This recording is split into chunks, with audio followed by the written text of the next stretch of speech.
May 9, 2016. A parallel world. Plymouth, Devon, England. Home Park, the stadium of Plymouth Football Club with a capacity of 19500, is packed to the brim. This is a match of the 46th round of League One with Plymouth playing at home against AFC Wimbledon. The game is absolutely crucial for both sides. After 45 rounds, Plymouth have collected 47 points and sit fourth from bottom, while AFC Wimbledon have 50 points and are fifth from bottom. For Plymouth, only a victory in this match will allow them to edge out AFC Wimbledon by virtue of goal difference, thus avoiding relegation.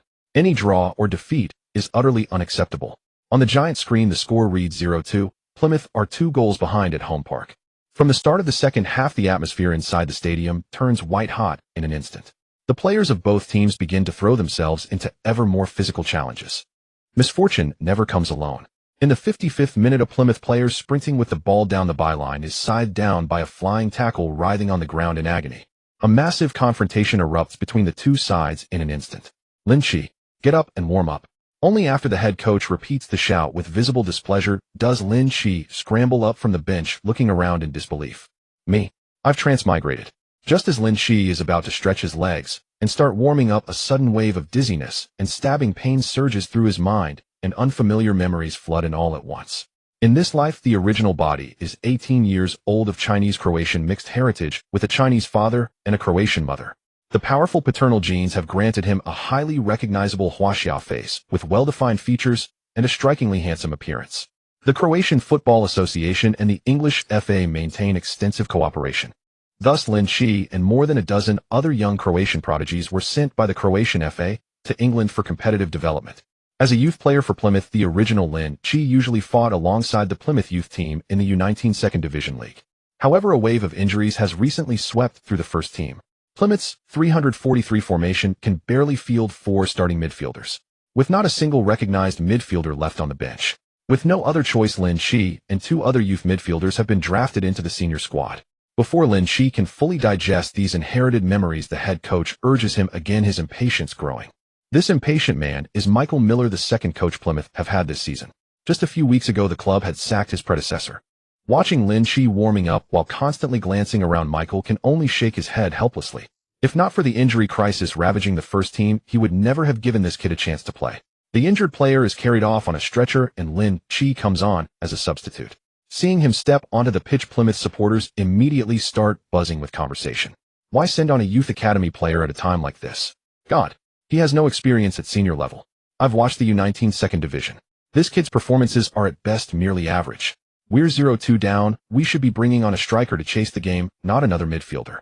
Michael, you idiot. Are you trying to drag Plymouth down into League Two? A storm of chatter and boos sweeps through the stands. In the minds of Plymouth supporters, the team's fate is already sealed. They will concede again in the second half and then lose.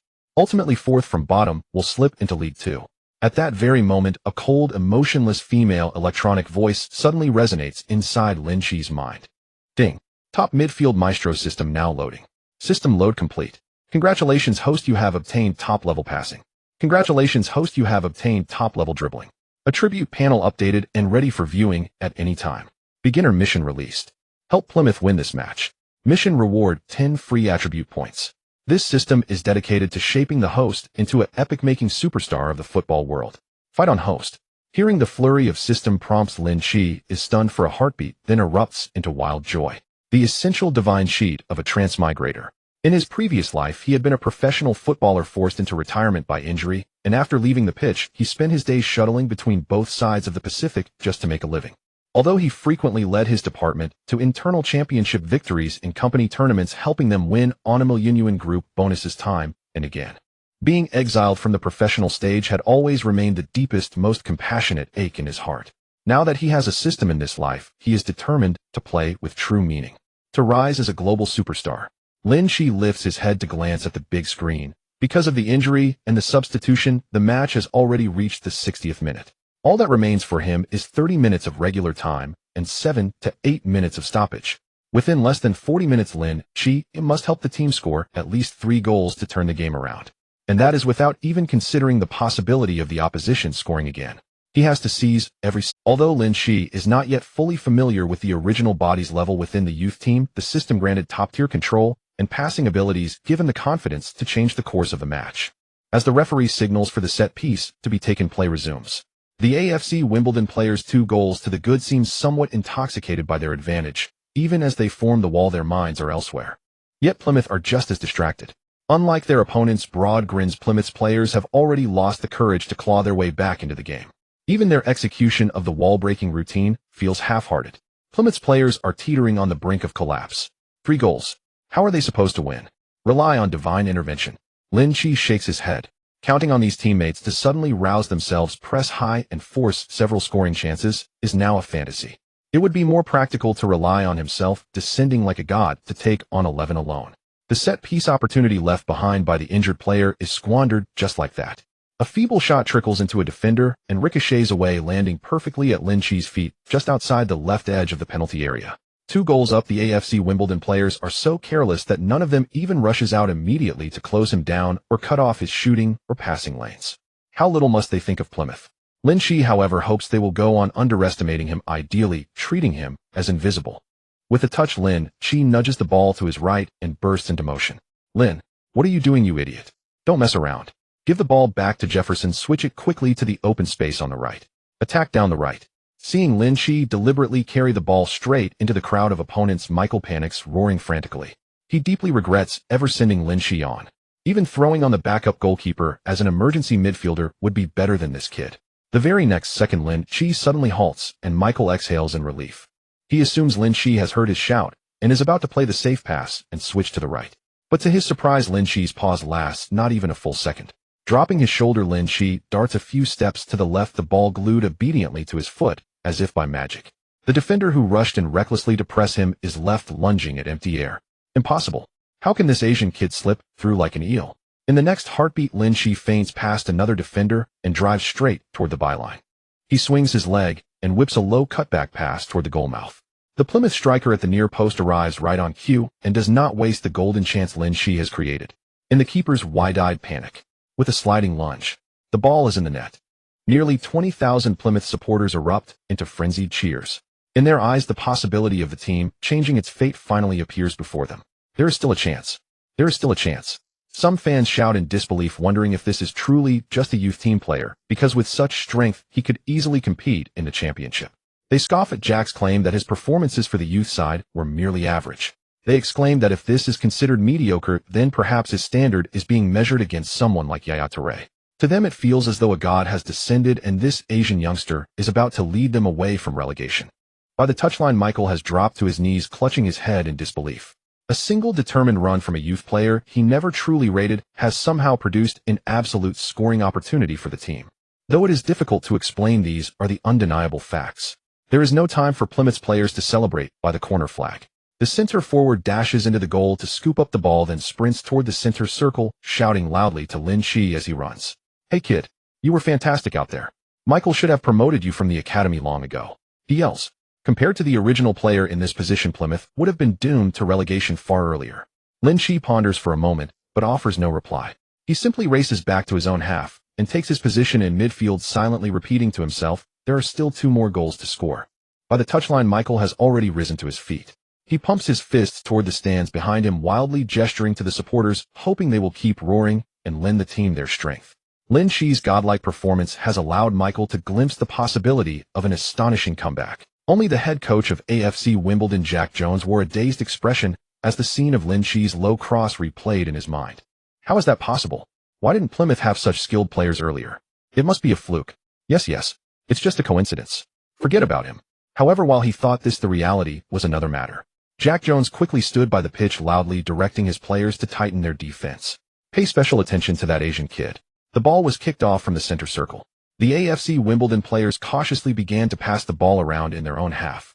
Although this behavior complied with the rules of the game, it was met with boos and curses from the entire crowd. Jack Jones remained calm. As long as the tactical arrangement ensured the team secured the match, he wouldn't mind being booed at Wembley Stadium. Michael Miller paced back and forth on the sidelines, his furrowed brow proving that he had no counter to the 541 ultimate parking bus tactic. Plymouth's hard-won morale seemed to be sinking again. In the 76th minute, Plymouth regained possession of the combination from Plymouth's right flank, failed to make an impact, and the ball was switched to the left. Lin Qi held the ball, and 2 defenders quickly came to assist. Despite the Wimbledon players agreeing after discussion that Lin Qi's low cross had indeed exploited their defensive negligence, they were still cautious. Facing Lin Qi again with the ball, AFC Wimbledon sent out two defenders to pressure him into passing back. As expected, Lin Qi made a backward pass. Wimbledon midfielders Little and James Powell felt a bit smug about successfully forcing the opponent to pass back, but unexpectedly, in the next moment something terrifying happened. Lin Qi turned to receive the teammate's back pass, and without looking executed a chipped pass. The ball cleverly passed over the opponent's midfield defense, landing at the feet of the team's Sierra Leone forward Bandu. The latter smoothly received the ball and took big strides forward. AFC Wimbledon's centre-back Sorinola quickly raised his hand to signal to the assistant referee, indicating that the opponent's pass might be offside. To his surprise, the assistant referee made no signaling motion at all, merely moving with the most withdrawn Wimbledon defender. "This is bad," Jack Jones inwardly cursed. This was a successful early ball. Plymouth had successfully beaten the offside trap. Damn, how did that Asian kid see this passing route? The 2-0 Plymouth fans at home park suddenly held their breath, some too timid to even watch the unknown confrontation on the pitch. They feared that the upcoming scene would disappoint them. Bandu tightened his calves and took a shot. The goalkeeper, halfway into his dive, quickly stopped, trying his best to widen his defense area to block the shot. But unexpectedly, Bandu feigned a shot and then pulled it back. After deceiving the goalkeeper, he pushed the ball into an empty net. Goal. The score is now 22. Score. Bandu. Plymouth. Not dead yet. The on-site DJ excitedly shouted out. After holding back for so long, he finally could release his emotions. Plymouth fans wildly threw their beers and drinks into the sky. They witnessed a miracle. They were experiencing a miracle. One more goal. If Plymouth could secure 3 points at home, they would safely avoid relegation, stepping on the head of their relegation rivals. Bandu. Bandu. Lin Qi. Lin Qi. The entire crowd began to cheer for Bandu and Lin Qi as they gave Plymouth fans a glimmer of hope for survival. Without excessive celebration, the Plymouth players quickly returned to the center circle. There were about 20 minutes left in the match, including stoppage time. They still had hope. AFC Wimbledon's New Zealand goalkeeper Tesson, who had just turned 30 this year, stood with his hands on his hips looking speechless. Bandu's playful shot into an empty net didn't cause him pain. After all, in such an unknown situation, the goalkeeper was at an absolute disadvantage. What frustrated him was where this Asian kid had popped up from. Why had the team never mentioned him during pre-match? Did they not conduct any technical analysis on such a capable midfielder? The Wimbledon coaching staff on the sidelines wore puzzled expressions. They hadn't expected Lin Qi, promoted from the youth team, to suddenly explode.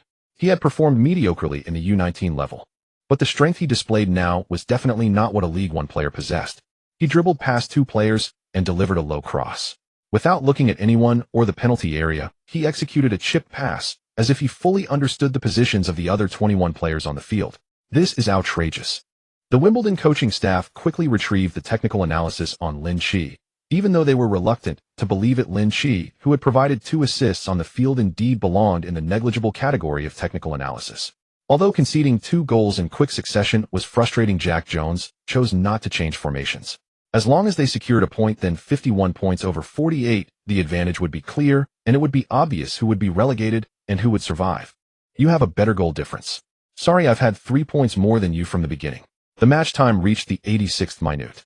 AFC Wimbledon had completely surrendered possession of the ball. Even their forwards were not positioned for counterattacks. A total of 550, ultimate defensive retreat. Plymouth tried every possible means: low crosses, high balls from the sidelines, or straight passes to earn a penalty. They did everything they could think of, but still couldn't break through the opponent's defense. Plymouth fans were on the verge of. Many started cursing the players on the field. Bandu, that jerk. What were you hesitating for earlier? Why adjust? Just shoot early and be done with it. Why wait for the opponent to close in for defense? What's wrong with Chris? Lin Qi's 2 brilliant through balls were wasted by him. So damn selfish. Don't let him play for Plymouth next season. That useless player. I can see it now. Aside from Lin's technical skills still being on point, the others are all off the mark. WTF. Did Plymouth's girls suck the energy out of you? It's already determined that we're relegated. I see no fighting spirit from the team, not even the slightest bit. It's already stoppage time, and those 2 idiots on the right flank are still passing back and forth looking for an opportunity. If there are no chances from the outside, wouldn't it be easier to just shoot early? The 4th official raised the board, which displayed only one number: 7. 7 minutes of stoppage time in the second half. Michael Miller spread his hands and quickly ran to the 4th official, loudly arguing. WTF. 7 minutes for injuries and substitutions. He started to spit out curses. After all, he figured he was definitely being relegated and unemployed, so it was better to vent his frustrations. The main referee quickly approached and issued a red card. Michael Miller was sent to the stands. The hearts of all Plymouth fans in the stadium instantly plummeted. After struggling for so long, without scoring, the head coach got himself a red card. It's over. Everything is over. 2 goals had given them endless joy, but now they had slipped into the depths of despair. Is there still a chance? Watching Lin Qi being pulled to the ground by the opponent's tactics, Plymouth fans ignited the last flicker of hope. Yes, there's still Lin Qi. The Lin Qi who provided 2 assists. The entire crowd began to chant, Lin Qi, Lin Qi. The sound was loud and resonant. Lin Qi adjusted his shoes, stood up, took a deep breath, and fixed his determined gaze on his teammate preparing to take the free kick. Let me take this free kick. Bandu and the team captain Kalin exchanged a glance, both surprised and puzzled by the situation. Clearly Lynch, who assisted in scoring twice, should not have to take the penalty, as his outstanding performance could not possibly be met with jeers from fans or criticism from the management. On the contrary, taking the penalty now would only make him the center of attention for the entire crowd. If he misses, or if he kicks poorly, the Plymouth fans would certainly not let him off easily. This young player would have no standing in Plymouth, not even in the U19 team. Kalin cupped his hand over his mouth and leaned closer to explain to Lynch, Lin, you've played well this match. Don't be impulsive. The responsibility for the team's loss lies with me, not you. Stay calm. Bandu chimed in, let Kalin and I bear the responsibility for the team's relegation. I scored today, and Kalin is the team's esteemed captain. The fans will not be overly harsh. Don't do anything foolish. Lynch shook his head. Having lived 2 lives, he had already forged his temperament. Besides, the ability of a top midfielder gives him confidence that he can score. This is the assurance bestowed upon him by the system. Lynch sniffed and said, my sense of the ball is excellent right now. Trust me. All right. I won't do anything foolish. Rest assured. Kalin opened his mouth wanting to say something, but held back. He realized that sometimes unconventional choices are necessary in a match. The opponents must have figured out the penalty characteristics of him and Bandu, but Lynch was different. Kalin did not believe the opponents would go through his youth team's data for comparison. That was simply impossible. If it were true, he would accept it. Then Plymouth's relegation would not merely be a matter of technical disparity among players. Bandu, however, thought differently from Kalin. His arm trembled slightly, and his expression was somewhat unsettled. Could today witness the marvelous performance of a legendary player. Bandu was convinced that with Lynch's 2 assists and several crucial interceptions, he was more than capable of holding his ground in mid to upper tier teams of the championship, and even mid to lower tier teams in the Premier League could be a possibility. With a bit more conditioning and confrontation practice, he could try his luck in the Premier League. Sitting in the stands, Michael, like many fans, dared not look towards the pitch. He didn't even have any desire to ask the coach to change the designated penalty taker. In his heart, if he had to choose someone to take it, it would definitely be Lynch, who had just come on and felt the ball exceptionally well. Lynch exhaled, standing alone in front of the ball, his gaze firmly fixed on the opposing goal. He intended to take a direct shot. As the stoppage time reached the 8th minute, whether this ball went in or not, the course of the match would come to a sudden halt. The fate of Plymouth rested at Lynch's feet. If there were any English viewers just switching on their TVs now, they would surely be astonished that at such a critical moment relegation threatened Plymouth would choose to let a young, inexperienced Asian player take the penalty. It was simply incomprehensible. Yet on the field, among the players, the fans, and the coaching staff, at that moment, they all recognized Lynch's choice. No one was more suitable to take this penalty than him. The AFC Wimbledon goalkeeper also exhaled, as there was no technical analysis to refer to for this ball and this player. He could only rely on his instinct and ball sense honed through 10 years of training. The referee's whistle blew and the home park stadium fell silent. Lynch jogged forward without any flashy moves. He simply aimed and struck the ball hard. The ball instantly soared, crossing the wall, and swiftly flew towards Wimbledon's goal under the gaze of the entire crowd. Come on, let me see your kicking power. Ted Haynes rubbed his fists, ready for action. The ball began to descend, and Ted Haynes quickly judged the direction, diving towards the upper left corner of his goal. He was certain that Lynch would shoot for the top left corner. But to his surprise, as the ball descended, it took a curve, dramatically changing direction and flying towards the center. Bang! Ted Haynes desperately twisted in midair, but it was futile. He could only watch helplessly as the ball hit the net. The main referee pointed to the center circle. The goal is valid. Lin Qi opened his arms and madly sprinted towards the corner flag, celebrating with a sliding kneel, his face flushed as he roared with excitement. In an instant, the players of Plymouth rushed over, tumbling into a passionate celebration. The Plymouth fans in the stands erupted in wild cheers. Some fans could hardly contain their urge to rush onto the field to celebrate. However, the match was not yet over, and several fans who had just run down were quickly stopped by security personnel. The AFC Wimbledon players became anxious, quickly placing the ball back at the center circle, pulling apart the celebrating Plymouth players, signaling them to return to the center circle to resume play. How could the Plymouth players possibly listen? The tension rose again, and before long there were more conflicts. The main referee issued 3 red cards and 6 yellow cards before managing to restore order. On the big screen in the stadium, the match time reached the 9,011-minute mark. Players from both sides stood ready at the center circle about to kick off. Seeing that the stoppage time had already exceeded, the equally anxious Plymouth fans began to loudly berate and curse the referee. Are you going to add time for a goal, or what? 10 players from AFC Wimbledon lined up, with a defender passing the ball to the goalkeeper a few meters behind. Then all 10 of them charged wildly towards the opponent's penalty area. The goalkeeper made a long pass, and the ball was cleared out of the goal line by Plymouth players amidst a series of aerial challenges outside the penalty area. The referee then blew the whistle to signal the end of the match. The ecstatic Plymouth fans surged onto the field. They triumphed over their opponents at home, eliminating them based on goal difference. AFC Wimbledon is going to play in the English League too. Michael Miller's assistant shook hands with the opposing coach on his behalf, while he himself leaped down from the stands and ran onto the field, shouting, "I knew it.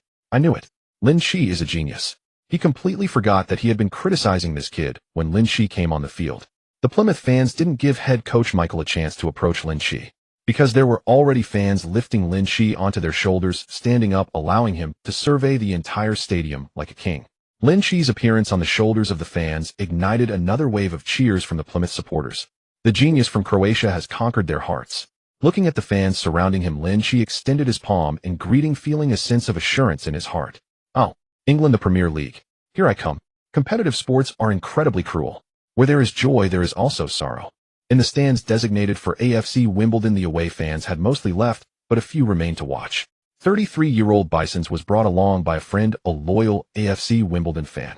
He had been captivated by Lin Qi's brilliant performance, and in that moment, he had a bold idea. "Oh, by the way, this Mr. Bisons is a Spaniard. At the same time, he is a capable assistant to the head coach of Manchester City, Spaniard Guardiola." May 10th. Germany, Munich. At the Bayern Munich club base in the office of the men's football team, head coach Guardiola smiled at the visitor. "Bisons, I remember giving you 2 days off. Why are you back after just 1? You were busy, how could I relax?" Bisons took out 2 iPads from his backpack and continued, "I have a player video here, take a look." Guardiola shrugged. Okay. Let's first go out and arrange the players' training, then we can watch during lunch. Let's take a look first. I believe you'll really like it." Bisons urged him. Only then did Guardiola pick up the 2 iPads in front of him. Watching the 2 videos paused on the screens, he asked Bisons, "So, what does this mean?" The video on the left shows the highlights of Plymouth's thrilling match in last night's League One relegation battle. On the right is a video uploaded by Plymouth fans to social media during the relegation battle. Guardiola nodded and clicked the play button to first watch the broadcast's exciting highlights. From the moment Lynch came off the bench, to every counterattack score, to the last-minute turnaround. Wow. Incredible. Bisons, is this really League One level football? Crossing from the bottom, countering the offside long-range free kicks.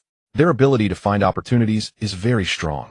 Guardiola rubbed his smooth forehead, slightly incredulous. He then clicked on the video on the right. The screen shook violently. It was obvious that the Plymouth fan filming the video was already overwhelmed with excitement. Guardiola clicked to pause the video, looked up, and gestured, asking how to interpret this. Bisons nodded and responded with actions. "Boss, keep watching."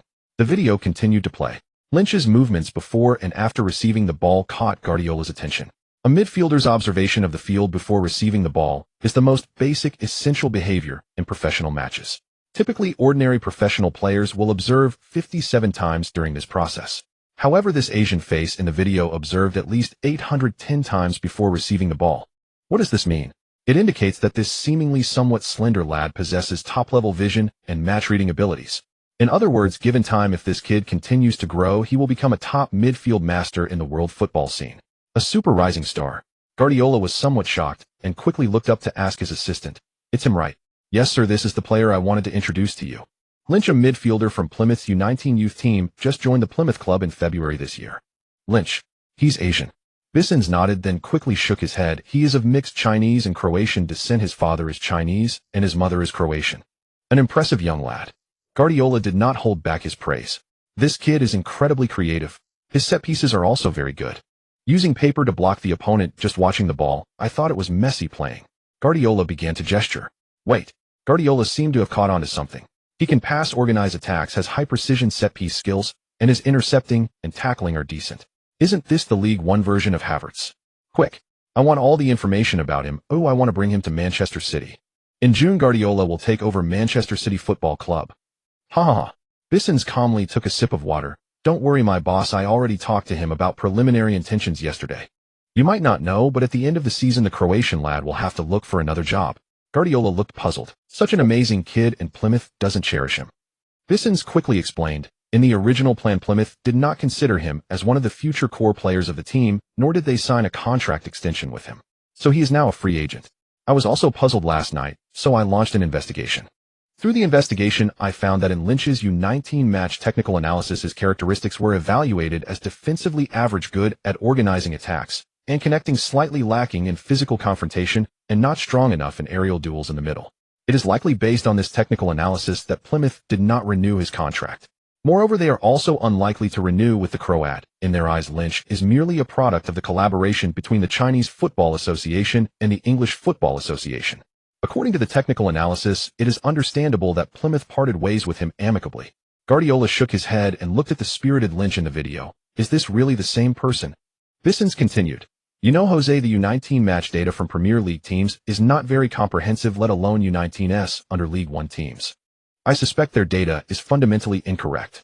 Additionally, I have already established a verbal agreement with him. We are ahead of all other clubs that want to sign him. Guardiola nodded in satisfaction. Bissons did well. Good job. What did he say? Lin Qi said he has plenty of time and is willing to wait for you until you finish your work with Bayern. Guardiola put on his coat and said, he's not in a hurry, I'm in a hurry. Do you believe it? Teams from the Premier League Championship and League One will all inquire about Plymouth. Of course I believe it. Bissons followed Guardiola out of the office with a smile. Last night Plymouth's head coach and management already spoke to him. However, the young man was very insistent, and after hearing that I was your assistant coach, he decisively rejected Plymouth's contract extension. You know what? Those idiots actually thought offering a weekly salary of 3,000 was already very high. Come on, that is in the afternoon, Plymouth. Lin Qi had no idea what was happening in Bayern Munich. At this moment, he was lying alone on the grass at Plymouth's training ground, gazing at the sky. In front of him appeared a system attribute panel.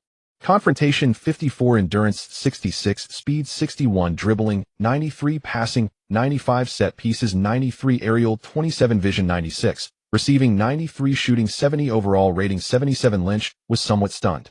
Why are each of the high scores different? The system heard Lin Qi's thoughts and replied, host, in the current world the highest score for passing is 94, held by Belgian midfielder De Bruyne. For dribbling, the strongest is Portuguese midfielder Bernardo Silva with a score of 92.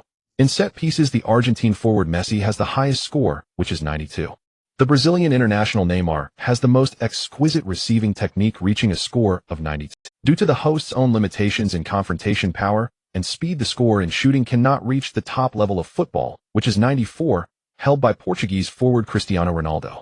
According to the host's current ratings, exceeding them would represent the absolute top level in football. Hence the scores displayed vary.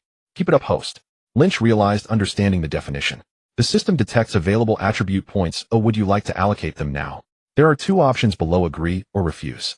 Lin Qi decisively refused. He had already thought it through. He would use the free points to allocate when his physical qualities could not improve any further. What he should do first is to raise his confrontation and speed as soon as possible. Lin Qi suddenly thought of something and hurriedly asked the system in his mind, system, will my training be converted into points added to my attributes? Answering the host, yes, it will. This system will grant relevant attribute points based on the host's training situation each month according to training effects and match performances. The panel attributes will be adjusted on the 10th of each month. Before Lin Qi could ask further, someone called him. Hey, Lin Qi. Lin Qi. Bissons and Guardiola got out of the car and entered after showing their Premier League work permits to the staff at the bay. Lin Qi looked over at the sound. Although the iconic bald head was very eye-catching, he quickly rubbed his eyes to confirm again. Hey, boy, Croatian boy. I am Jose Guardiola, the head coach of Bayern Munich. Guardiola raised an eyebrow and extended his hand. Of course, soon I will be the head coach of Manchester City. Lin Qi forced himself not to look at the shining head under the sunlight, reaching out his hand to shake hands with Guardiola. Hello. Mr. Guardiola, I am Lin Qi. After the match last night, Bissons found an opportunity to run in front of Lin Qi, saying he was Guardiola's assistant and that they wanted to sign him. At first, Lin Qi thought he was being scammed and was ready to refuse. Unexpectedly, the other party directly took out 2 work permits, then opened his phone to show Lin Qi a photo of himself with Guardiola and Bayern Munich expressing gratitude after the match. 1 work permit was issued by Bayern Munich and the other was from Manchester City. At that moment, Lin Qi truly believed that Manchester City had really taken notice of him. No, it was Guardiola who had noticed him. Bissons spoke up, pulling Lin Qi back from his memories. This is not a place for chatting. How about we go to a nearby cafe? As soon as they sat down, Guardiola began to inquire. Lin, how old are you? What is your height? Mr. Guardiola, I am 18 this year. As for my height, I should be 182 centimeters. In last night's match, you took set pieces with your left foot, so you are a left-footed player. No, I just prefer my left foot, and my right foot is also quite good. Guardiola took a sip of coffee, somewhat surprised. This kid is actually a balanced player with both feet. Okay. Apart from the left central attacking midfielder position, can you play other positions? Guardiola has high expectations for the players under him. He hopes all players can be competent in 2 or more. In a word, they should be able to attack and defend, to go up and down competing for positions. Lin Qi pondered for a moment and replied, I can try both the attacking midfielder and left-winger positions. Very good. Guardiola extended his hand again. It seems everything is going smoothly. So, young man from Croatia, are you willing to come to Manchester City? Why not? The two shook hands again. On May 14th, after the 34th round of the Bundesliga, Bayern Munich finished May with a perfect record, winning the Bundesliga championship with an incredibly high score. On May 22nd, in the DFB Pokal final, Guardiola's team defeated Borussia Dortmund to win another title. On May 29th, Bayern Munich officially announced the end of the contract with Josep Guardiola, wishing the Spanish coach a better tomorrow. On June 3rd, Manchester City officially announced that Spanish legendary coach Josep Guardiola would coach the Manchester City men's football team, signing a 3-year contract. At the same time, Manchester City announced that several new players would soon join. However, Lin Qi was not among them. On June 10th, the Guardiola had effectively started at Manchester City. Boss Bissons handed Guardiola the compiled physical examination report and technical assessment report, saying Lin's report is out, and it's very good.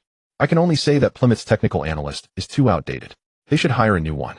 Guardiola carefully read the reports twice, looked up, and said, talk to the sporting director Begirstein. I think our club should also have a few better technical analysts. Sir, since the data is so good, shouldn't we discuss the contract with Lin? Guardiola nodded. Let's take him to the training ground for a trial. We aim to finalize the contract today. If we delay any longer, I'm afraid Mourinho will catch wind of it and poach him. Laughs with a phone call. Lin Qi, who was idling around Manchester City's club base, was directed to the training ground. At the side of the training ground, Bissons clapped his hands to gather the players. Guardiola wanted to organize an internal match for Lin Qi to test his level. Hey, guys, this is Lin Qi from Croatia. Bissons was the first to speak, then turned to Lin Qi. Say something, Lin.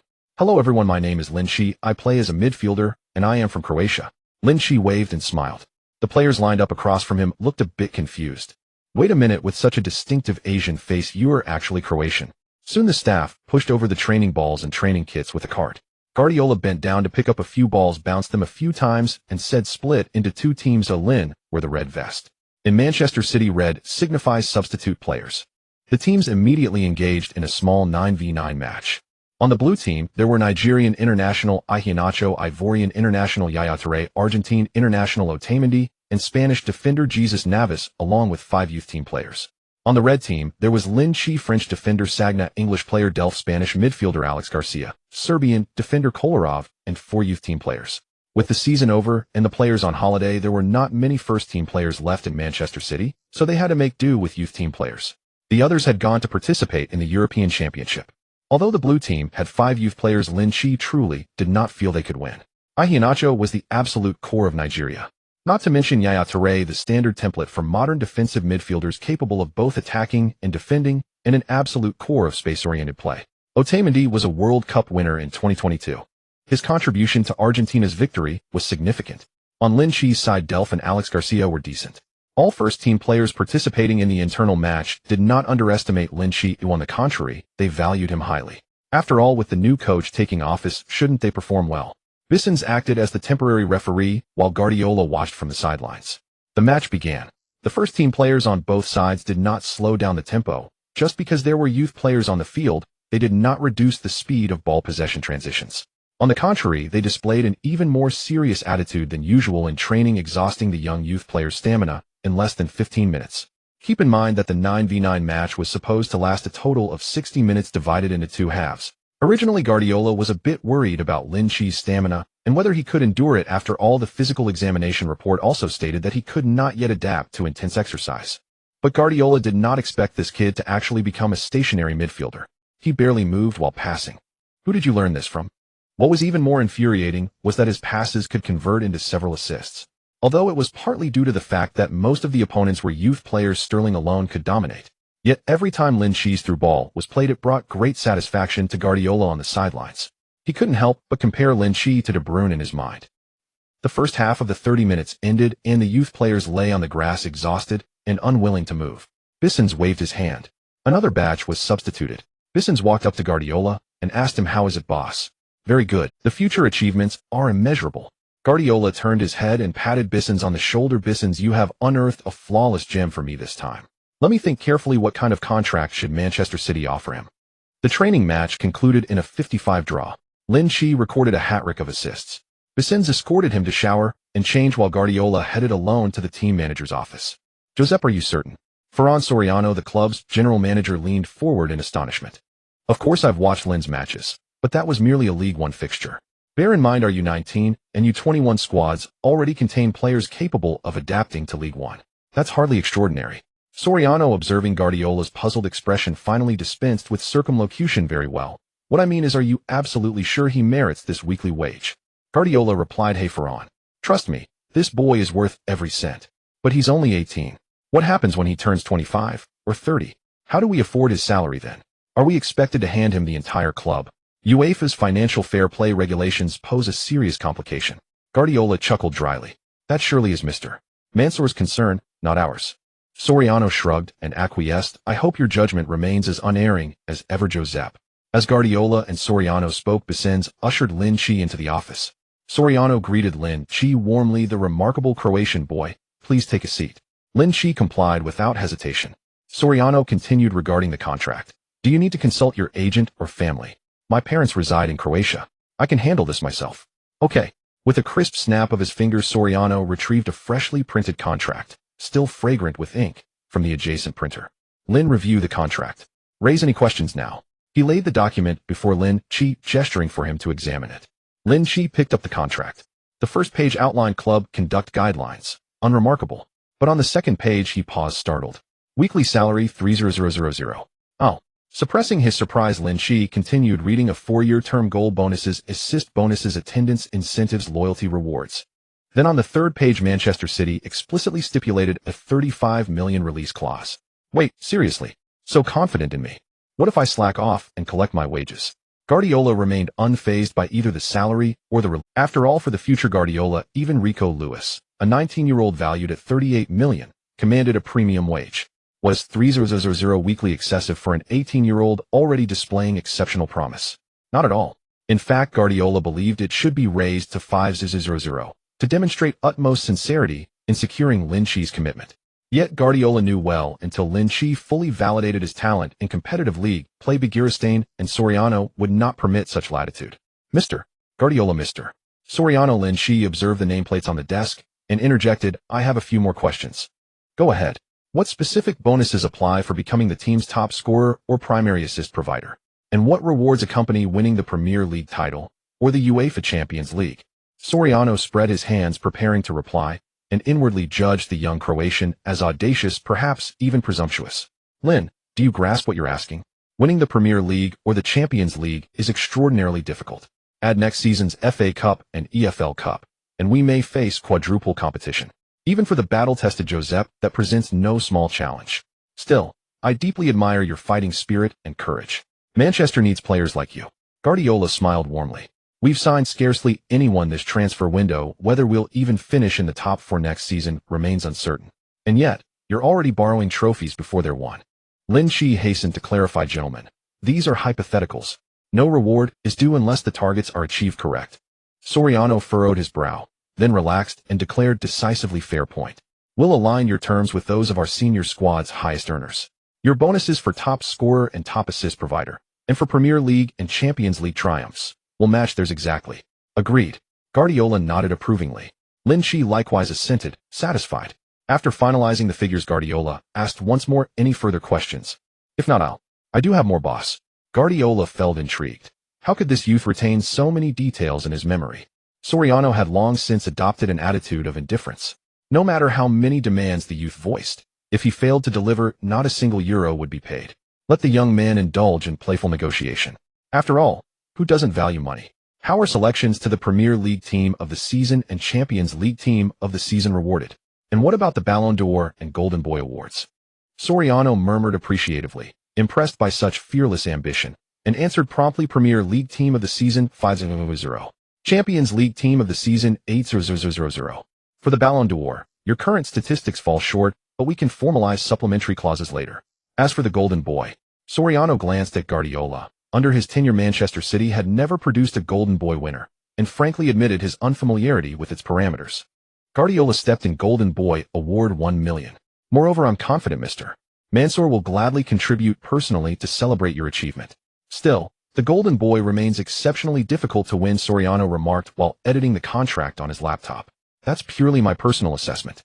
Lin Qi smiled silently, offering no reply. He knew with his system in place, he would rank among the top contenders for UEFA's Golden Boy shortlist. With focused effort, he aimed to claim it in the 2016-17 season. After considerable deliberation, all terms were finalized. Guardiola extended his hand toward Lin Qi's son. Welcome to the Manchester City family. Thank you, boss. Soriano burst into hearty laughter. Lin, I look forward to the day I personally sign off on transferring every one of these sums to your account. Mr. Soriano, I believe that day will arrive sooner than you think. Ha ha ha ha.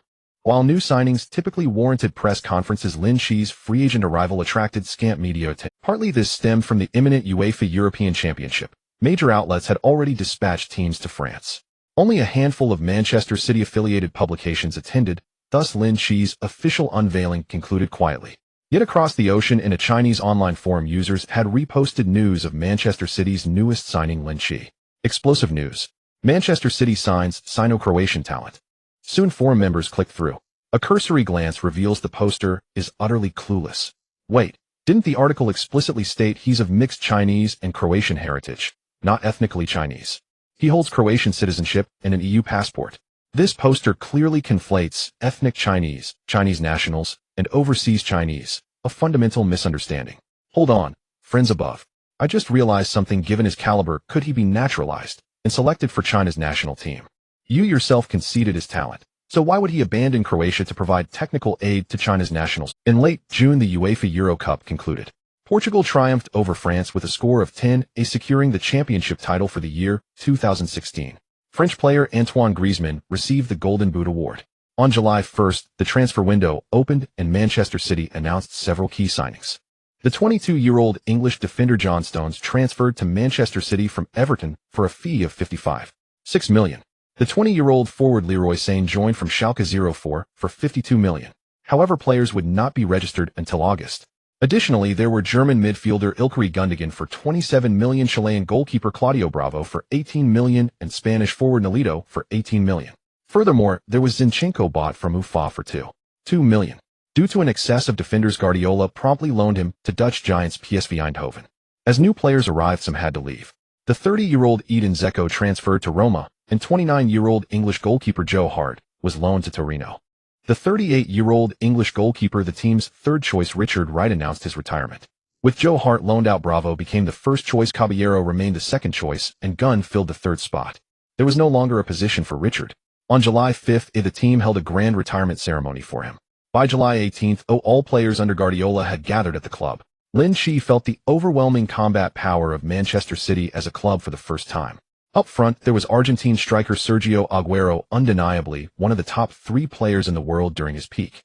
One of the future stars of the British Empire, Happy Lin. The German prodigy Sane.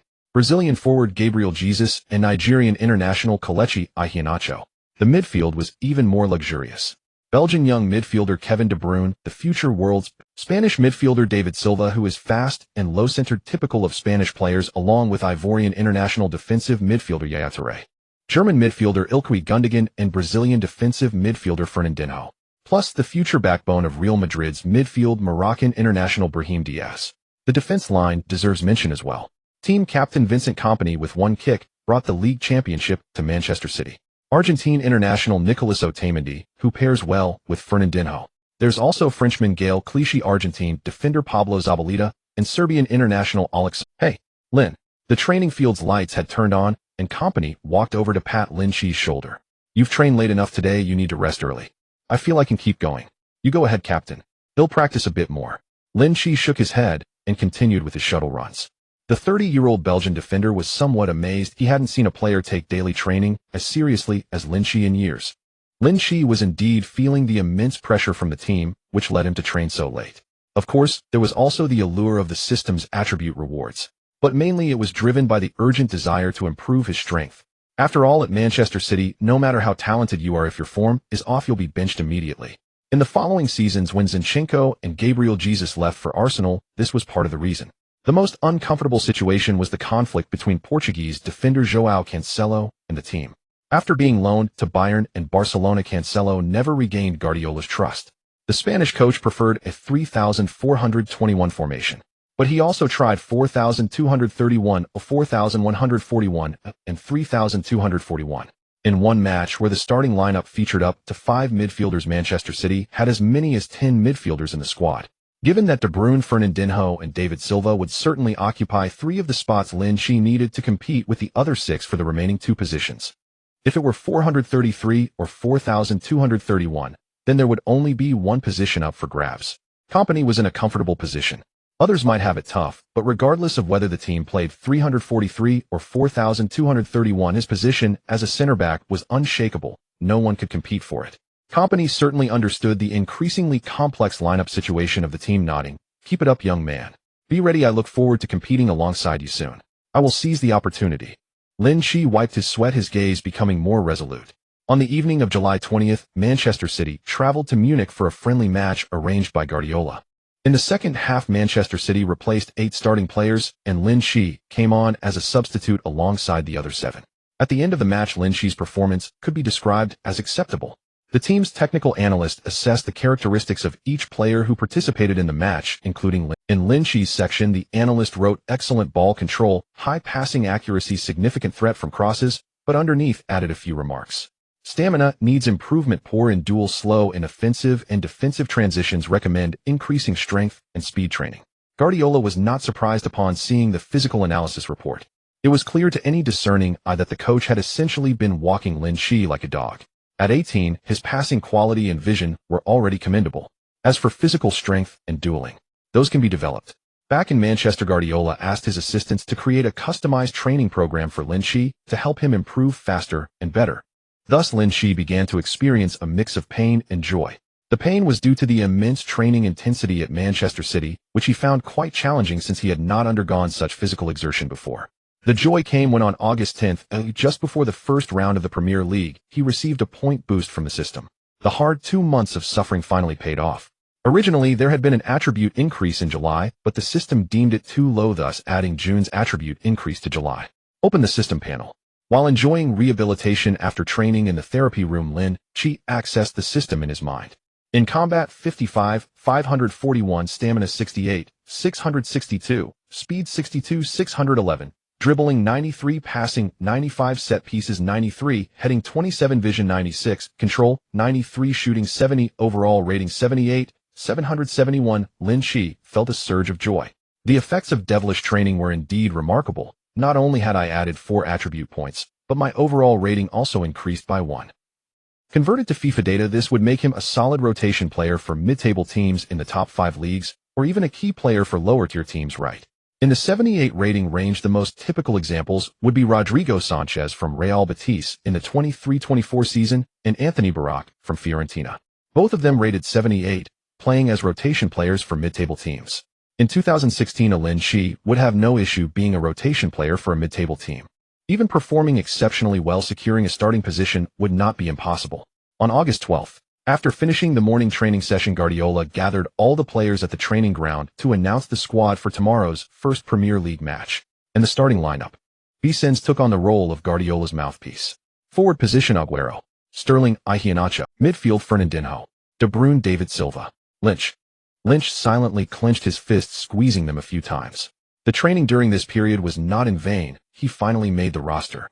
While some rejoiced, others were disheartened. With Lin Qi making the roster, naturally some players were left out. German midfielder Ilkay Gundogan missed out due to injury, and Brahim Diaz and Alex Garcia were also excluded. On the defense line, Kompany was injured during a friendly match against Arsenal and did not attend today's team training, so he naturally would not be included in the roster. In the subsequent starting lineup, Lynch was unfortunately left out. However, new signing Stones made his debut after the transfer. On the afternoon of the 13th, as the bus slowly drove into the Etihad Stadium, Lynch felt the atmosphere of an English top league match for the first time. Mounted police security, a crowded throng, and a flowing tide of people. Fans of the Blue Moon were singing their support songs non-stop as they walked along the road. And the distinct divide between the Blue Moon Manchester City fans and the Red Sunderland fans. On the bus, Lynch gazed blankly at the excited Manchester City fans passing by outside the window. In moments of passion, he was taken aback as several girls lifted their shirts.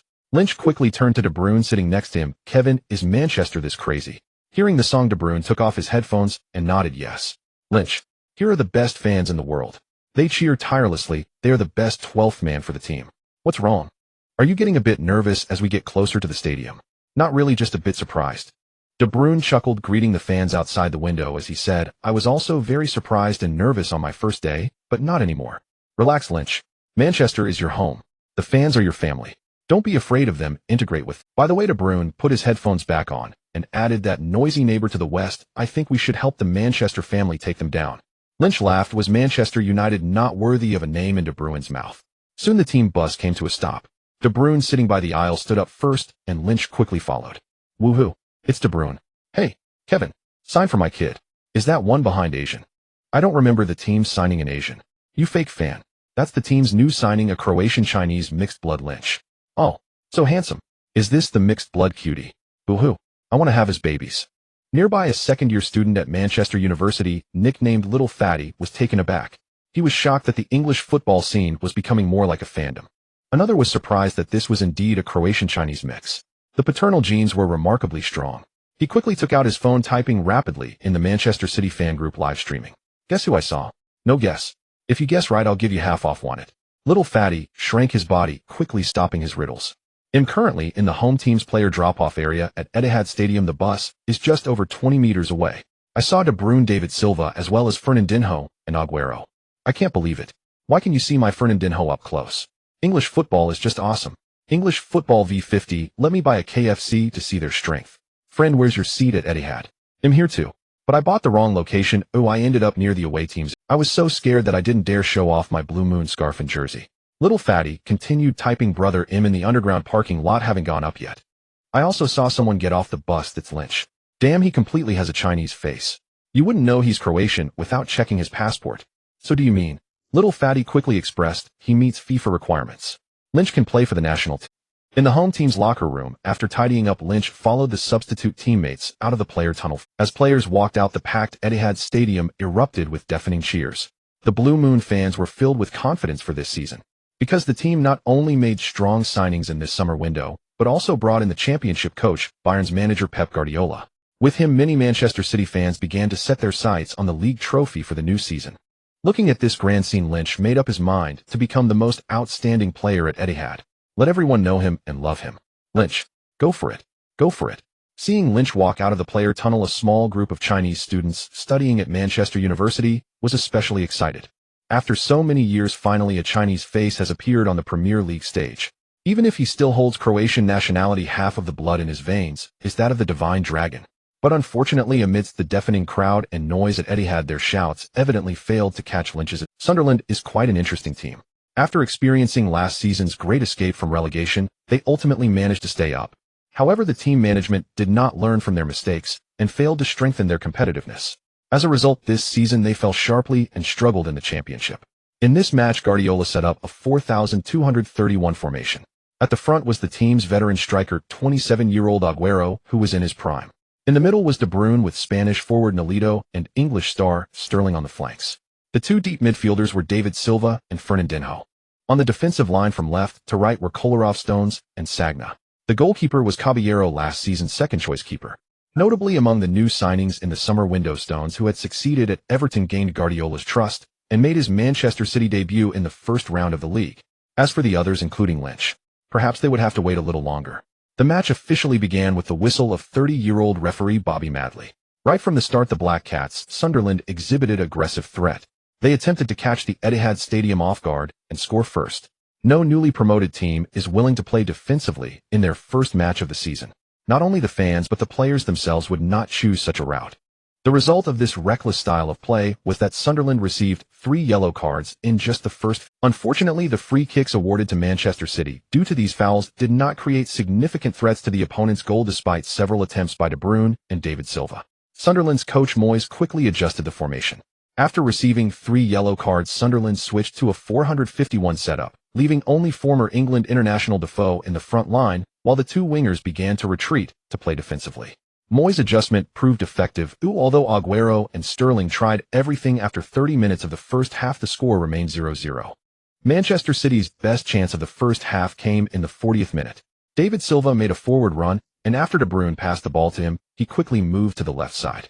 In Manchester City, a forward who doesn't want to play as a winger isn't a good winger. De Bruyne's dominant foot is his right, but that didn't stop him from executing a high-quality shot after receiving Aguero's header pass.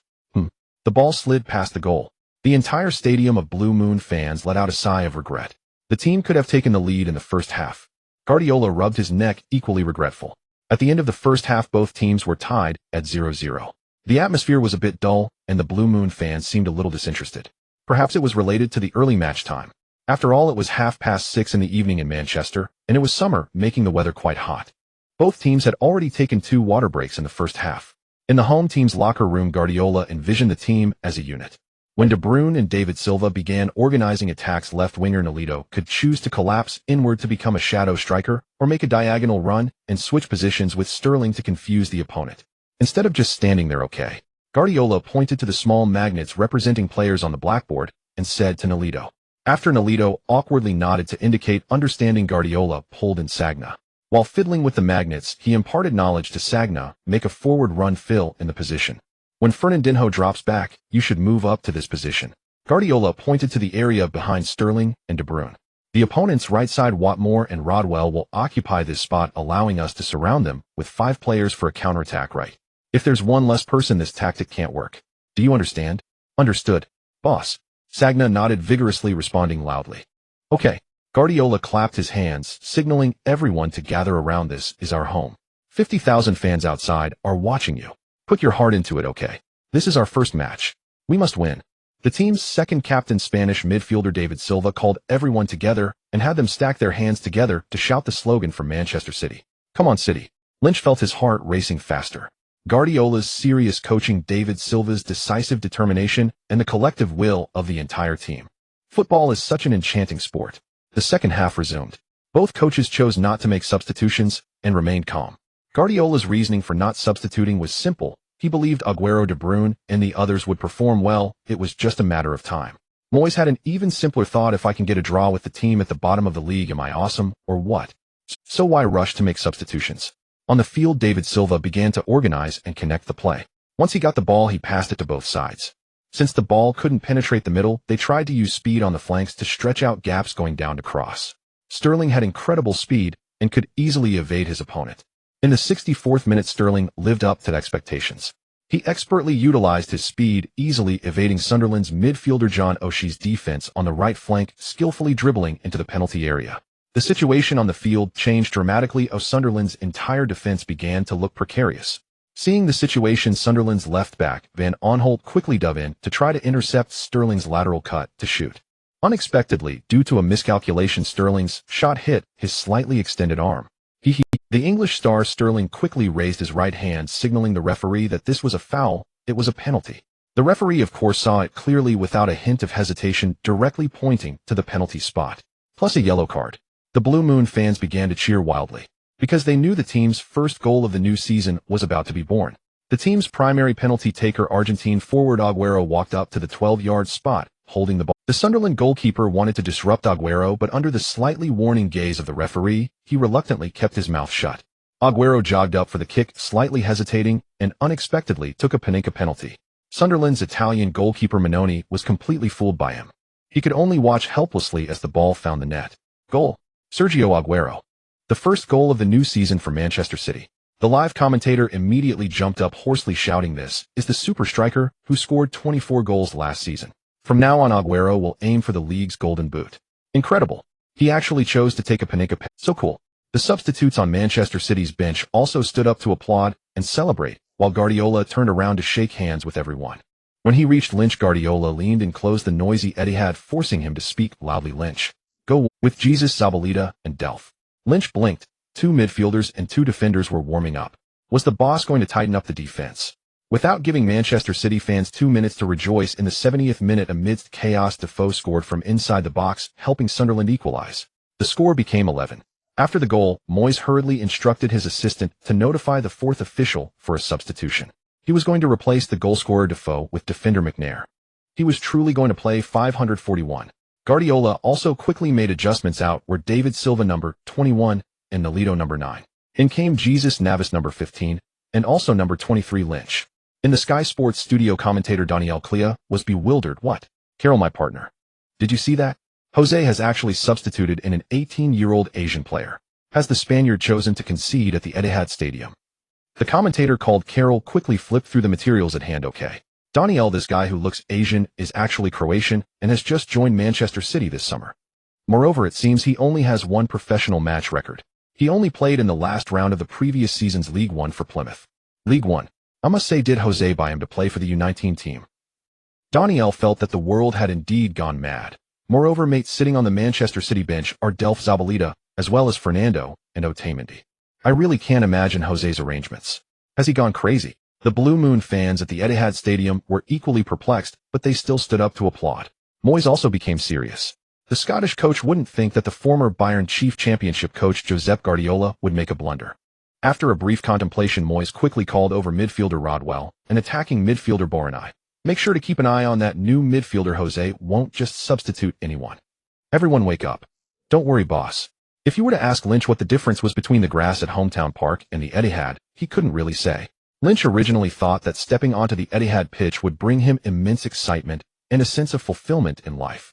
But as soon as he stepped onto the field, seeing De Bruyne talking to him, while covering his mouth, Aguero further ahead, Sterling on the right, Fernandinho to his left, and Stones behind him, Lynch suddenly felt a sense of illusion.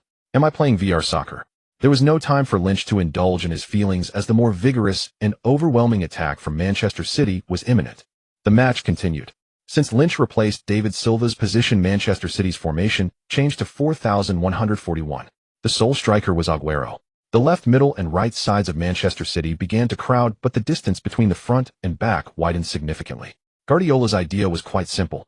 If Lynch has a passing ability, then placing him on the right with De Bruyne on the left under the premise of both wings pushing forward to receive, wouldn't it be more likely to create an opening? In the 77th minute, Lynch held the ball, but before he could begin to dribble, he was knocked to the ground by an opponent. Lynch quickly looked at the referee and gestured that it was a foul. However, the referee completely ignored it. In England, more precisely in the Premier League, the officials and referees have begun to encourage physical contests, and such 50-50 situations are generally not called. Rodwell looked at him with disdain, thinking that this Asian player had no physicality at all with not a shred of athleticism. You are really scrawny.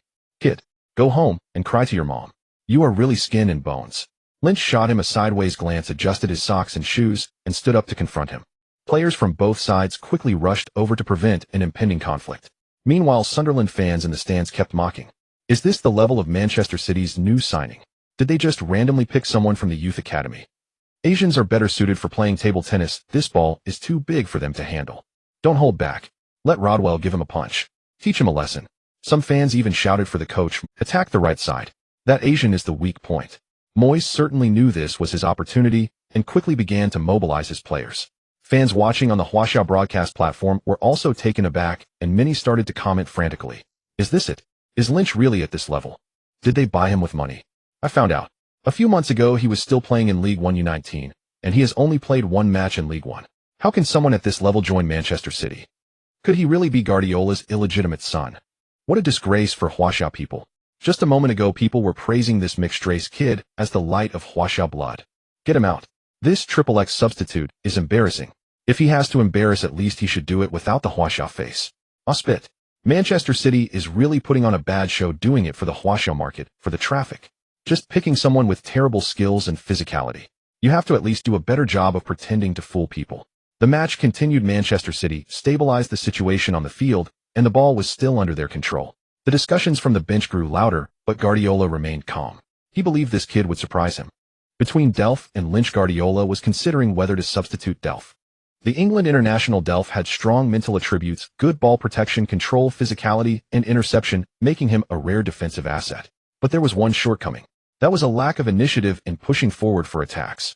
In contrast, Lynch, who was full of attacking attributes, was very proactive in pushing forward, but his physicality was quite average. You could even say he would break upon contact. So why bring him on? What Guardiola valued was his unexpected passing ability. Based on the team's technical analysis and Lynch's training match performances recently, the 18-year-old young talent's precise, through balls, and observational vision left Guardiola astounded and shocked. At Barcelona, at Bayern, and now at Manchester City, Josep Guardiola had yet to see anyone in his midfield possess such shocking top-tier, through passing and wide-angle observational abilities. Lynch was the first. In the 82nd minute of the match, Sunderland's counterattack failed, and the ball was seized. He chose not to pass forward, but instead passed sideways to Lynch on the right, and Sterling had already made his move. Lynch made a Naluk lob pass, sending the ball over the opponent's midfield defenders directly to Sterling. The English star received the ball very comfortably. Sunderland's defense raised their hands in unison, signaling for offside, but the linesmen ignored them. This ball, no offside. Daniel and Carroll in the Sky Sports studio were astonished. This lob was too clever. Daniel, Sterling has the ball, what will he do? Lynch has arrived at the right sideline. Sterling passed to him, will the Croatian take a shot into the box? Oh, incredible. He dribbled past the covering Donald Love, and Lynch is already in the box. A diagonal pass. Lynch didn't choose to shoot. Aguero. Goal. Aguero scores with a flying touch. It's a double for him. Carroll shook his head. Incredible. Lynch's effortless lob pass split the opponent's defense. Moyes' defense instantly crumbled like paper. Aguero ran towards the corner flag, swinging his fists wildly and roaring towards the Blue Moon fans. Lynch and Sterling quickly ran over, and the Blue Moon players embraced each other joyfully in celebration. Guardiola on the sideline sat on the bench laughing heartily. Beasons, did you see that? Did you see it right? Huh. Lynch is a magical kid. He is a gift from God to Manchester City. Truly invaluable. Boss, if he practices his physicality and speed a bit more, he will be a monster in football. Guardiola twisted the cap off a bottle and took a few sips of water. Beasons, mind your words. Have you ever seen a monster in football look this handsome? De Bruyne leisurely ran to the corner flag. Aguero. That was such a beautiful ball. No. Lynch's lob pass was the most beautiful. Aguero patted Lynch on the shoulder, praising him. Fernandinho also smiled and said, Lynch, your passing was amazing. I think we should collaborate more in the midfield and defense. Of course, but Lynch sniffed. They will definitely go all out attacking the right side next, so you'll have to help cover for. Fernandinho shook his head. Don't worry, the Black Cat won't have any chances. Sunderland clearly was unwilling to leave empty-handed. They had already paid the price of 4 yellow cards for the victory in this match. How could they easily give up? The ball is kicked off from the center circle. Moyes, the future hero of the Hammers, began to anxiously issue commands from the sidelines. At the same time, he substituted 2 forwards for 2 wide players. Sunderland switched to a 4,231 formation. The Scottish coach hoped that the 2 newly substituted wingers would actively make forward runs to create scoring opportunities. Guardiola also made a tactical change. Aguero, who scored twice, left the pitch, and Nigerian international Iheanacho came on as a substitute. Now it was Manchester City's turn to play. 541.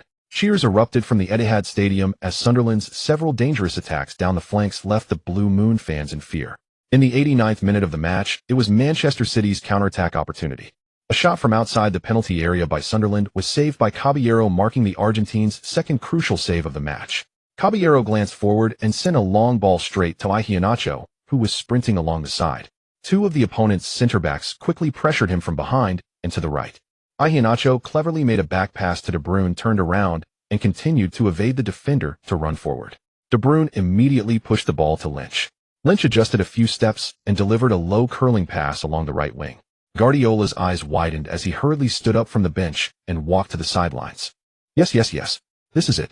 It was this low diagonal pass in the League One match that made me determined to bring him to Manchester City. The Blue Moon fans in the stadium were equally astonished by Lynch's mesmerizing pass. This low pass. This pass. It was simply fantastic. Sunderland fans were wide-eyed. They could not accept that just 5 seconds ago their team was aggressively attacking and seemed poised to score. In the blink of an eye, the team found themselves facing an unknown situation, because Iheanacho received the ball in the right side of the penalty area. But this time there were no defenders in front of him. Right in front of him stood only Sunderland's goalkeeper. Sunderland fans fell silent, fearing their voices would disrupt the goalkeeper's judgment. Iheanacho's dominant foot is his left foot, so he adjusted a few steps in the penalty area. But those few steps gave the goalkeeper a chance. Iheanacho's intention to shoot near post while aiming for the far post was recognized by Minoni. A shot aimed at the far post was quickly blocked by the goalkeeper's right leg. Minoni made the save. The Blue Moon fans and Coach Guardiola covered their faces in disappointment. What is Iheanacho hesitating for? He should have taken the shot earlier. What was there to adjust? Such a great opportunity to extend the lead was wasted. If this match ends in a draw, or even a loss, Iheanacho would be the sinner. Unlike the disappointment and anger of the Blue Moon fans, Sunderland fans had plunged into endless celebration. For them, nothing is more exhilarating than saving an unknown chance. If there is, it would be equalizing the score. After the excitement, the Black Cats fans began to anticipate their team's counterattack. But they did not notice that the ball deflected off Minoni's thigh was high, but not far. The ball was still inside the penalty area. A figure in blue rushed over and took a volley at the falling ball. Sunderland defenders Kabul and Cohn, already in a defensive stance, were powerless to do anything but watch as the ball flew between them. A powerful shot flew directly toward the goal. Minoni, who had just made a quick save from an unknown, was also powerless. He could not leap to save it. The ball traced a beautiful arc in the air like an arrow shot from a bow, piercing straight into Sunderland's heart. The Etihad Stadium fell silent for a moment, and then it erupted into madness. Deafening cheers filled the air. Goal! Lynch scored a critical goal. 31. A debut. In the Sky Sports studio, Carroll was commentating. Wildly Blue Moon fans are in a passionate celebration. The kid from Croatia has conquered them. Sunderland couldn't stop any of this. Guardiola's substitutions were simply brilliant. Daniel Kelly chimed in. Josep, I'm sorry. I was so foolish to doubt and question your substitutions. Huh. Daniel, you don't need to apologize or explain. The Spaniard has just arrived in Manchester. Perhaps Josep may not even recognize you, little underling. Daniel stumbled and was momentarily speechless. On the pitch, Lynch ran to the corner flag ready to take off his shirt to celebrate, but was quickly stopped by Sterling. Iheanacho jogged over. Thank you, Lynch. Thank me for what? If it weren't for your follow-up shot, I would have been booed by the fans. Hey, listen, the situation on the pitch changes rapidly. No one can be perfect. So don't pay attention to what others say. The 18-year-old Lynch began a long string of philosophy, while the 19-year-old Iheanacho listened quietly. Yes, that's right. Iheanacho, relax. Stones patted Iheanacho's shoulder and turned to Lynch. But how come you sound so mature and composed? Josep Lynch. Huh. Sunderland players rushed over, urging the Blue Moon players to hurry up. With time entering stoppage time, although it was unlikely to equalize, they still hoped to score a goal to salvage some. The second half of the match flowed smoothly with only 3 minutes of stoppage time. Ultimately, the referee blew the whistle to end the match. Last season's fourth-placed Manchester City defeated Sunderland 31 at home, defending the honor of the Etihad. What awaited them next was a Champions League playoff in 3 days. The Blue Moon was set to travel to Romania to challenge the Romanian league giants Steaua Bucharest. Moyes walked over to shake hands with Guardiola, saying good luck in the Champions League, before leaving.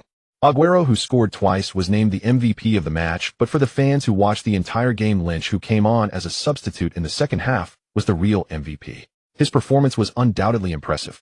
Although he didn't shine much in tackles and interceptions, Lynch's goal and assist in the attack drew significant attention. He was a key contributor to Manchester City's victory. Sky Sports dispatched 2 teams to interview Aguero and Lynch. A beautiful host with a half circle of skin exposed approached Lynch. Lynch, congratulations on scoring in your debut. Thank you. That volley shot at the end of the match was spectacular. I want to ask, what were you thinking at that moment? Well, I wasn't really thinking much. I just noticed that there were no defenders at that spot, so I could take a shot. You know, even if I missed, it could still count as a different kind of clearance. Laughs. Although you didn't win MVP, it seems your performance has already won over the Blue Moon fans. At this moment, do you have anything to say to the fans? Thank you for your attention and support. We will keep working hard. Lynch slightly bowed and ended the interview. The beautiful host signaled to cut the live camera, smiling as she approached, and slipped a note into Lynch's hand saying, Asian, kid, remember to call me. We can have a drink together tonight. The beautiful host swayed her waist and left. According to the law of attracting curves, Sterling was drawn in. Oh dear. What luck to have such blessings. Lin Qi quickly waved his hands. I am not. How could that be? Then what is that in your hand? Lin Qi was taken aback. Whoa. After waving his hands for a long time, the note hidden in his hand was clearly seen by Happy Lin. Do you want it? Here, take it. Lin Qi pretended to throw it over. No. I never force women to have dinner with me or to share a bed. Ooh, I prefer passive affection. Sterling shrugged and continued. Come on, everyone is waiting for you to come out and thank them. The two walked to the south stand to join their teammates. Facing a dazzling blue ocean of fans, Lin Qi, gradually getting excited, simply took off his jersey and tossed it into the diehard fan section. This is the power of adrenaline. And women only affect my speed in drawing my sword. However, late at night, under the encouragement of curvy Lin Qi still secretly held a party for just the two of them. The beautiful host of Sky Sports, one word, very smooth. Although the team achieved a great victory, they were about to face a crucial Champions League playoff match. Therefore, Guardiola did not give the players any time off, not even half a day. The morning after the match against Sun, on the training ground, 21-year-old Sterling was telling 19-year-old Iheanacho about the wonderful night Lin Qi might have experienced. Iheanacho was puzzled why Lin Qi, who always came to training early, had not arrived today, or it turned out to be. He quickly sneaked over to Sterling. Bro, if you say I performed well, will anyone come and throw me a party? Sterling glanced at him and replied, with money perhaps, with looks maybe not so much. Huh, I'm quite handsome back home, okay? Silly kid, you even said back home. The blonde beauties of England are all looks conscious, all right. Sterling quickly changed the subject, whistled. Wow, look who's coming. Lin Qi, now changed into training clothes, was walking over. 24-year-old De Bruyne was a bit puzzled and teased Lin. Rare for you to come so late. Why such dark circles under your eyes? Lin Qi was about to answer, but Sterling, who was flirting with Iheanacho and De Bruyne, spoke first. He mimicked Lin Qi's tone, saying, oh, yes, yesterday's match was so much fun. You know, I ran my heart out on the field. I don't know how much sweat I lost or how much effort I put in. That shot made me tremble. I was excited and couldn't sleep all night. Sterling deliberately emphasized the words shot and couldn't sleep all night, teasing Lin Qi. Company walked over upon hearing this, thinking Lin Qi really couldn't sleep well because of yesterday's victory.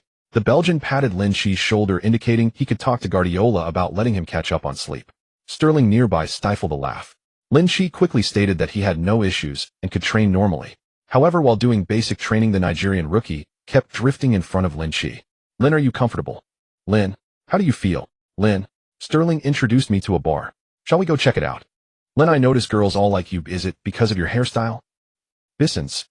What's up, boss? Through the office window, Guardiola could clearly see Iheanacho chatting with Lin Qi. The Spanish coach was a bit puzzled. Oh, what could they possibly talk about for so long instead of training? So he directly called Bissons, who was leading the players in basic training on the field. What's going on with Iheanacho? Why is he chatting with Lin Qi instead of training? Does he want to go play in the youth team? Manchester time, August 16th.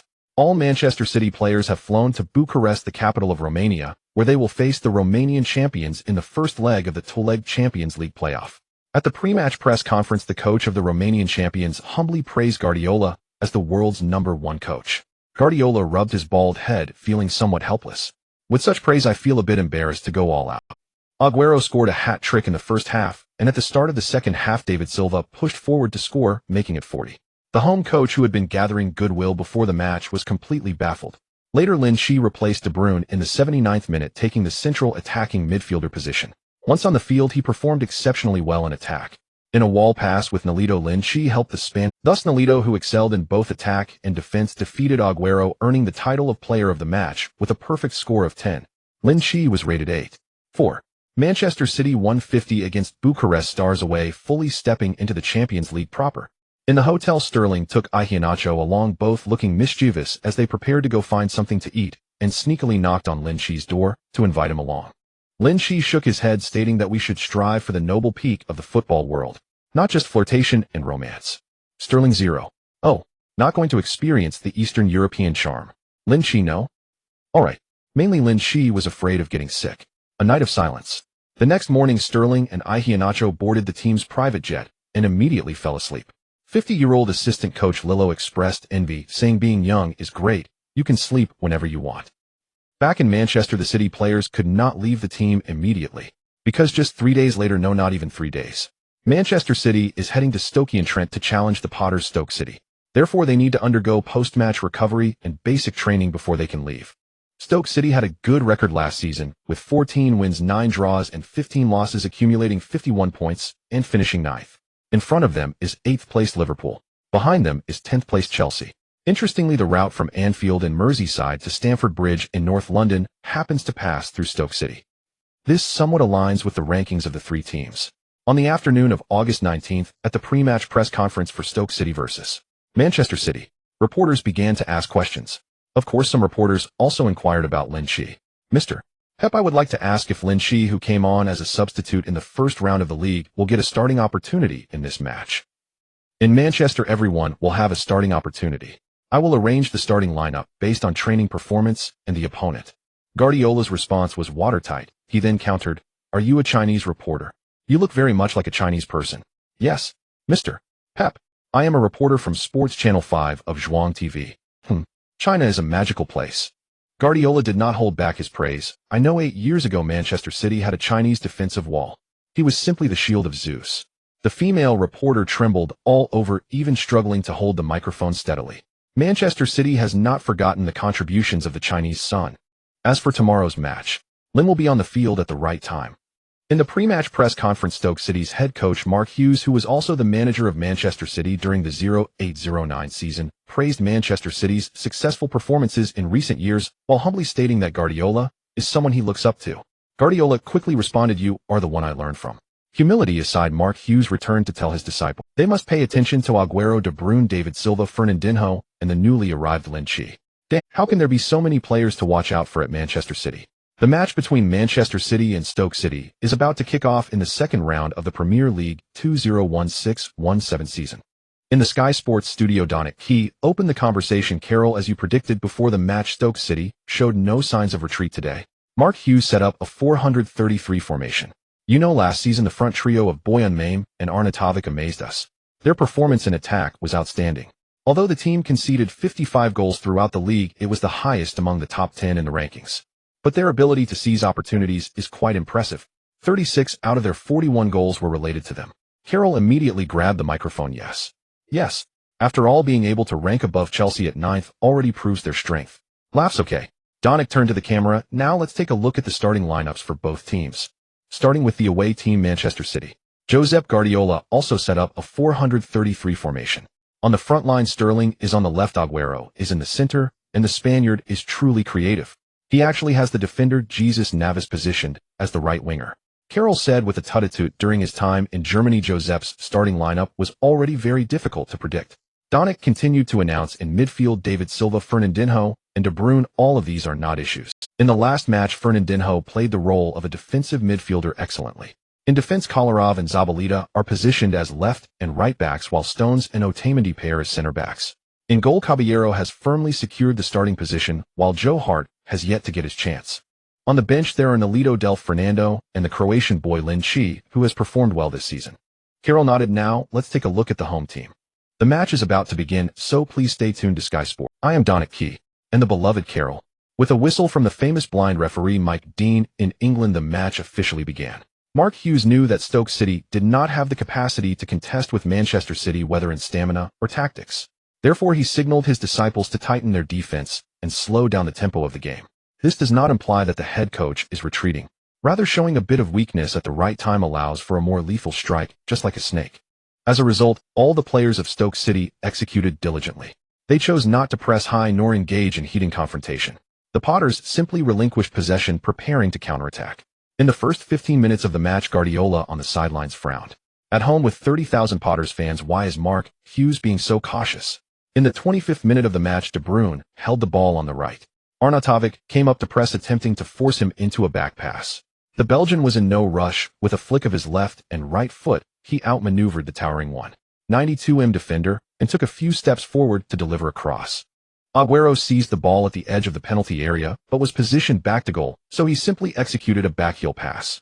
David Silva, making a forward run, met the ball with a powerful shot, but the ball deflected off the opponent's number 17 defender Shawcross. Penalty. Carroll immediately stood up and shouted in anger. Shawcross is paying the price for his reckless behavior.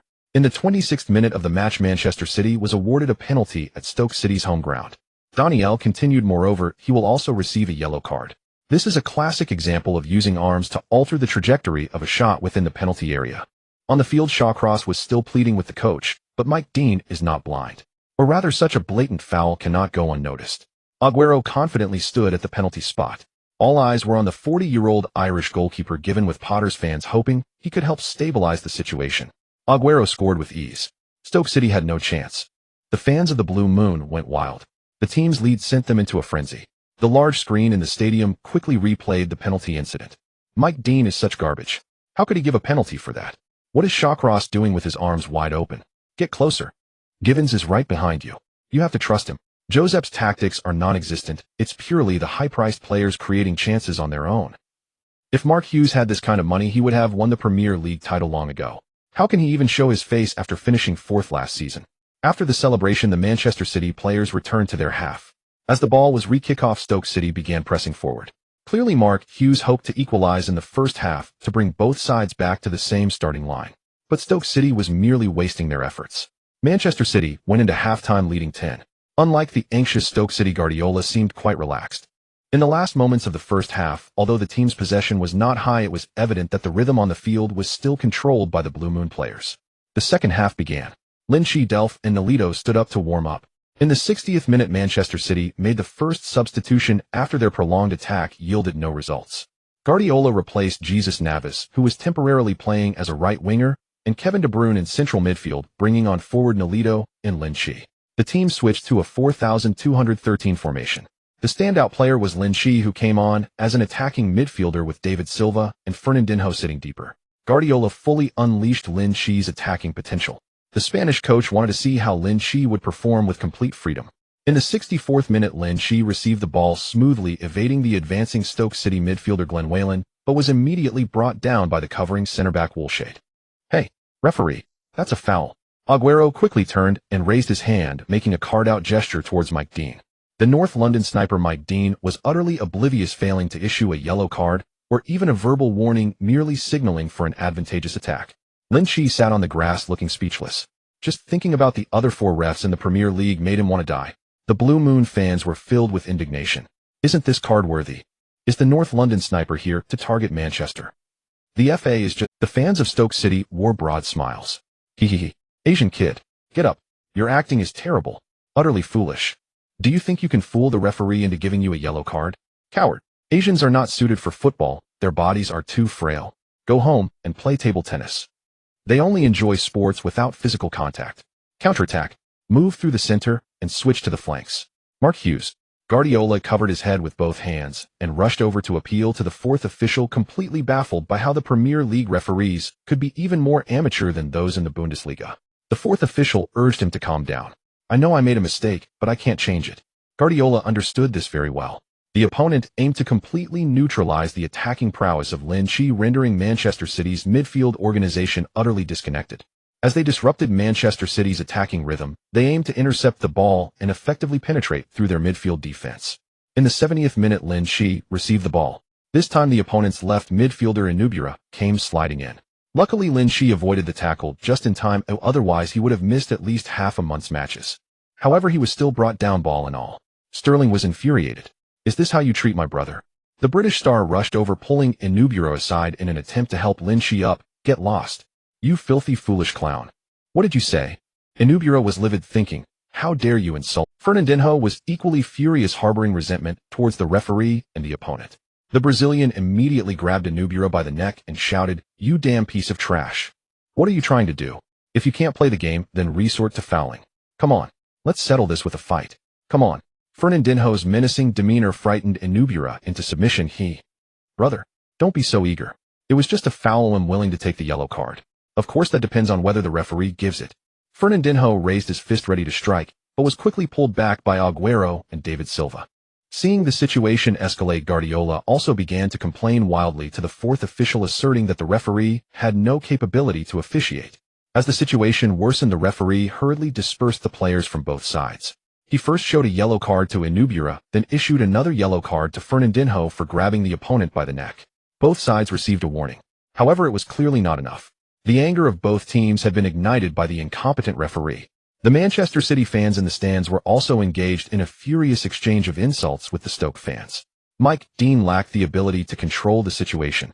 Guardiola stood on the sidelines, quickly directing, "David, move up a bit to help Lin attract some firepower. Sterling, shift to the right and get involved in the defense.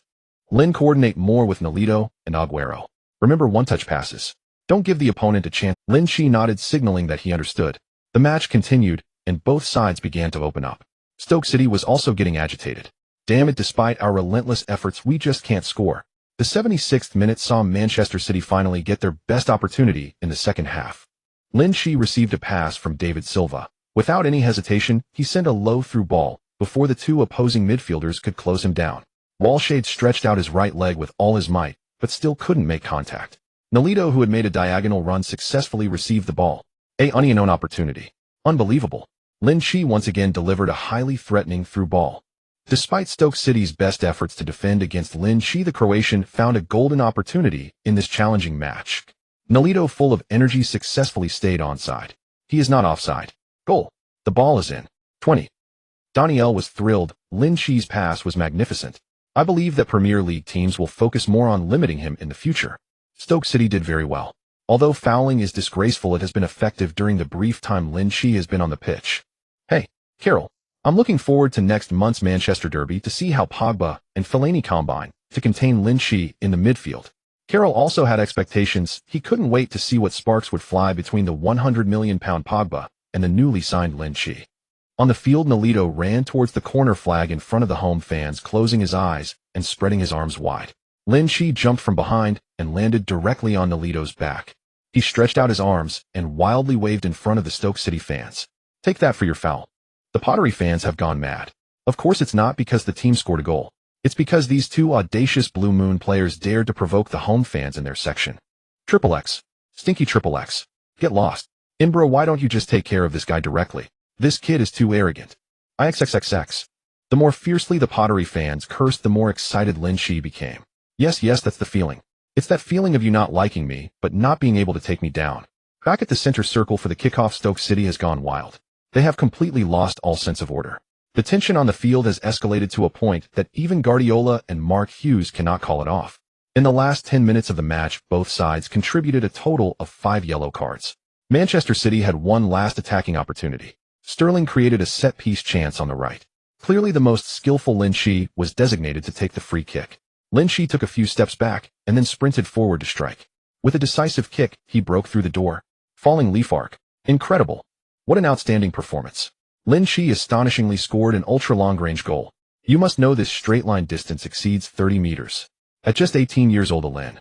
In the studio, Daniel Cle and Carroll did not hold back their admiration and praise.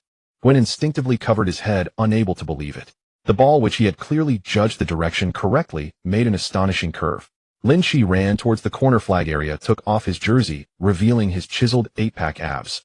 He excitedly yelled at the away fans of Blue Moon. Unstoppable. 1 goal, 1 assist. This is a straightforward response to the opponent's repeated fouls. Sterling, Aguero, and David Fay quickly rushed over, frantically rubbing Lin Qi's head. That's right. Lin, let those damned scum cry over losing the game. You are simply amazing. It's a pity you are not Belgian. I can't imagine how strong the Belgian national team would be with you and De Bruyne. Lin, you silenced them. Ha. You silenced 30,000 Tao Gong fans. Lin Qi raised his arm and waved frantically. I am Lin Qi. I am also the legend of Manchester City. The Huaxia Manchester City Forum is equally caught up in a celebration frenzy, not only because the score is secure, but also because Lin Qi lived up to expectations, passionately scoring to help the team achieve a resounding victory. Brothers, did you watch the match? It was incredible. Lin Qi. Dozens of comments appeared. I'm watching.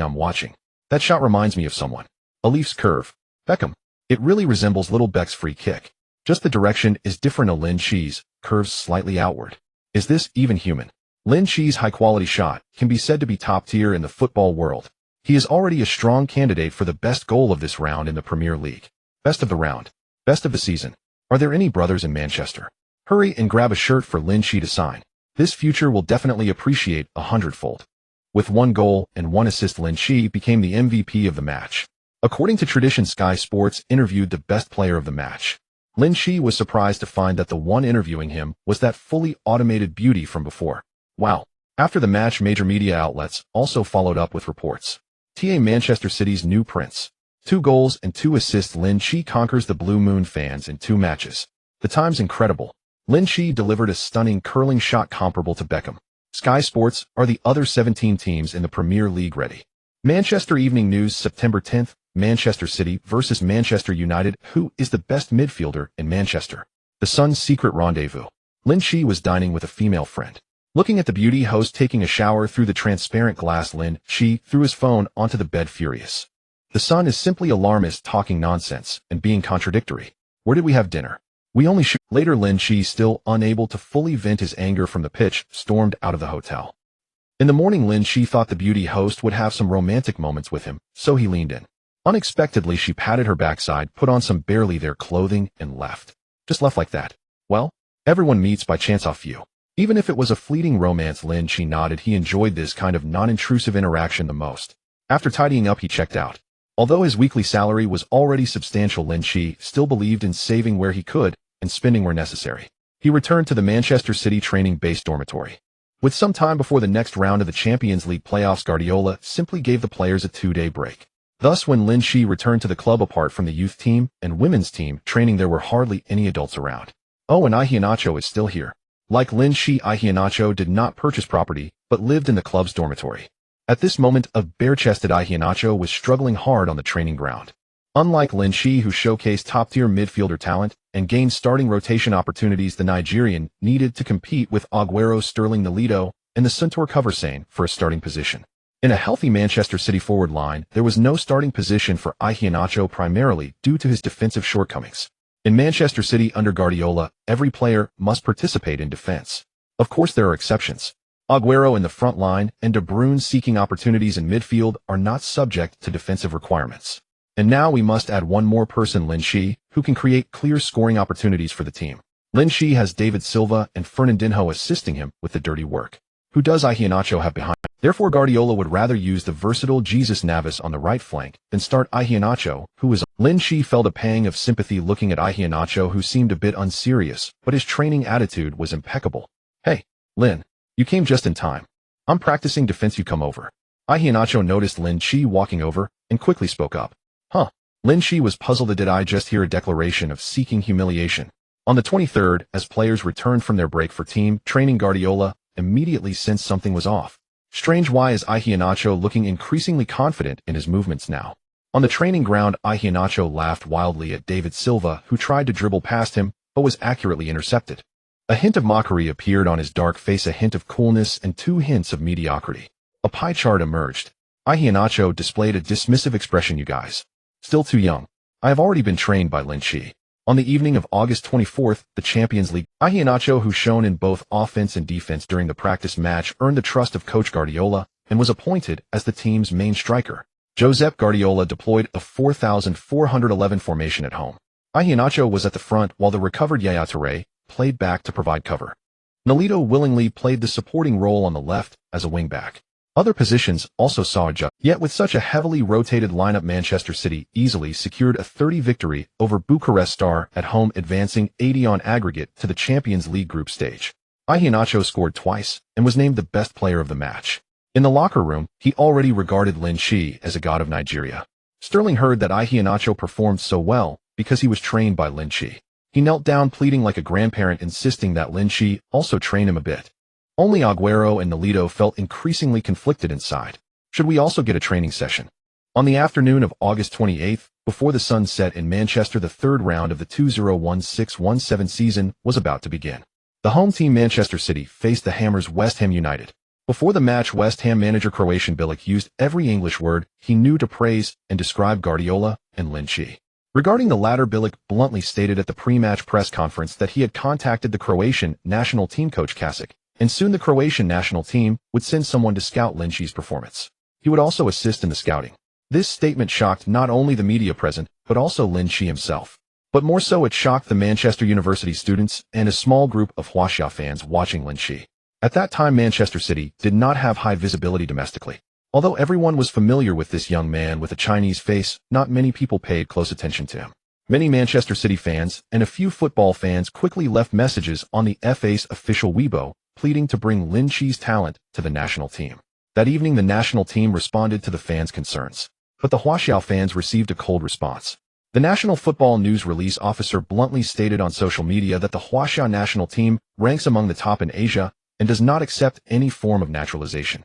Fans in the comments were baffled how others can mix and match, but why is it naturalization for us? Many fans expressed that they had already gotten used to it. The FA's decision-makers have not been clear-headed for a day or two. Ha ha ha ha. Hello everyone. The cheerful laughter of Danielle Kelly echoed from the television screen. As you can see today, my partner Carol and I will be live at the Etihad Stadium. Carol also raised the microphone and glanced at her watch. It's 4:40 p.m. London time, and in 20 minutes the match between Manchester City and West Ham United will begin.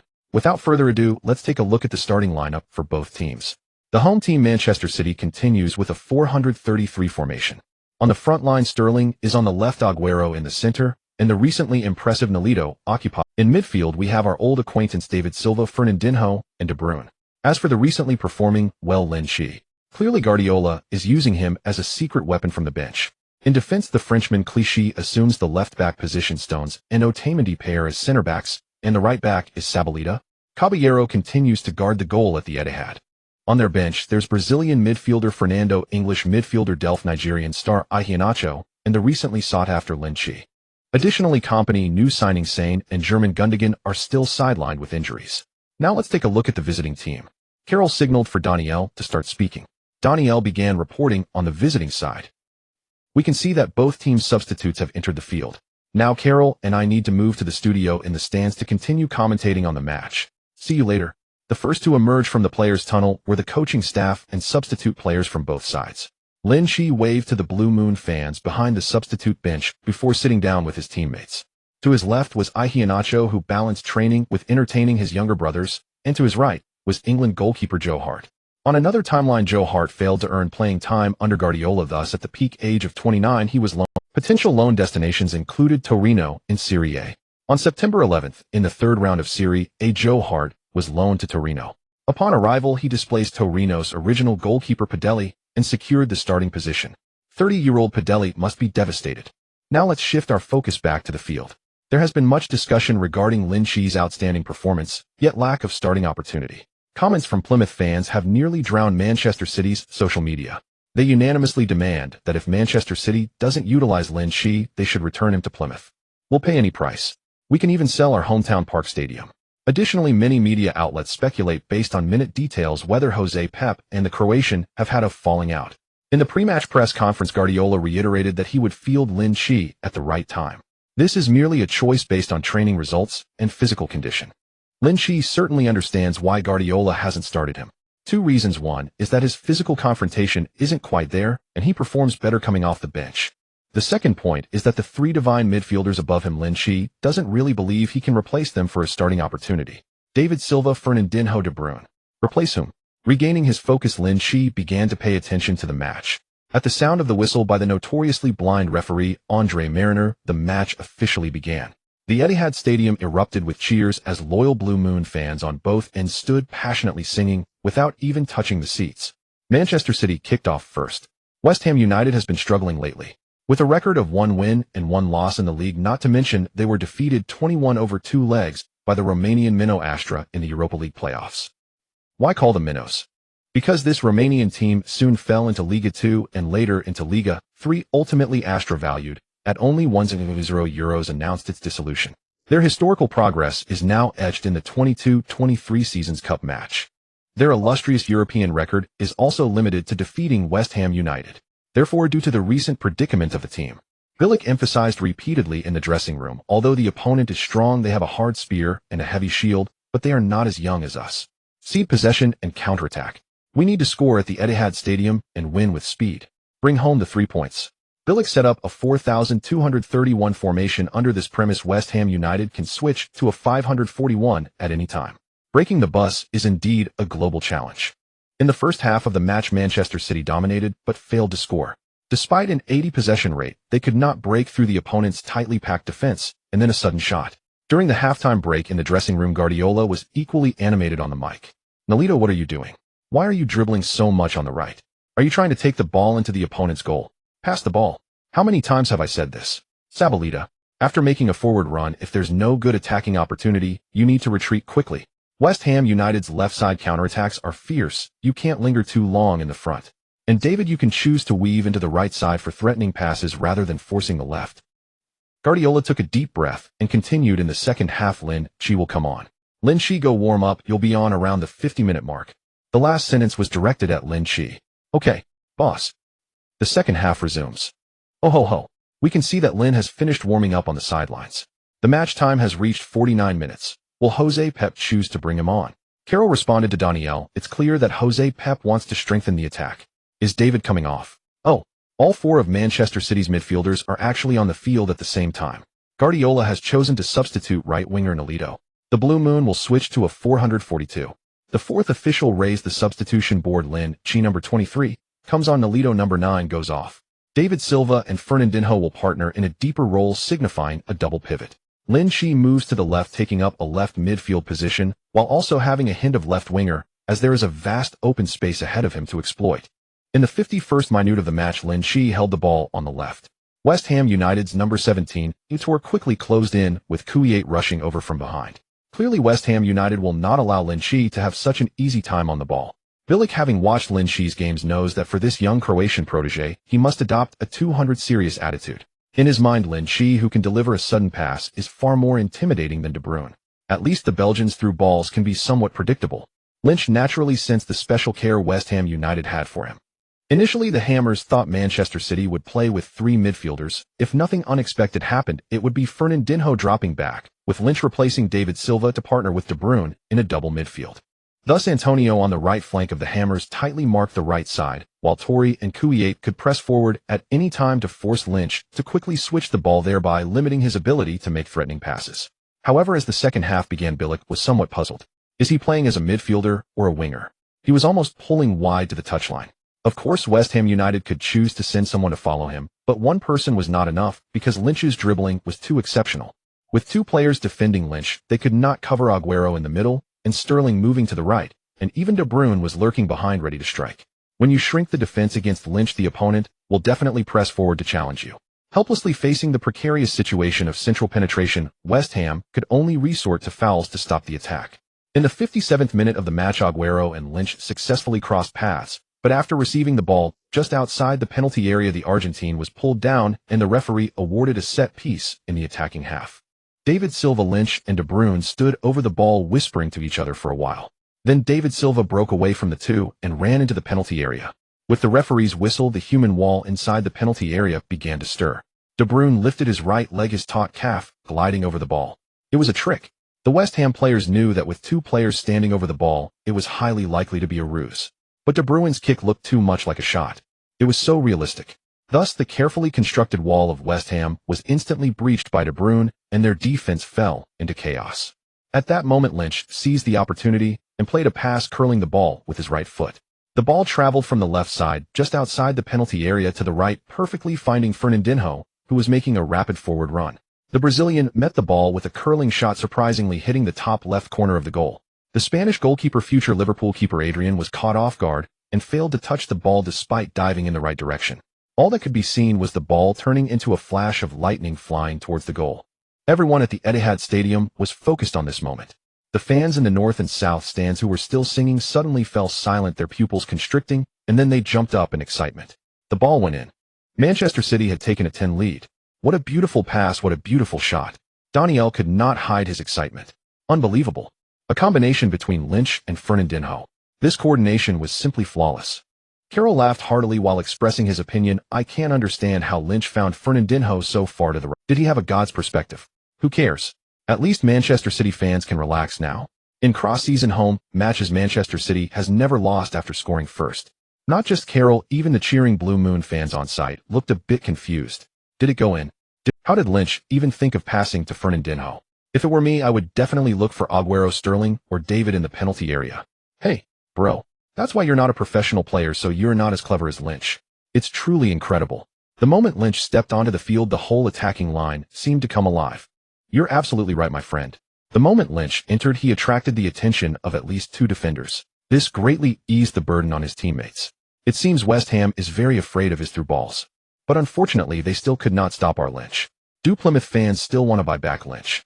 A player as talented as Lynch should showcase his gifts in the top league, not sink back into the damned League One for 2. After the goal, Fernandinho ran towards the south stand, pointing to the sky, with one finger indicating that this was his first league goal of the new season.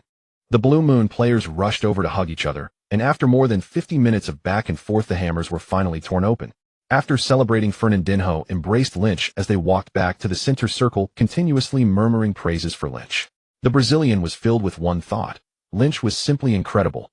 Only Fernandinho himself knew that his forward run was entirely to create space, trying to attract the attention of the opponent's goalkeeper and defenders to reduce the pressure on Aguero and others in the center of the penalty area.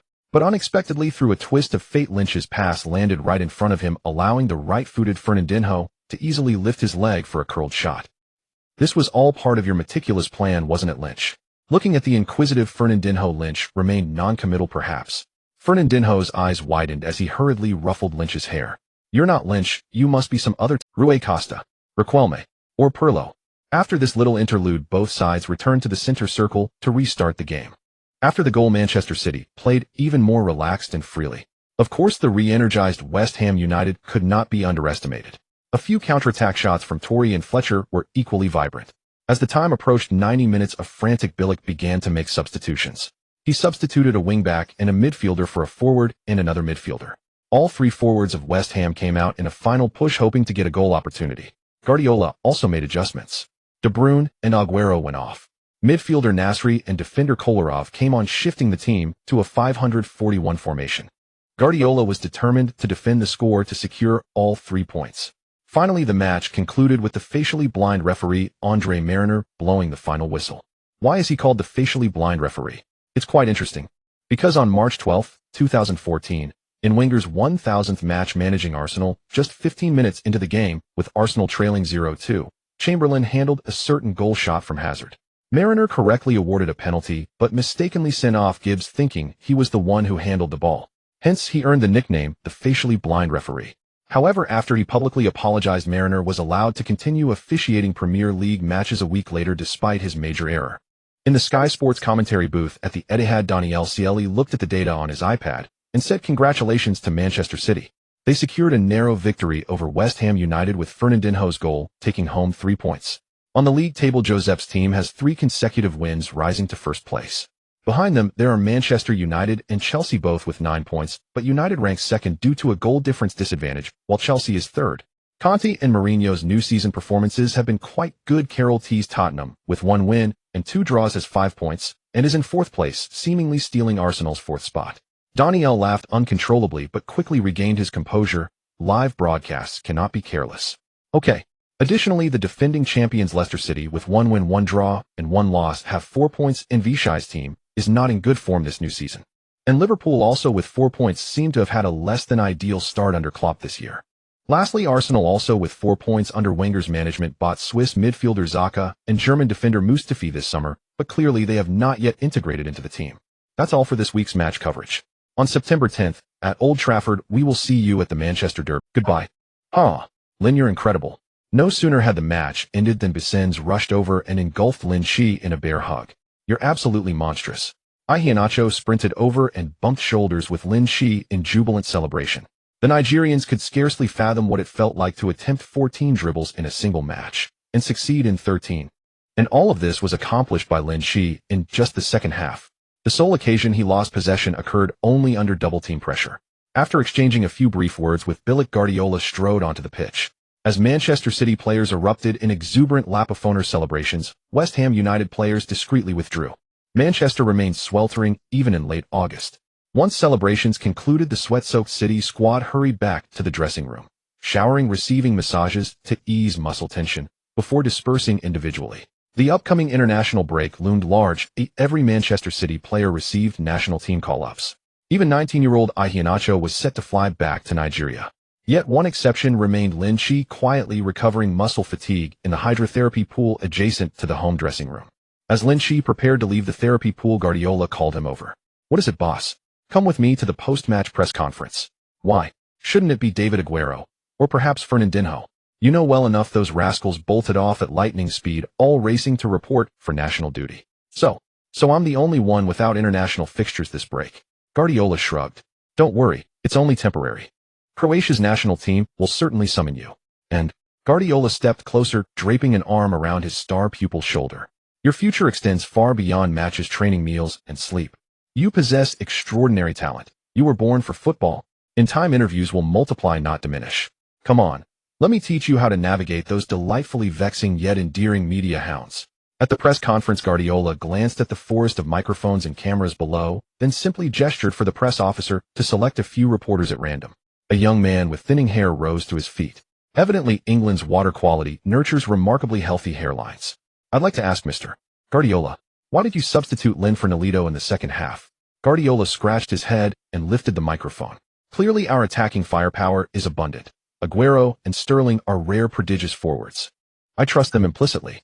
Yet breaking down compact, deep-lying defenses remains football's perennial conundrum. It cannot be solved merely by stacking forwards. We needed transformation. Etihad demanded transformation. Lin's passing is exceptional. As you witnessed, he once again conjured magic for the sky blue faithful. Absolutely brilliant. Indeed, in certain respects, Lin surpasses every active midfielder today. The press officer then called upon a poised, dark-haired woman in formal attire. The woman appeared visibly exhilarated. She seized the microphone handed to her and spoke eagerly. Hello, Mr. Guardiola and Mr. Lin. I'm a journalist from Croatia Lin Qi Sports. I have 2 questions for Mr. Lin. Lin Qi took the microphone and gestured for her to proceed. As we all know, Mr. Lin is of Sino-Croatian descent, eligible to represent either Croatia or China's national team. May I ask whether you've ever considered playing for China's national side? Well, who can foresee the future? Let's wait and see what unfolds. Lin Qi paused thoughtfully before answering. Guardiola turned startled. This lad's phrasing was masterful, saying everything and nothing at once. Is this what the Chinese call Tai Chi diplomacy? Is it part of Croatia's Football Federation's mandatory curriculum? And your second question, Mr. Lin, has China's national team approached you? In September and October's Asian qualifiers, China faces a door-die campaign. I believe they desperately need a midfield genius like you. I'm sorry, but I must tell you no representative from the Chinese Football Association has contacted me thus far. Before the journalist could follow up, the press officer gently retrieved the microphone from her hand. As steward of press conference decorum, he needed to ensure fairness among all reporters. The journalist sighed, but these answers would suffice for several compelling articles. Shocking. De Bruyne, Xavi, Iniesta, and Modrić, all pale in comparison. Guardiola hails him as the world's greatest. Lin Qi, Chinese or Croatian? The 18-year-old Manchester City prodigy states he has yet to receive contact from China's national team. CFA Insider's senior leadership remains divided, but Lin Qi's potential inclusion remains viable. Rejection. At a national team banquet, the CFA president declared our strongest player is already on the roster. The Croatian Football Federation announced following the September international break, a delegation of experts will travel to Manchester to discuss Lin Qi's potential national team commitment. China's Football Association's apparent indifference ignited fierce online debate.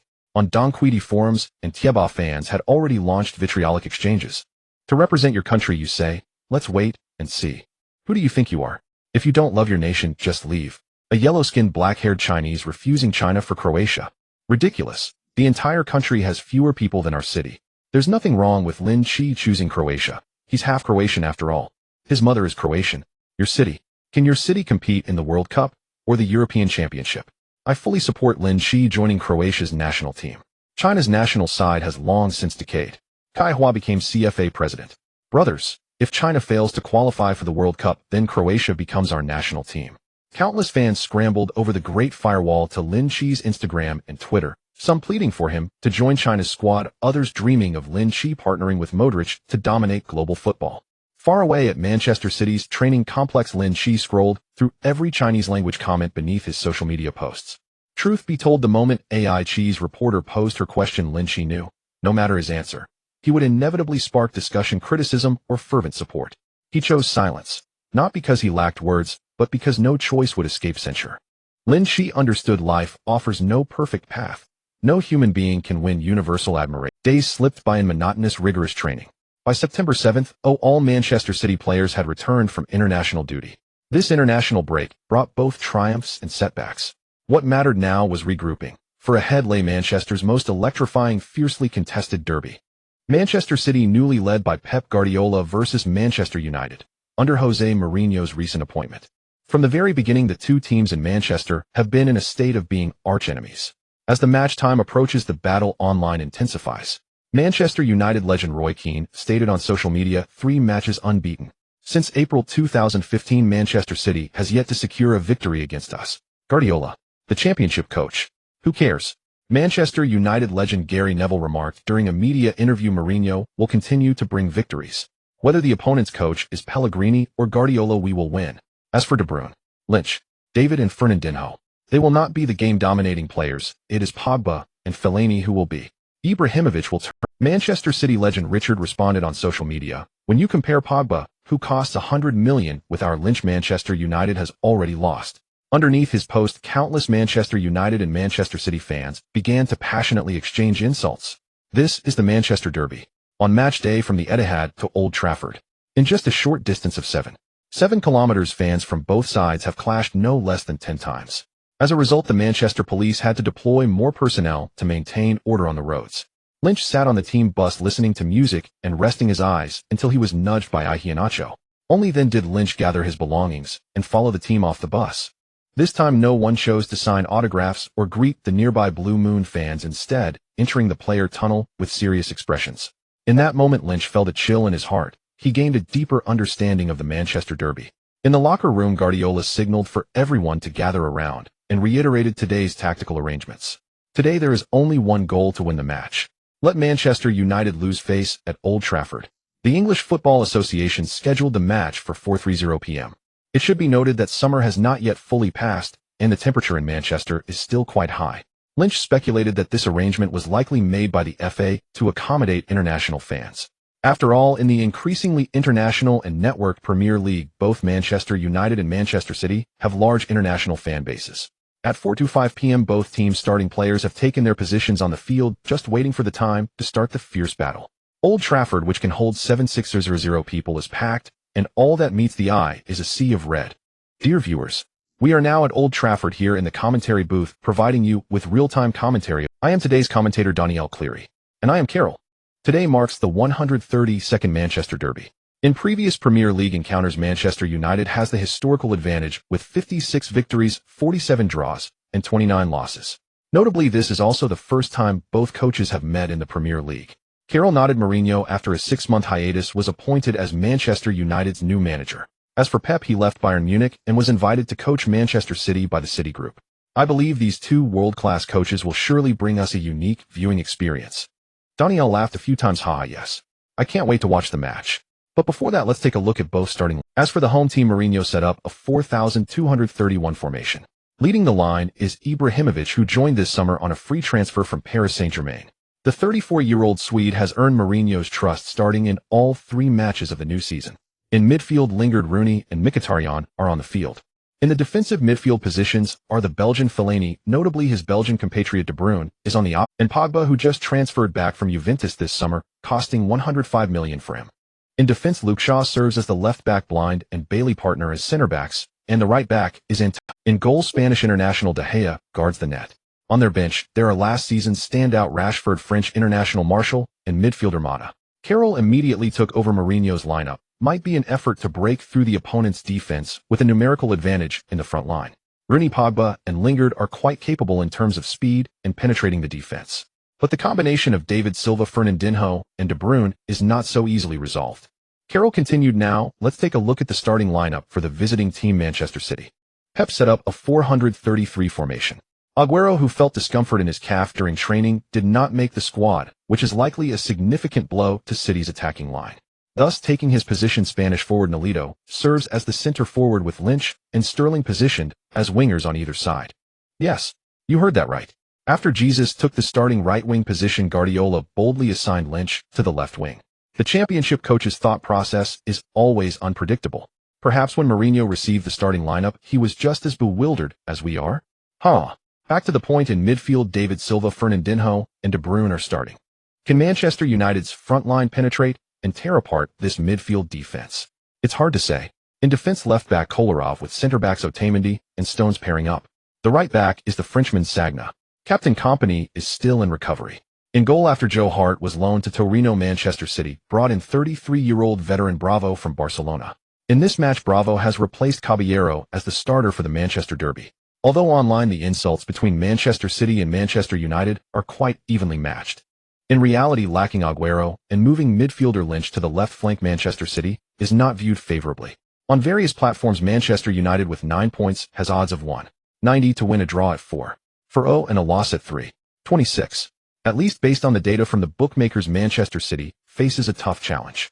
But football is round and no one knows what the outcome will be after 90 minutes. Both head coaches also participated in a pre-match handshake and greeting session.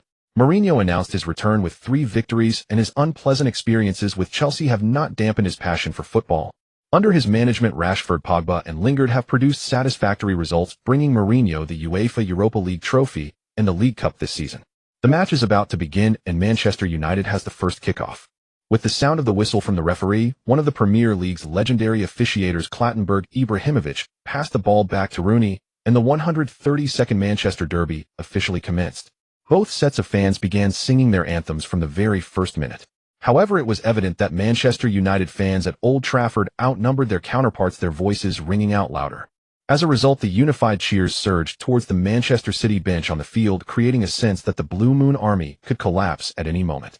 Yet in the first 10 minutes, the City players executed Guardiola's tactics flawlessly, maintaining a slower rhythm, playing on the ground, and focusing on passing and possession. When Guardiola's team began to control the ball on the ground, even a team like Ancelotti's or Zidane's Real Madrid found it helpless. This was Lin Qi's first Manchester derby, and surely it would not be his last.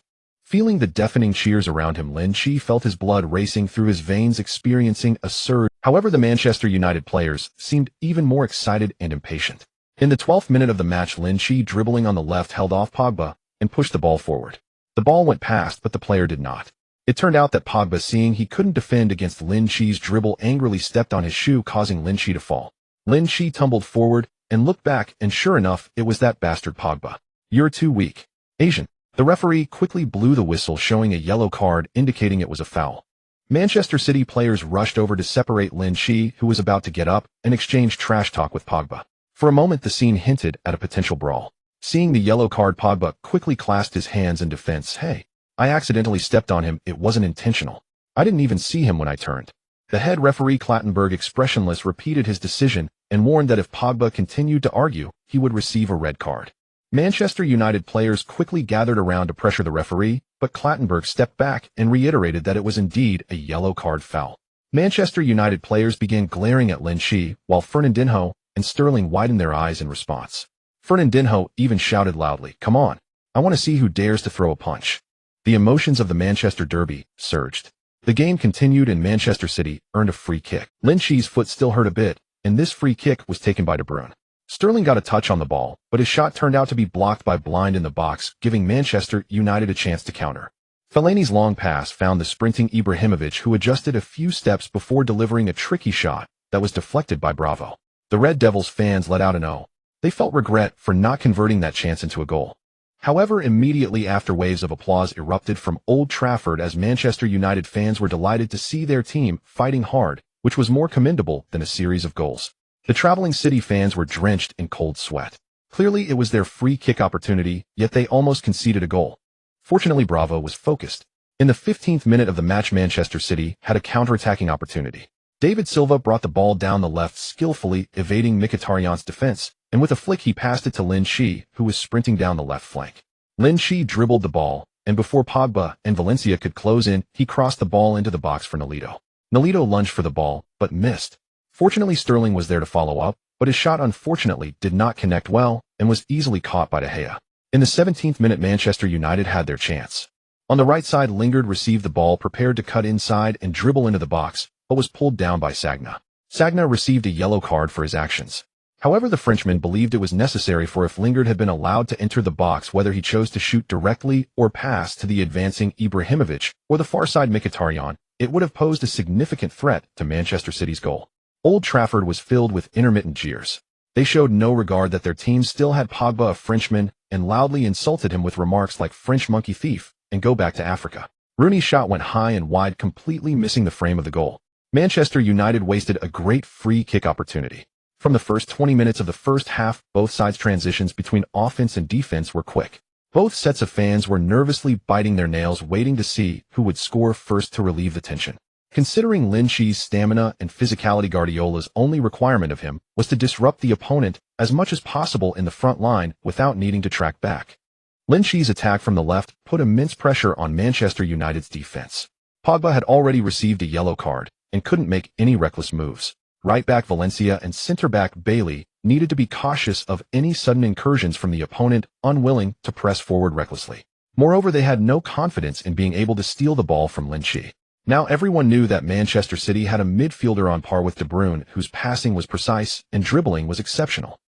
In the first 3 league matches, he had delivered 2 goals and 3 assists. This was hardly the performance of an average midfielder. After the 30th minute of the first half, as the pace of the match slowed, Manchester City began to gradually dominate possession. David Silva and De Bruyne also began to frequently make attacking runs to find opportunities. The area in front of De Gea became increasingly perilous. Not to mention the players on the field, even the fans could see Manchester United's disadvantage. Despite the absence of City's forward Aguero, it was becoming increasingly evident. Yet the more one watched, the more it seemed that Lin Qi, who was temporarily filling in as a left winger, perfectly compensated for this gap, dribbling, beating defenders, and delivering crosses. Nolito only needed to execute the task of finishing in the box perfectly. If he missed, it didn't matter. With both wings in action, if he couldn't get it on the left, he still had the right.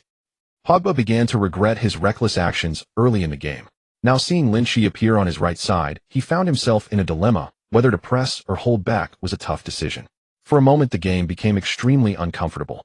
Mourinho was also feeling the pressure. In the pre-match, he had boldly speculated that Guardiola would use Sterling, Nolito, and Jesus as the front trio.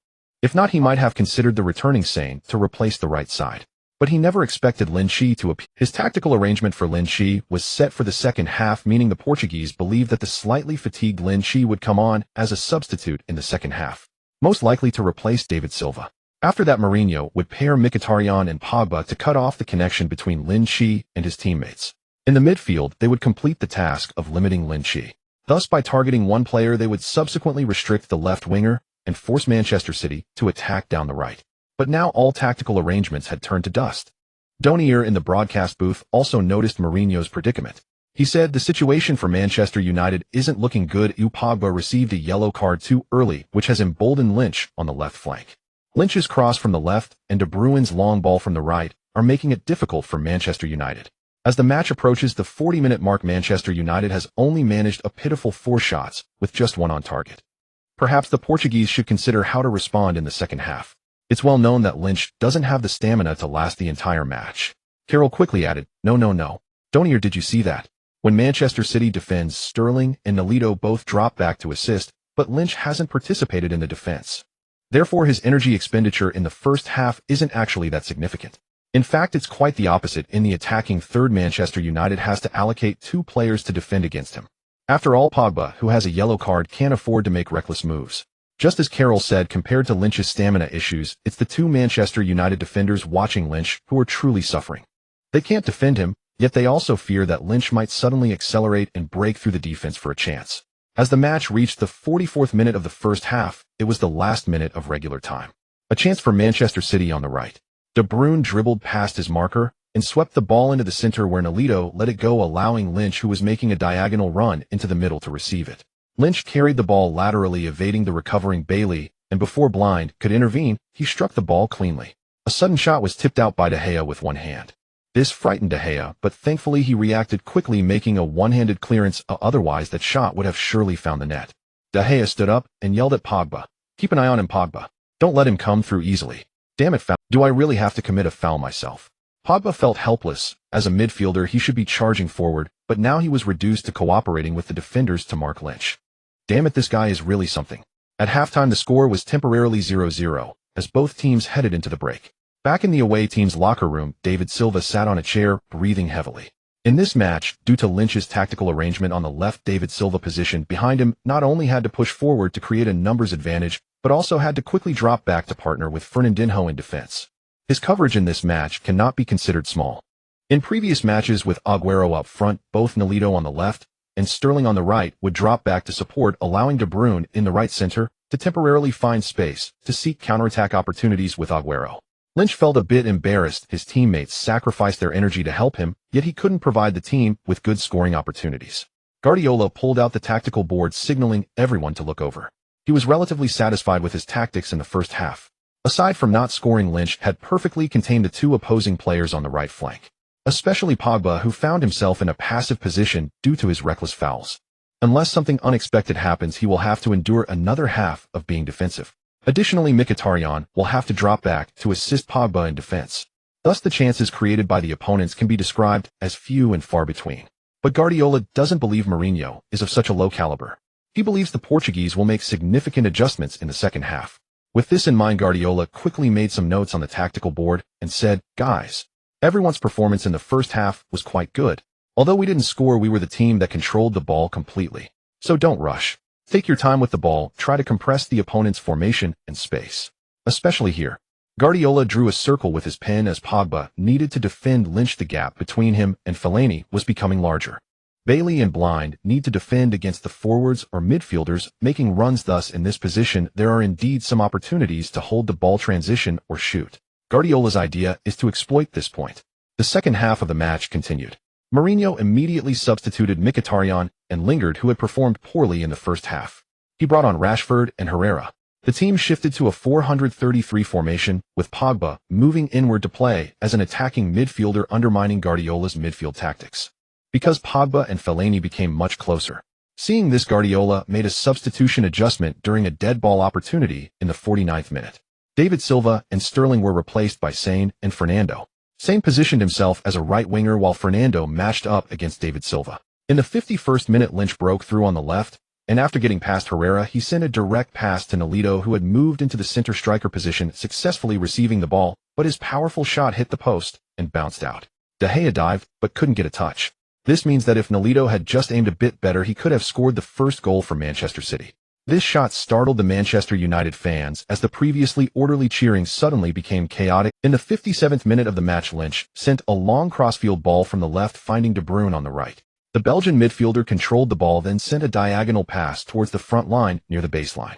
Sane, who had just come on less than 10 minutes ago, received the ball back to goal without being offside. Fellaini hurried over to assist Sane, but allowed De Bruyne some space to operate. Sane passed the ball back to De Bruyne, who made a no-look pass, and the ball landed perfectly on Fernando's head, who had made a run into the penalty area. The latter controlled and struck the ball in one fluid motion. Pogba lunged to block, but unfortunately he deflected the low shot with his raised right arm. The French international Pogba tried to block the ball with his body, but miscalculated and used his arm instead. The nearest Fernando quickly raised his hand to signal the referee, indicating that it was a penalty. Clattenburg stopped the match and pointed to the penalty spot.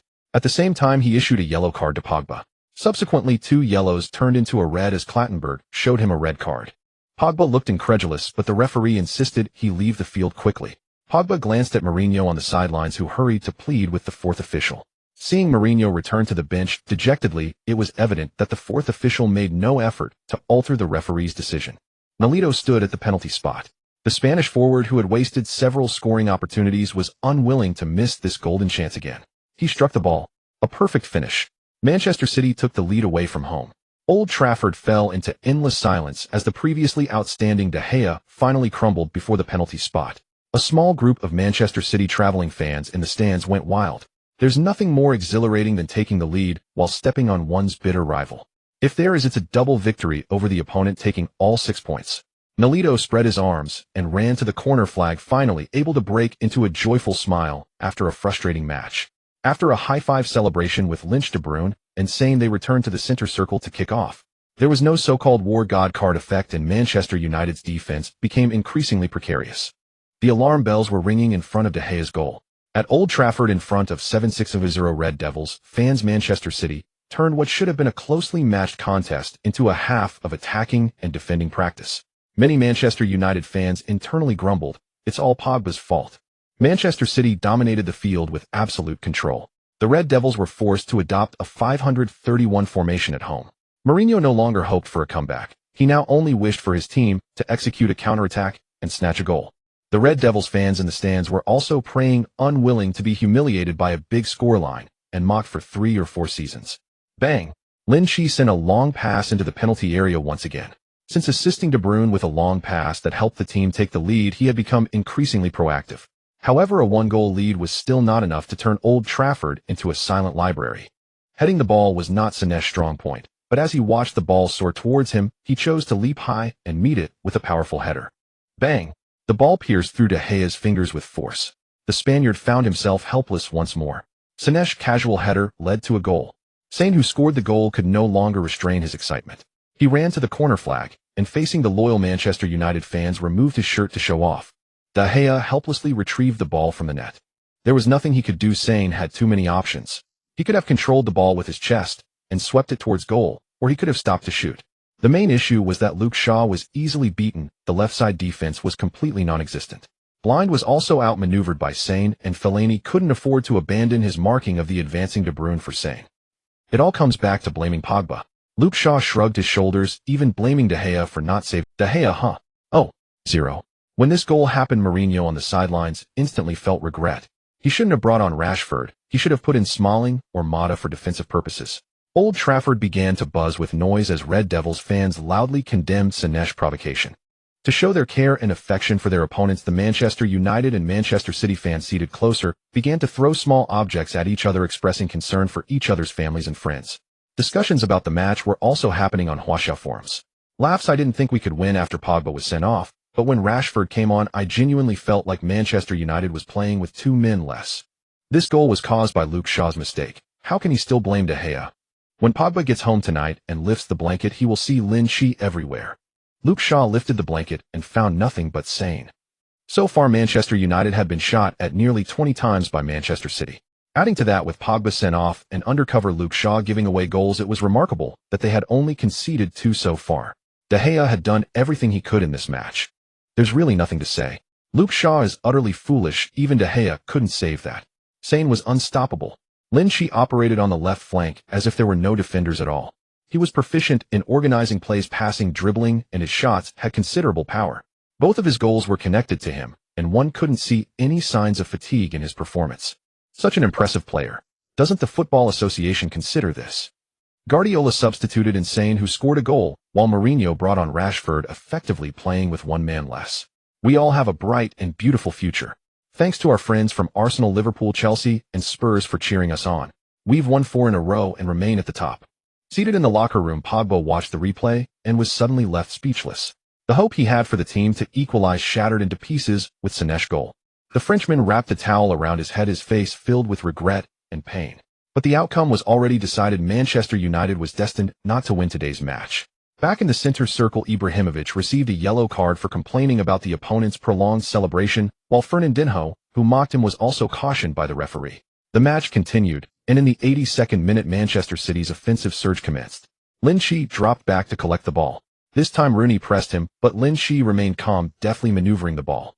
As Rooney retreated, gradually Lin Qi changed direction, nudging the ball to the left and sprinting forward. Fernando, making a forward run, quickly understood, darting right to draw Rooney away, leaving Lin Qi alone to face Herrera and the supporting Bailey. However, Lin Qi chose not to dribble past, but made a sideways pass to De Bruyne on the right. De Bruyne made a through ball towards the baseline, and Sane received it smoothly. With abundant stamina, Sane toyed with Luke Shaw as if it were a quiet road at 4 a.m., swiftly maneuvering past him. Unfortunately, Sane's subsequent curled shot was tipped over the goal line by De Gea, failing to produce a meaningful shot on target. In the 85th minute, Manchester United had a long-awaited opportunity. A corner kick from Manchester City was sent to the near post, and De Gea rushed out to claim the ball, quickly distributing it forward as Ibrahimovic began to surge forward. Ibrahimovic evaded Otamendi, but was stopped by Stones. He had to pass to the left, where Fellaini was making a run. The Belgian's curly hair shot was too straight, and Bravo easily gathered the ball. Time passed slowly. Manchester United strived to regain some dignity with a goal at home, but Manchester City's defense was truly impenetrable. It was so solid that even Bravo felt a chill. From the moment Pogba was substituted off until Fellaini's shot, Bravo hadn't faced any threatening challenges. In the 87th minute, De Bruyne received the ball in the middle and was about to play a through ball to Sane when he was brought down by Fellaini. Manchester City was awarded a free kick in an advanced position. Lin Qi stood up to take it. Typically, De Bruyne would take this free kick from this position as his right foot produced better results than Lin Qi's. But now De Bruyne was limping and couldn't do it. Lin Qi took the free kick. The foul was far from the goal, prompting De Gea to arrange his teammates to form a wall. De Gea speculated that Lin Qi might play a 1-2 to find a teammate in the penalty area. Thus, without overthinking it, he set up a 52 wall, with 5 covering the near post and 2 covering the far end. The Spanish goalkeeper's thinking was straightforward. By covering the near and far posts, he figured the shot wouldn't be a curved one heading down the middle right. Beep. The referee signaled for the kick to be taken. De Gea bent slightly, clapping his hands to cheer for his teammates and himself. He shouted continuously, "Zlatan Rooney, remember to look for a counterattack opportunity." Old Trafford fell silent as Red Devils fans prayed that Lin Qi's shot could go wide. Lin Qi took a few steps back, took a deep breath, and slowly began his run-up. Suddenly, he used his left leg as a pivot, quickly stepped forward, and stretched his right leg straight out. Bang! The ball soared high and sped towards De Gea's face. The ball was heading towards De Gea's left, so he instinctively stepped left, but unexpectedly in the next moment the ball miraculously curved over the wall and headed right. It aimed for the far corner. By the time De Gea hurriedly twisted his body to reach out and dive, it was already too late. Unlike the Red Devils fans who fell into a profound silence, Lin Qi ran wildly towards the Manchester City fans, fists clenched and roaring in triumph. A small group of Manchester City fans in the upper stands responded with cheers and roars. The jubilant sounds of celebration echoed through the air. Red Devils fans stared blankly at the Manchester United players sprawled on the ground, momentarily choking on their grief, each person's sorrow differing from the next. They wanted to muster the spirit to sing the team song to drown out the Blue Moon fans' cheers, only to suddenly realize that Manchester City fans were chanting with the same fervor as at the Etihad. That was a crescent moon crescent blade. Daniel's face turned red, showing disbelief. Unlike Lin Qi's previous leaf-like arc shot this time, he truly replicated Beckham's signature move. Moreover, he scored while stepping on the heads of his enemies. Carroll was so astonished he could barely speak, feeling utterly shocked. All he wanted now was to go down and lift Lin Qi's mask to see if he was actually Beckham. Lin Qi ran wildly to the corner flag area, directly jumping onto the billboard, closing his eyes, listening to the boos and curses echoing throughout Old Trafford. Just one word: exhilarating. Fans following the Manchester Derby should know what the score of 30 signifies. It means that the losing side is completely outmatched in terms of tactical arrangement and team strength. For Manchester United fans, before the next Manchester Derby arrives, they will spend their time under the taunts of their arch-rival supporters. The Red Devils fans flanking the billboard began to stir, many cursing with their mouths, while their feet remained restless. One by one, they were preparing to climb over the railing, trying to throw a punch at Lin Qi. Fortunately, security personnel rushed over to help block them, otherwise some fans would have really jumped down. Fernandinho thought he was bold enough, but unexpectedly Lin was even bolder. "Lin, are you out of your mind?" Celebrating and mocking in front of Manchester United fans. Fernandinho quickly pulled him away, preventing the little gifts thrown by Manchester United fans from hitting him. Manchester United fans were about to explode with anger.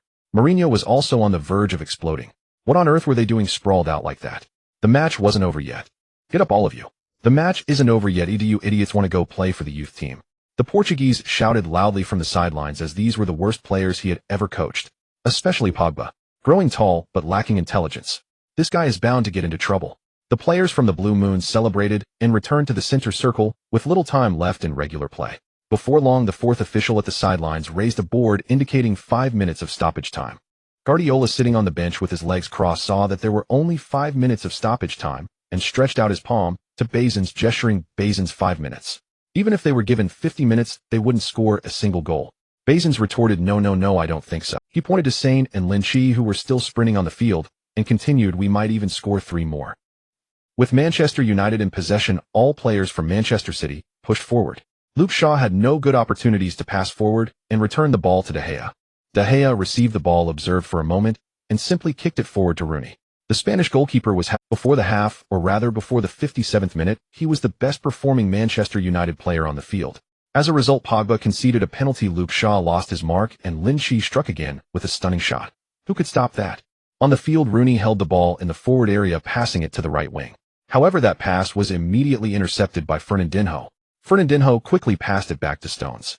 Fernandinho, who came on as a substitute in the first half, was very energetic and performed well on both offense and defense. Of course, this was also related to the Brazilian wanting to showcase himself in front of Guardiola. After all, who wants to sit on the bench and not get a chance to play? Originally, with David Silva, De Bruyne, and Fernandinho starting, the first substitute in midfield was either Fernandinho or Nasri. But when Nasri left for La Liga, he should have been the first choice, yet Lin Qi showed up.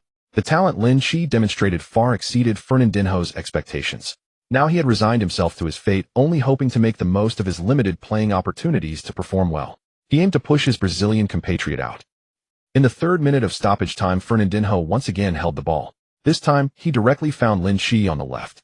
Lin Qi swept it inward, passing to De Bruyne, who was making a forward run. Immediately, Herrera rushed in to urgently press De Bruyne. Unexpectedly, after a few stumbling steps, De Bruyne managed to regain possession of the ball. Glancing at the positions of Sane on the right outside the penalty area and Lin Qi on the left, De Bruyne decisively chose to play a straight ball behind Bailey. Lin Qi was just in time to make a diagonal run to receive the ball. This was an unusual wall-pass cooperation. This was a connection between top midfield players within the Manchester City team. The moment De Bruyne passed the ball, Lin Qi was already in motion. Bailey quickly raised his hand to signal for offside, but the linesman remained unmoved, his flag still. Lin Qi lifted his leg to shoot, and seeing this, De Gea quickly halted his advance, trying to expand his arm's defensive area, while quickly dropping down to intercept Lin Qi's low drive. Lin Qi did not choose to blast a powerful shot or a low drive, but instead executed a gentle chip pass. The ball slipped through De Gea's fingertips. Although the direction of the ball was slightly altered, the overall trajectory remained unchanged. The ball hit the bottom of the crossbar and bounced in. Lin Qi scored his second goal and Manchester City led 40 away. Realizing there was no hope of a comeback, De Gea quickly spread his hands, looking at the referee with a flushed face, saying, "Hey, Mr. Mark, that was clearly offside." The referee Clattenburg raised his palm to signal De Gea to stay back, then covered his ear to discuss with the linesman. The linesman quickly spoke into the earpiece, "It's a good goal. The 23rd player, Luke Shaw, who was closer to me, was behind, and the Manchester City players were not offside." The referee immediately turned around, blew the whistle, and pointed toward the center circle. Lin Qi's goal was valid. After confirming the goal was good, Lin Qi quickly ran to the corner flag to celebrate wildly. The players on the Manchester City bench could no longer contain their excitement, rushing over to pile onto Lin Qi in a passionate celebration.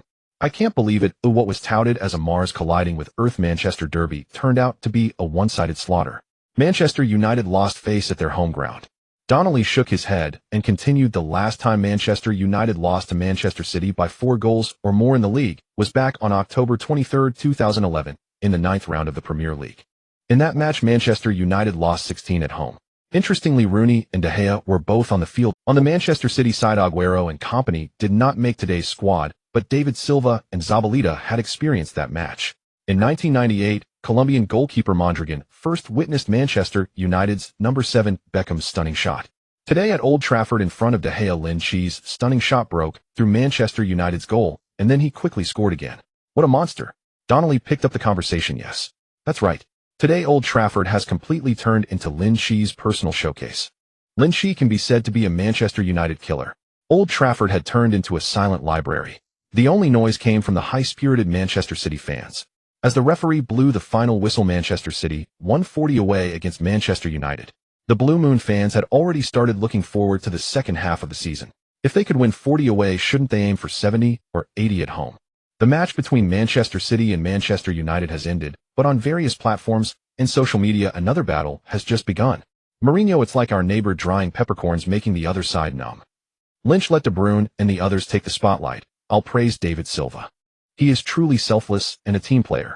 The tactics arranged by Guardiola were executed perfectly. The victory in this match is closely related to him. It doesn't mean that once he's off the field it no longer concerns him. Transfermarkt adjusting Lynch's value to 30 million, and you don't agree. Just look at Pogba's 105 million and Luke Shaw's 30 million. It's a disastrous performance. Today the sky over Manchester is indeed red, dyed by Manchester United's blood. Dog head. Don't be awkward, a 0-0 draw is fine. Doghead. Alright, let's say it's just the first half.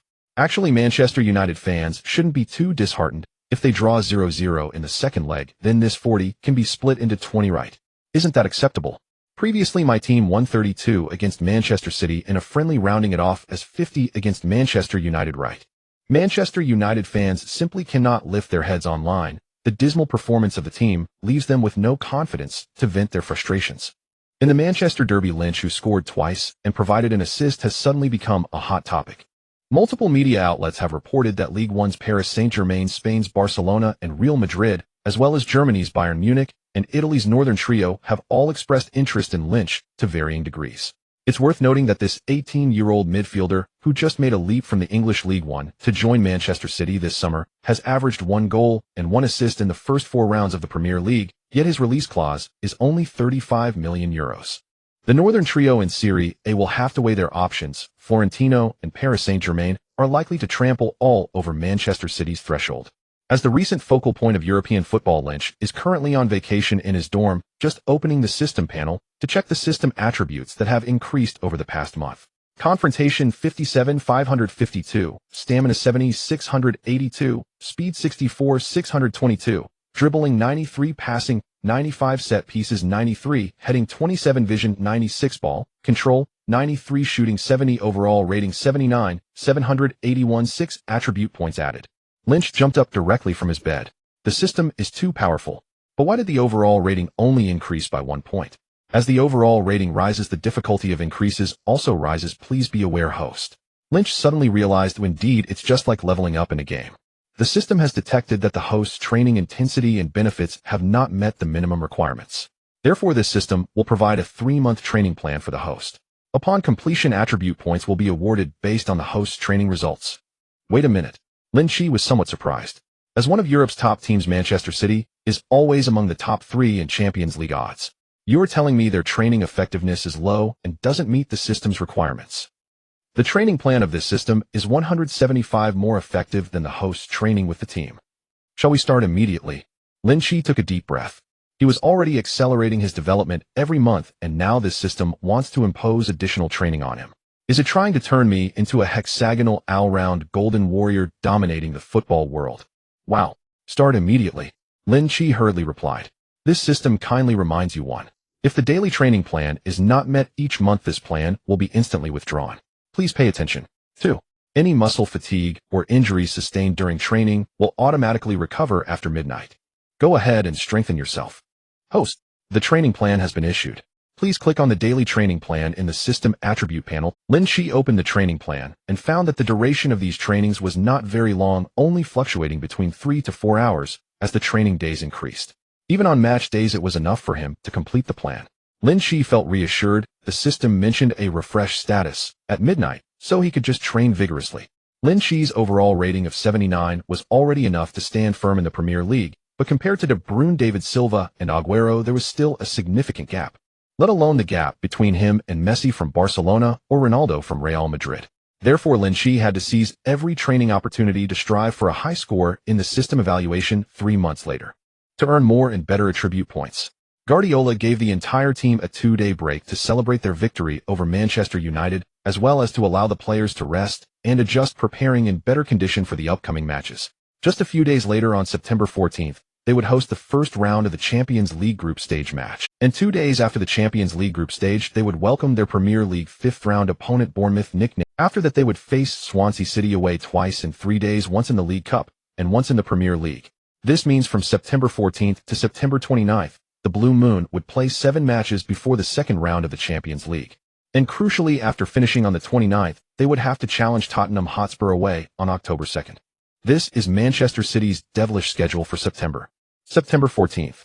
The sky was clear and the weather in Manchester was still very hot. The Etihad Stadium 5500 Blue Moon fans were about to witness the team's first official Champions League match of the new season. Let's go Barcelona, let's go Bayern Munich, our factory has collapsed. As the Champions League theme song ended, Lin Qi joined his teammates to begin warm-up exercises. Indeed, Guardiola seemed to have developed a new position for Lin Qi, forcefully placing him a midfielder in the winger position. Good evening, dear viewers. Welcome to continue tuning into our Sky Sports live broadcast to watch this first round of the Champions League Group C match between Manchester City and Borussia Mönchengladbach. I am commentator Danielle Cleary. I am Carol. Danielle Cleary picked up the starting roster on the table and continued. With an aggregate score of 80, Guardiola's team has forcefully advanced into the Champions League group stage. Now it's time for Mönchengladbach and Celtic to worry. Laughs. Carol, what do you think of today's match? Carol picked up the microphone and said, in the last Bundesliga match, Schubert's team controlled the game well, but they failed to capitalize on their chances and lost to Freiburg away. Fortunately, they don't have any injuries. So do you think Mönchengladbach can take points from Manchester City and leave unscathed? Carol. Danielle winked and teased. Last round, Manchester City had a huge victory over Manchester United. I remember you were so shocked by Lin Qi's crescent moonblade that you couldn't even speak. Ha! I wasn't finished speaking yet. Interrupting others is not a good habit. Danielle. Mönchengladbach leaving unscathed. No, Manchester United also had no injuries in the last match. As for this match, I certainly support Manchester City with both hands and feet. A German team wanting to achieve victory in England. Not in this century. Donier brought the conversation back. Now let us first take a look at the starting lineups of both sides. Agüero and German midfielder Gundogan have returned to the squad. As for Kompany, he is still recovering from his injury. For this match, Josep set up a 4,141 formation. At the forefront, the revived Agüero starts. There are 4 midfielders on the left, David Silva partnered in the center by Gundogan and De Bruyne, and on the right, Lin Qi. If Agüero goes missing in this match, then Manchester City will be playing without a forward. The lone defensive midfielder is Fernandinho, while Fernando, who performed well as a substitute last match, remains on the bench. On the defensive line, the left back is Kolarov with two center backs Otamendi and Stones. On the right, Zabaleta takes the position. Bravo continues in the starting goalkeeper position. On the Borussia Mönchengladbach side, with both lineups introduced, the first UEFA Champions League group match of the new season officially begins with the referee's whistle. Playing at home, Manchester City took the initiative on the field. After all, 800 million against 150 million, the advantage is on our side. In the first 30 minutes, Manchester City was practically pressing Mönchengladbach. But with nearly 10 shots inside and outside the penalty area, they failed to break through the opponent's goal. Schubert understood that his team was not a match for Manchester City, nor even for Barcelona. So once entering the Champions League knockout stage, his thought was very simple. In the two matches against strong teams, minimize the loss of points, and strive to gain more points against Celtic, aiming to secure third place to play in the Europa League. Surely someone would say that the purpose of playing football is to score goals and achieve victory. If you're not playing for victory, then why play at all? It's logical, but the most precious thing in football is actually a clear understanding of one's own strength. Does Mönchengladbach not want to play in the Champions League knockout stage? Don't they want to win the championship? Surely they do. But to advance to the knockout stage, they need to accumulate more points. To accumulate more points, they must win matches. To win matches, they need to score against the opposing team and engage in attacking play. Schubert truly cannot afford to play an attacking game against Barcelona or Manchester City. Not to mention facing Barcelona with Messi, Neymar, and Suarez, and the strengthened Manchester City, even the injury-plagued Bayern Munich, led by Guardiola, could dominate them in the league. Additionally, Mönchengladbach is also facing a situation of competing on three fronts. After this round of the Champions League group stage, they need to return to Germany to prepare for the league match, 3 days later followed by the DFB Pokal. In the previous timeline, Mönchengladbach, which entered the Champions League group stage, fell from 4th place in the 15-16 season to 9th in the league. If it weren't for the fact that the team went unbeaten in 6 of the last 7 rounds, they might have dropped a position or two. Getting back to the point, Schubert set up a 541 formation, making it clear to everyone from the very first minute. I came today aiming for a point. As the first half of the match is about to end, the Manchester City players feel quite powerless and frustrated against Mönchengladbach's bus tactic, making the whole half rather dull and tedious. The Manchester City players noticed that the lone forward arranged by Mönchengladbach, that 27-year-old German striker, was quite fierce in counterattacks. Several counterattacks were well executed, even startling the drowsy Manchester City fans into shaking off their sleepiness. In the 42nd minute of the match, Lin Qi created a fantastic opportunity on the right flank. He beat his marker, crossed, and delivered a low pass to Agüero. However, the Argentine striker took too long to adjust, and his shot was blocked out for a corner by the opponent's defenders. A huge sigh of disappointment echoed in the Etihad. Guardiola even knelt down, holding his head in regret. What a pity. In the studio, Carroll commented, Lin Qi's excellent opportunity was wasted by Agüero. Donier shook his head and followed up with, although Agüero has recovered from injury, it is clear that today he seems to have left his shooting boots at home. To maintain 5 midfielders on the field, Guardiola sacrificed the positions of 2 wingers. Sterling Nolito Sane and Iheanacho sat on the bench, eagerly waiting. The outside world does not hold high hopes for Guardiola's lineup. However, Guardiola is known for his bold moves in football, especially for daring to create big headlines in UEFA competitions. He is the first coach to do so in modern times. De Bruyne took the corner kick, which was cleared by Mönchengladbach players. In the 451 minute of the match, only 2 minutes were added for stoppage time in the first half. The first goal finally arrived. The first team to score was Manchester City. Mönchengladbach's right center-back made a passing error which was intercepted and stolen by David Silva. After winning the ball, David Silva passed it directly to his teammate, the German Gundogan, who deftly set it up. This time Agüero did not let down the opportunity created by his teammates, shouldering the opposing center-back, the 20-year-old defender Christensen, who will be joining Barcelona, and completed the shot. The Swiss goalkeeper Sommer couldn't make the save in time, and was cleanly pierced through. Manchester City leads 10. After scoring, Agüero ran to the corner flag, celebrating passionately. For him, there is nothing more welcoming upon his return than a goal in the Champions League. Agüero's goal ignited the passion of the fans, and the Manchester City supporters intensified their chants. The deafening and synchronized cheering sounded as if they were going to tear Borussia Mönchengladbach apart. Watching the Manchester City players celebrating at the corner flag, Schubert appeared quite annoyed. In his vision, the team should have walked into the halftime with a draw, not being killed off by the opponent in the first half, returning to the locker room with a heavy heart. In the home team's locker room, Guardiola reiterated his tactical arrangement, which is to attack from multiple angles with long passes. In short, hit the ball to Agüero. The second half begins. Mönchengladbach made a substitution. Chelsea's star forward, the protagonist of the music video The Fragrance of Pear Blossoms, Hazard's brother Thorgan Hazard, was substituted in. This is not a direct positional substitution. Because he replaced the midfielder Kramer, Schubert still hopes to gain although Mönchengladbach does not hold much hope for advancing from the group, with only a 1-goal deficit, they can still attempt to chase it. Mönchengladbach shifted to a 442 formation and began actively seeking to strangle Manchester City, with short passes attempting to create scoring opportunities by outnumbering the opponents. However, the gaps left in their flanks were keenly spotted by Lin Qi. In the 55th minute of the match, Lin Qi carried the ball down the right flank. Gundogan made a diagonal run to draw the defenders away, while Fernandinho moved to support Lin Qi from behind. Lin Qi passed the ball to De Bruyne in the center, and immediately he exchanged positions with Gundogan sprinting towards the right side near the baseline. De Bruyne did not choose to pass horizontally again or send a long ball to the penalty area, but instead he made a through ball to Lin Qi near the baseline. The latter was not offside. Mönchengladbach's number 17 defender did not dare to commit too early and could only backtrack while keeping an eye on the situation. Lin Qi's name has become well known in the Bundesliga. Everyone knows there is a rising star in the Premier League, and the key is that this young star is incredibly brutal, averaging a goal and an assist per match as a midfielder.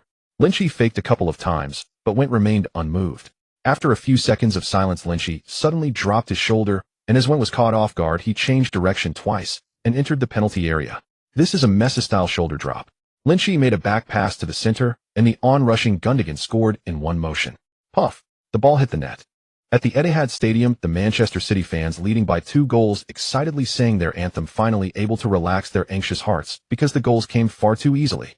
Bissons raised his fist, stood up, and waved it vigorously. He then turned back and shared a handshake and hug with Guardiola, who had also stood up to celebrate. "Boss, we are going to win this match. It has been less than 10 minutes into the second half. We must not let our guard down yet." Guardiola remained calm, pausing for a moment before quickly making substitution arrangements. Bissons prepared to replace David and Gundogan. Let Sane and Iheanacho warm up now. All right, head. In the 60th minute of the match, a dead ball opportunity arose. Guardiola substituted Sane and Iheanacho, changing the formation to 433. Lynch moved to the left flank, De Bruyne guarded the right, and Fernandinho dropped back. Therefore, it should be a 4,123 formation. In the 64th minute, Gladbach's midfielder De Hout held the ball. Johnson on the right side waved for the ball, but he did not pass it. With Lynch and Iheanacho on the right, De Hout feared being sandwiched and losing the ball, so he pushed it left to the forward Thorgan Hazard. The latter directly surged into the penalty area, and before Stones could close in on him, lifted his leg for a long shot. This was also Bravo's most dangerous save of the match. Fortunately, the Chilean goalkeeper was focused enough to parry the ball away with one hand. Gladbach earned a corner kick opportunity. The 183-meter Otamendi overpowered the 175-meter Thorgan Hazard to clear the corner. The match began to fall into a stalemate again, with Manchester City playing leisurely with a 2-goal lead while Gladbach became increasingly anxious, trailing by 2 goals. The movements of Gladbach players became increasingly exaggerated. In the 70th minute, Kramer tripped De Bruyne and received a yellow card. In the 75th minute, Otamendi and Thorgan Hazard exchanged trash talk, both receiving red cards. In the 80th minute, Guardiola made another substitution adjustment. He substituted defender Kolarov for Lynch, as Guardiola would need Lynch to help him in the league match in 2 days. The Etihad erupted in thunderous applause as the City fans stood up to cheer for Lynch. In this match, Lynch attempted to dribble 9 times, succeeding 7, creating 3 excellent chances, the highest on the field. He won over the discerning Manchester City fans with his outstanding performance. He conquered the Etihad. Ultimately, the match ended with Manchester City winning comfortably at home 20. The Blue Moon continued their 7-match winning streak across all competitions. For countless Manchester City fans, this was the best gift at the end of this summer. Outside the Etihad Stadium after the match, the Manchester City fans lining the streets continued to sing their anthem tirelessly, still cheering and celebrating. In the locker room, Sterling and Iheanacho sneaked over with Sterling saying, "Lynch, do you want to join us for some fun?" No, you guys go ahead. By the way, with such a tight schedule this month, can't you hold back?" Iheanacho sniffled. "Lynch, I haven't gone in days. Besides, I didn't score when I came on today, damn. I must shoot more later to find my rhythm." Sterling patted Lynch on the shoulder. "We're off then. Just tell Mr. Guardiola we went back to the base if he asks." Lynch nodded, inwardly sighing that European players sure know how to have fun. In China, young people of this age should be quite self-disciplined. Lynch stopped thinking about it, tidied up briefly, and returned to the club for more training. The training plan given by the system was still pending.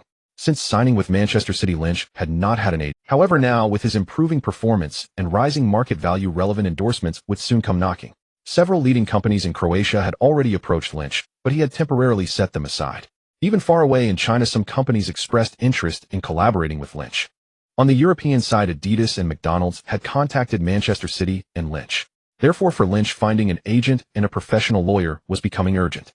Fortunately, after hearing about it, Guardiola proactively offered to help find an agent, as the Spanish champion coach has extensive connections in European football. While Lynch was busy training and searching for an agent, the fifth round of the Premier League quietly approached.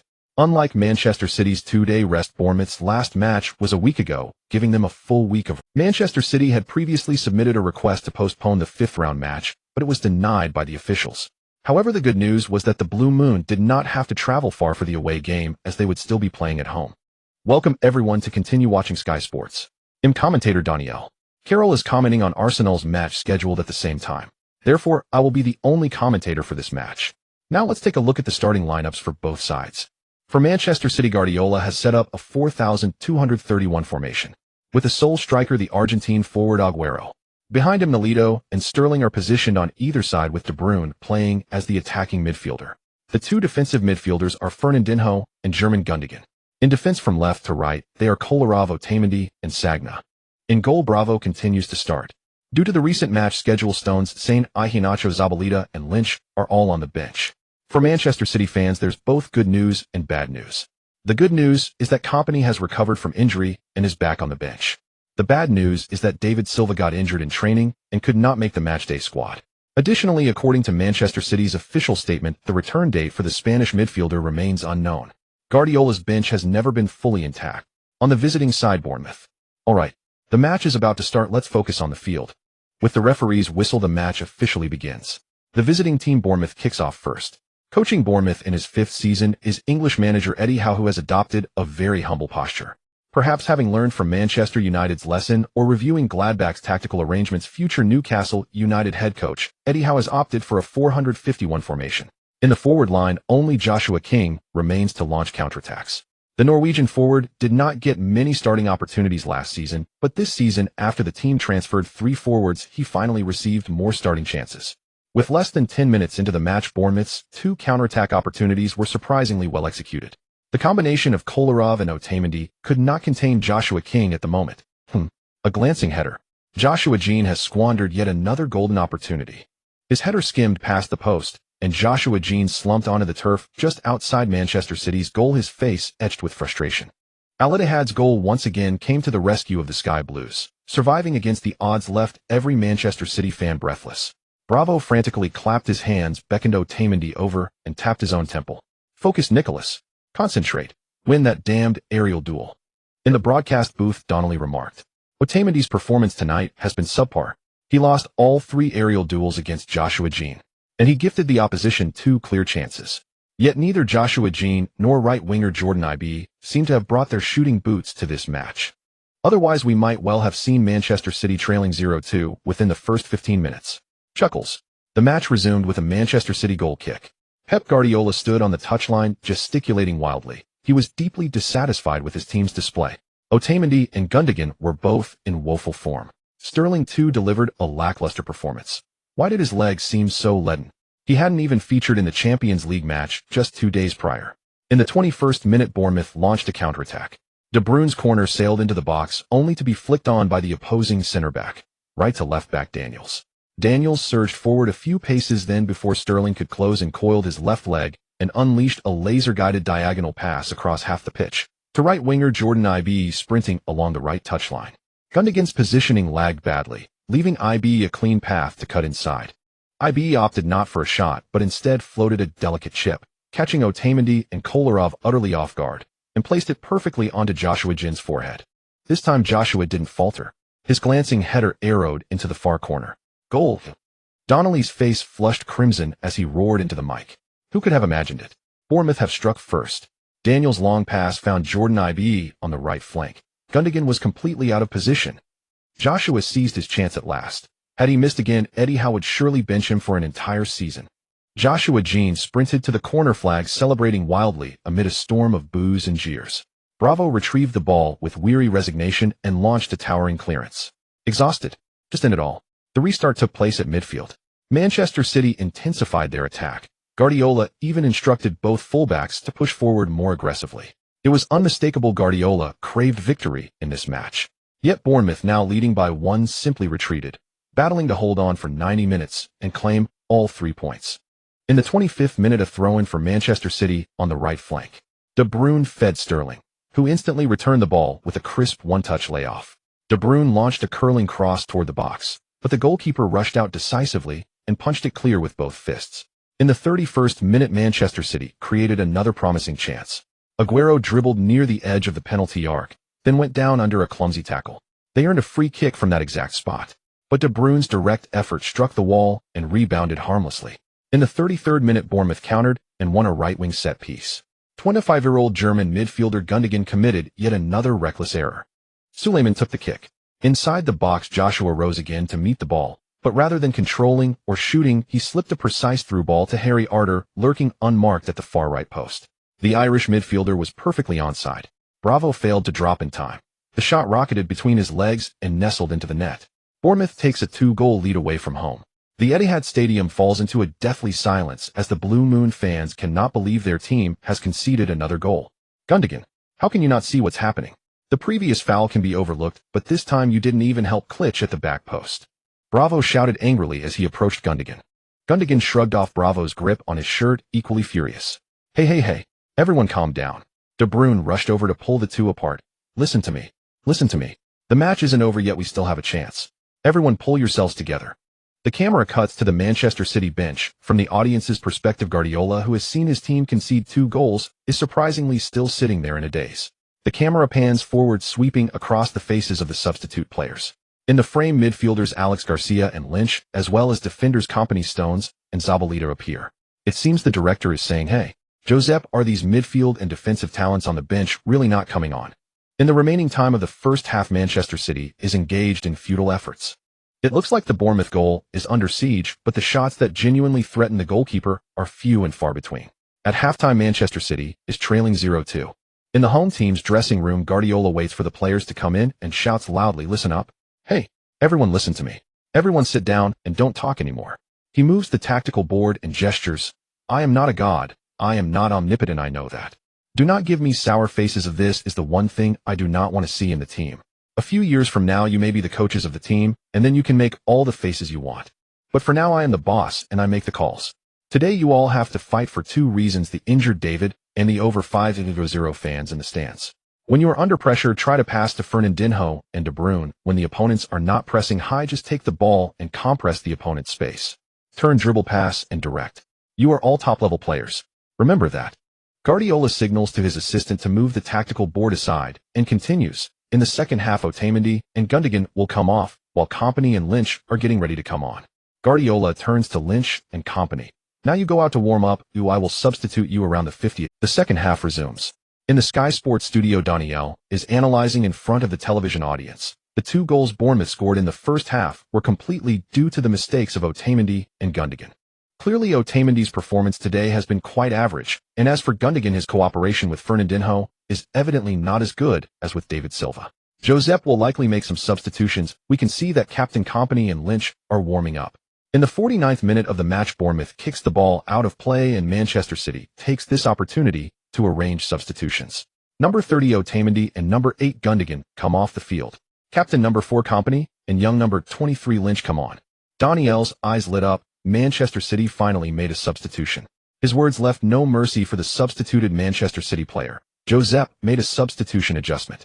In the first half of the match, he was completely outmatched against Joshua King, and the completely out of position Otamendi was taken off. Additionally, Gundogan, who couldn't push forward and couldn't fall back in defense, was also substituted. The performance of the German midfielder was catastrophic. Indeed, the Germans became timid after crossing the English Channel. They could not conquer London, let alone Manchester. On various online broadcasting platforms, discussions were buzzing as well. Finally, they have substituted Gundogan and Otamendi. Otamendi could not handle Joshua, and Gundogan was simply a tactical error. Guardiola truly triple X. Gundogan, as expected, was a substitute. He proved with perfect action why he could only be a substitute, even ranking below Fernando among the substitutes. To summarize, Otamendi was outperformed. Bravo was a goalkeeping god in the first half, and Gundogan was pure rubbish.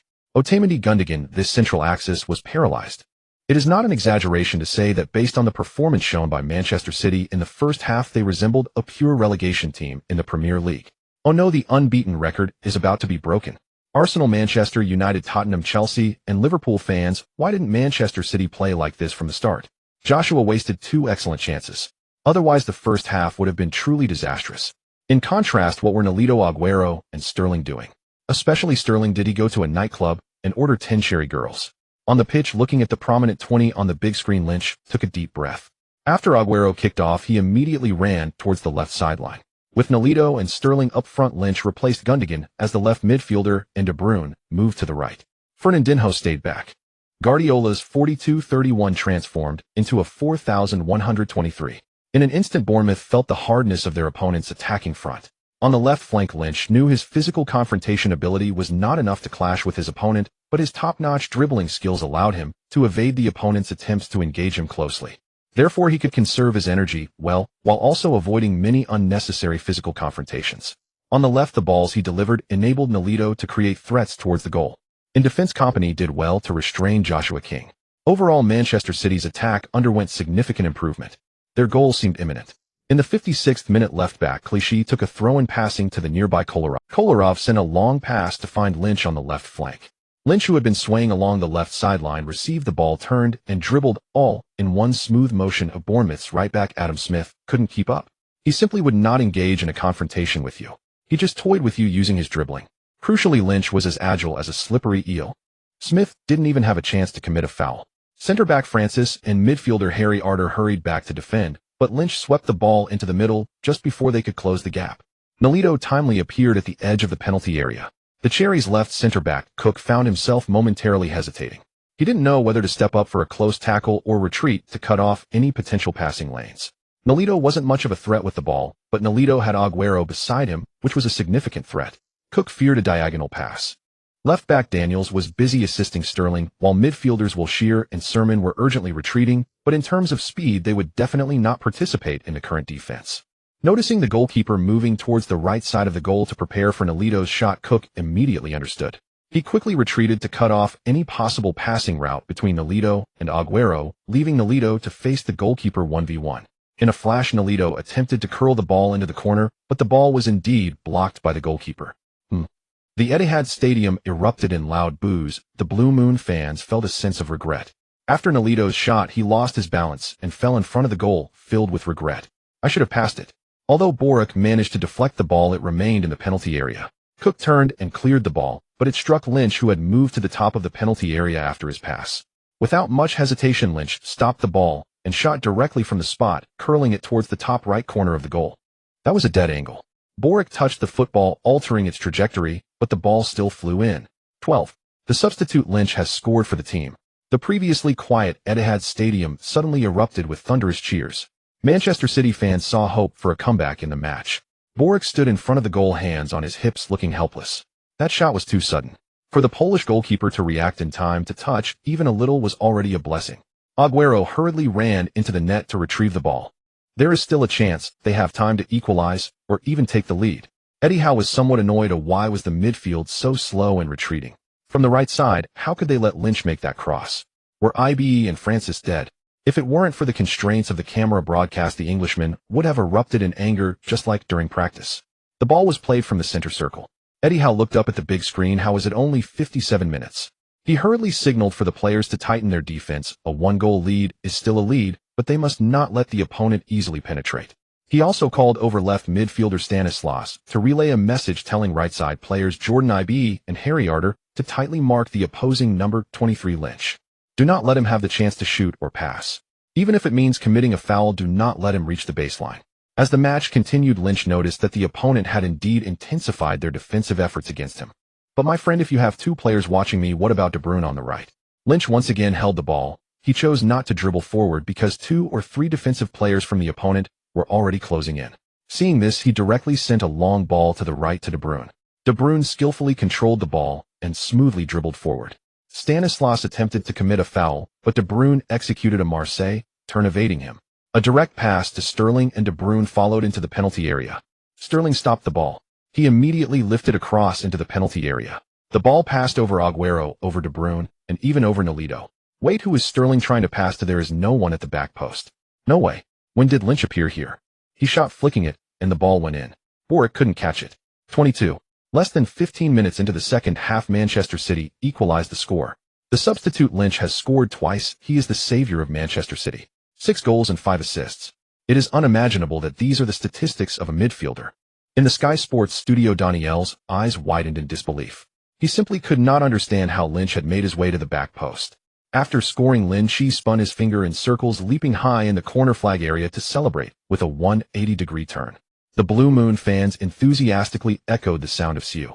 In tribute to the legends and to Cristiano Ronaldo, Guardiola clenched his fists, roaring with excitement, even ignoring the coaching staff who approached him for a handshake and embrace. Like Daniel, the Spanish coach was also puzzled as to why Lin Qi was there. But it didn't matter. It did not detract from Guardiola's astonishment and shock at Lin Qi. At this moment, Lin Qi's level of influence in the hearts of the Spaniards had surpassed that of Argentine forward Agüero and Belgian midfielder De Bruyne. Sterling, who ran towards the corner flag to celebrate, wore a bewildered expression, acting as the spokesperson for the entire team. Lin, how did you end up in that position? I'm really curious. It's simple, Sterling. All their attention was on you. I wasn't holding the ball, and besides, Lin Qi patted Nolito. When Nolito ran forward, he diverted the attention of the opponents on the right. I was thinking the more people, the more attacking opportunities, so I followed Nolito forward. Fernandinho shook his head, recalling the scene he had just witnessed, feeling equally astonished. This kid makes it sound as easy as drinking water, but it's really difficult to achieve. Is this the vision and passing foresight of a top midfielder? Damn, he's only 18 years old. Is it possible that my Samba team will encounter such a monster in the World Cup? Eddie Howe also shared the sentiment of damn with Fernandinho. Can someone tell me what just happened? How did we equalize so quickly? Without allowing him to dwell any longer, Eddie Howe quickly made adjustments. 21-year-old defender Ake came on as a substitute. Yes, the Ake who will transfer to Manchester City for €45 million in the future. Bournemouth replaced Wilshere, with Ake changing their formation to 541. Although the 451 can also shift to 541, having midfielders play as defenders is certainly not as smooth as having a proper defender. Eddie Howe's thoughts were clear and resolute. Bournemouth no longer held hopes of taking all 3 points. They only wished to leave the Etihad with a single point. Just 1 point would be enough. The game resumed from the center circle. Under Manchester City's high pressing, it was incredibly difficult for Bournemouth to advance the ball smoothly. They could only pass it back. The ball was passed back to Cook by Sermon, who then sent it to Boric. The Polish goalkeeper kicked it long. The ball was intercepted by Kompany. The Belgian defender began to organize the backline to push forward, and the entire Manchester City formation started to compress towards Bournemouth. Like a taut bowstring, in the 76th minute, Bournemouth's defense finally showed signs of a crack. In the center circle, Fernandinho distributed the ball to Lin Qi on the left. Lin Qi slowly dribbled, attempting to lure Harry Arter into making a move. But Harry Arter stood firm, retreating, while Adam Smith came over to prepare for backup, blocking Lin Qi's path to advance with the ball. Seeing that his dribbling route was cut off, Lin Qi decisively chose to pass to the right, where De Bruyne was active in the attacking midfield position. De Bruyne executed a direct through ball without stopping the ball, and Agüero successfully beat the offside trap. He received the ball. Right in front of him was only the goalkeeper. Boric rushed out decisively, quickly extending his leg to intercept. Agüero nudged the ball to the right, but Boric's foot did not touch the ball, and instead brought Agüero down. Agüero fell to the ground, clutching his face in pain. Penalty. Referee Jonathan Moss decisively awarded a penalty, pointing to the 12-yard spot.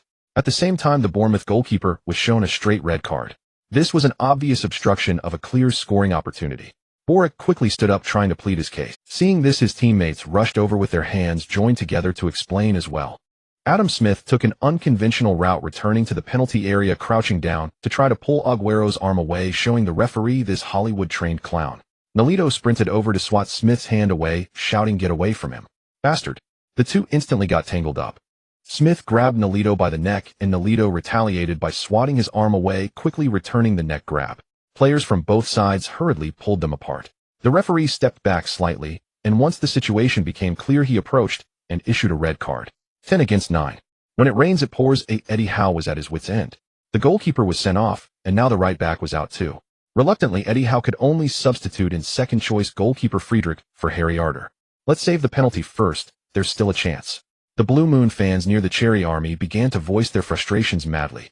Bastard things. You want to fight, huh? Bring it on. Don't leave after you exit the Etihad. Regardless of how the fans shouted and raged, the situation on the field was finally brought under control by the referee.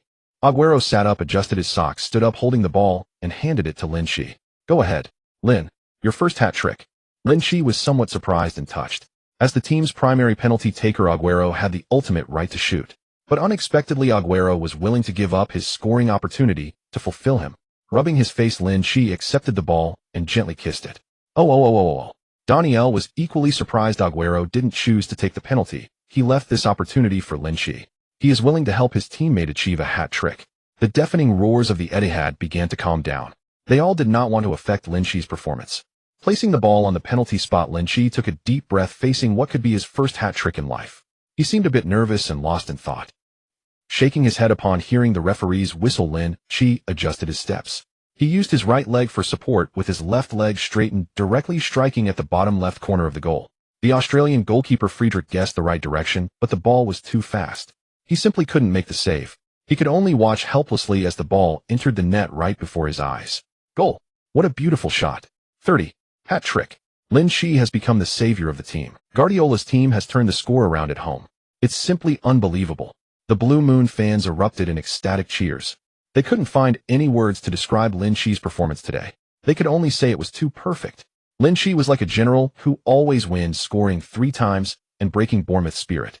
From the initial shot from outside the box to the following flick and now the penalty goal, the same thought appeared in the minds of all Manchester City fans. With such exquisite shooting skills, are you sure he's not a striker? If it weren't for seeing it with their own eyes, the 5500 Manchester City fans probably wouldn't believe this was real. 3 goals, a hat trick. So brutal. After scoring, Lin Qi ran to the corner flag, just like Joshua, celebrating joyously. However, unlike Joshua, the Bournemouth forward received boos and insults from the Manchester City fans. But Lin Qi, the midfielder of Manchester City, received cheers and affection from the crowd. The camera focuses on Eddie Howe, who sits silently back on the substitute bench. The Bournemouth head coach seems to have resigned to his fate. In stark contrast, Guardiola jumps up excitedly, his shiny head being patted by the coaching staff. Meanwhile, various online platforms are also buzzing with admiration. While Lynch is making the right flank of Bournemouth look utterly despondent, even 2 defenders can't handle him. His skills are comprehensive, with strong breakthrough and organizational abilities, wearing the number 23 jersey. I got it. It's you. Old James. That's incredible. I feel like there won't be any suspense in this season's Premier League championship. Bringing in Lynch is Manchester City's biggest gain this season. You know, Coutinho is my brother. That guy is ridiculously good. Tomorrow he'll be at Stamford Bridge wishing Liverpool victory. As for Connie and Hazard, I can only wish them good luck. While discussions surged on social media at the Etihad Stadium, Guardiola gestured for his disciples to quickly fall back and defend. Who cares about the 10 against 9? Let's secure the 3 points first. Ultimately, as the match concluded thanks to Lynch's hat trick, the Blue Moon Army continued to march forward proudly. Although the match against Bournemouth has ended, the post-match news became even more lively. Phenomenal performance. 5 games, 7 goals, 5 assists. Isn't it certain that Lynch is not a forward? The Manchester Evening News. What can a substitute do? The new star of Manchester City, Lynch, dominating the Etihad, comes to answer you. Sky Sports. Not enough confrontation, relying on skills. Lynch completed 13 dribbles throughout the match, succeeding 11 times. Build, tremble. Celtic. In the next round of the Champions League, Manchester City will face the Scottish powerhouses Celtic away. The day after the match, Lynch met with his preferred agent at the club. Sebastian Moss from Guardiola's hometown in Catalonia, Spain, has become Lynch's agent. Having a professional agent makes a difference. That day, Moss hurriedly went with Lynch's lawyer to handle the relevant endorsement matters. Lynch's personal stance is that endorsements can be discussed, but there's no need to sign contracts immediately. He believes he can achieve even better results before the winter window. By then, the endorsement fees will surely increase. To have a good career development, merely focusing on training is not a good choice. Engaging with public opinion to create some buzz is essential to keep oneself in the media spotlight. Once Moss assumed the role of Lynch's agent, he quickly utilized his connections to invite several media outlets for an exclusive interview with Lynch. After all, the hook of an exclusive dialogue with Manchester City's genius is still quite appealing. On September 19th, amidst training at the base, Lynch participated in interviews with 3 media outlets. Media from Spain and Croatia conducted the interviews first. Next was an exclusive interview with Lynch from Qi Sports. Qi is the exclusive broadcasting partner of the Premier League in China. In light of the significant broadcasting fees, Manchester City gave due respect by arranging a massive indoor training facility as a backdrop for their interview. Even Lynch, who is used to the broad-mindedness of Europeans, was quite taken aback upon first seeing the interview journalist. Sexy, beautiful with long hair and an incredibly alluring figure. And a 30-60. Her demeanor is graceful and her smile is sweet and charming. Wow, quite impressive. Mr. Lynch, thank you very much for taking the time for our interview amidst your busy schedule. Guanqing said sweetly, rearranging her hair.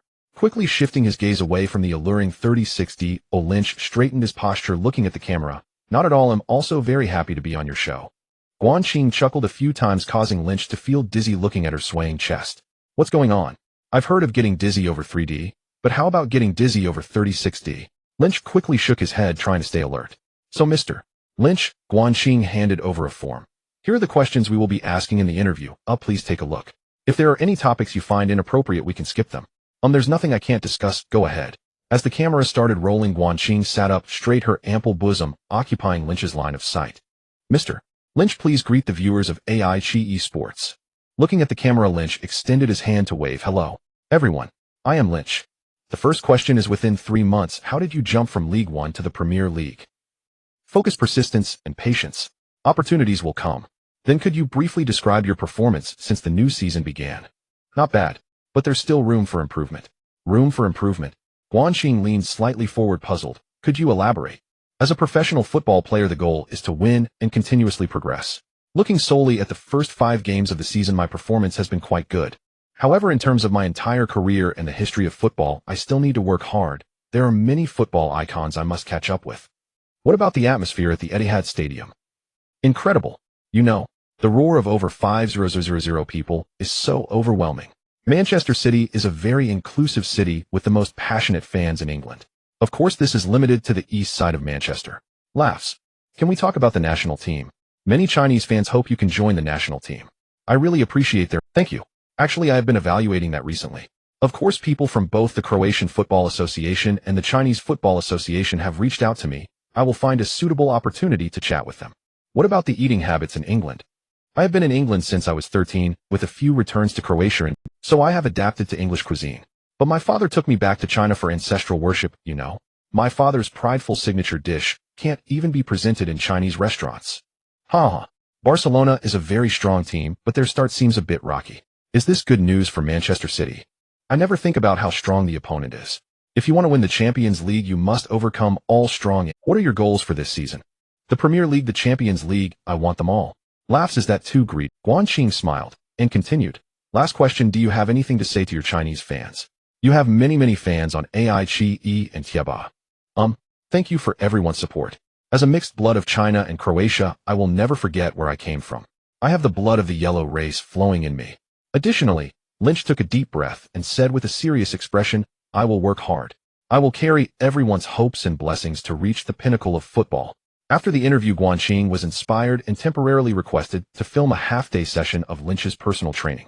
Of course, it also included his post-training therapy and dinner part. Accompanied by Lin Qi, Guanqing and her group of 5 visited the Manchester Museum that day, as well as the U19 match held at 8 p.m.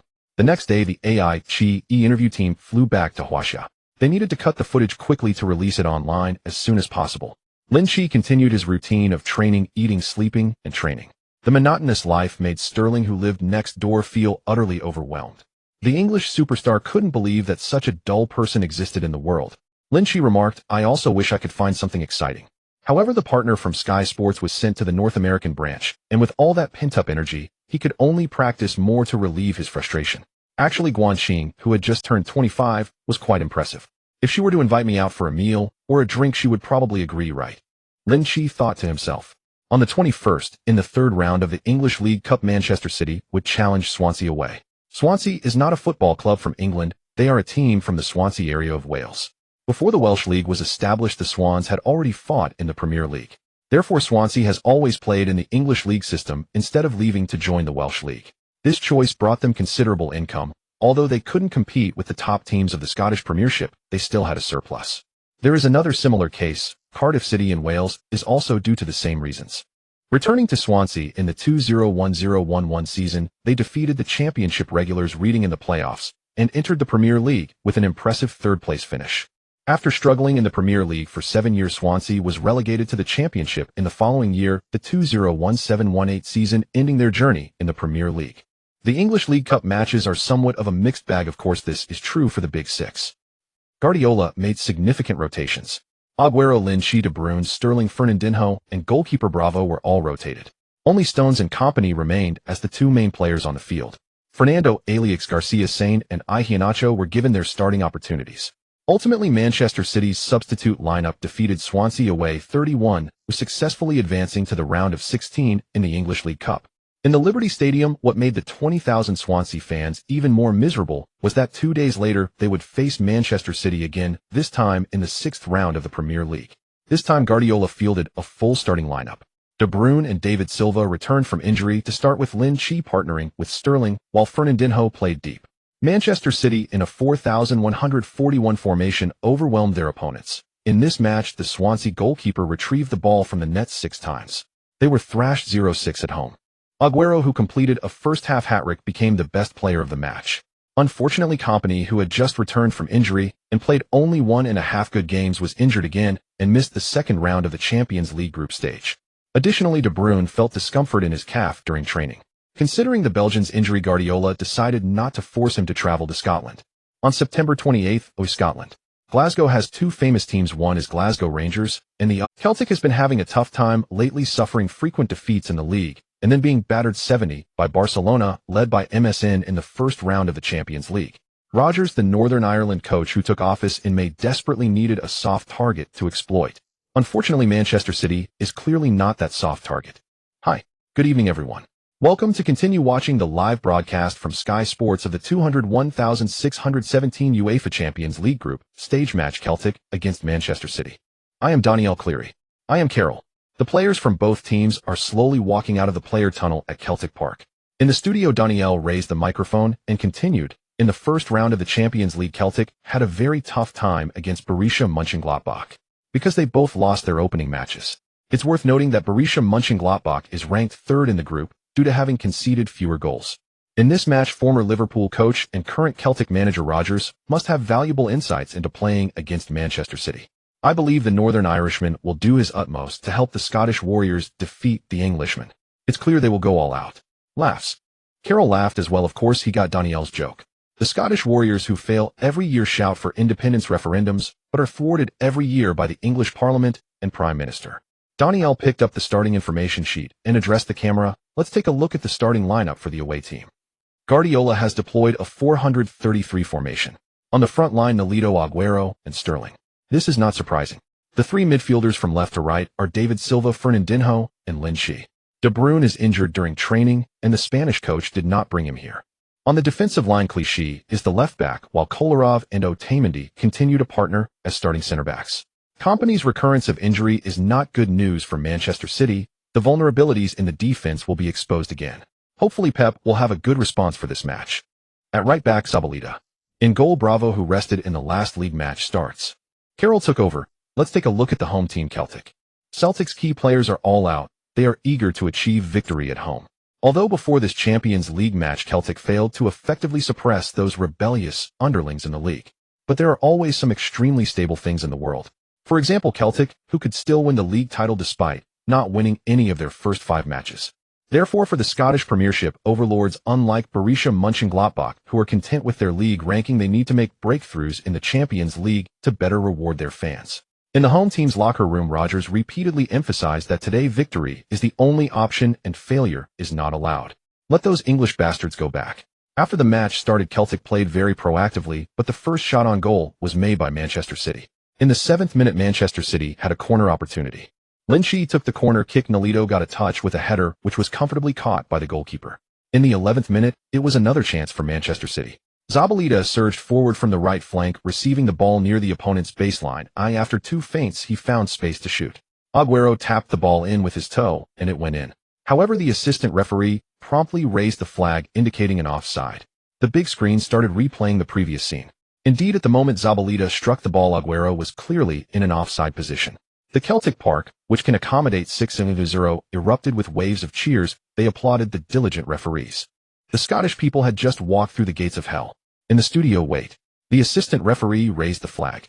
From the broadcast footage, this is indeed an offside. Aguero was in an offside position and the goal was disallowed. It seems like Manchester City is in good form today, and I believe their goal will come soon. At the 19th minute, Fernandinho dribbled the ball and passed it to the right winger Sterling. The star of England cut in to shoot the ball, narrowly grazed the crossbar, and flew out. Today Sterling is primarily playing as a right-sided point winger, leaving the right flank and the attacking midfielder position open for Lin Qi. In the 21st minute of the match, Celtic had an opportunity in the front field. The Frenchman Moussa Dembélé moved to the left flank to receive the ball. This Dembélé is not the top-tier Dembélé from Barcelona. However, Moussa Dembélé has had his moments of brilliance. In the 2021 UEFA Champions League round of 16, he scored twice with a header and a kick to help Lyon eliminate Manchester City, valued at over £1 billion. One cannot deny his strength. At this moment, the 19-year-old Frenchman dribbled near the goal line, and before Lin Qi could press past the ball to Modrić in the center.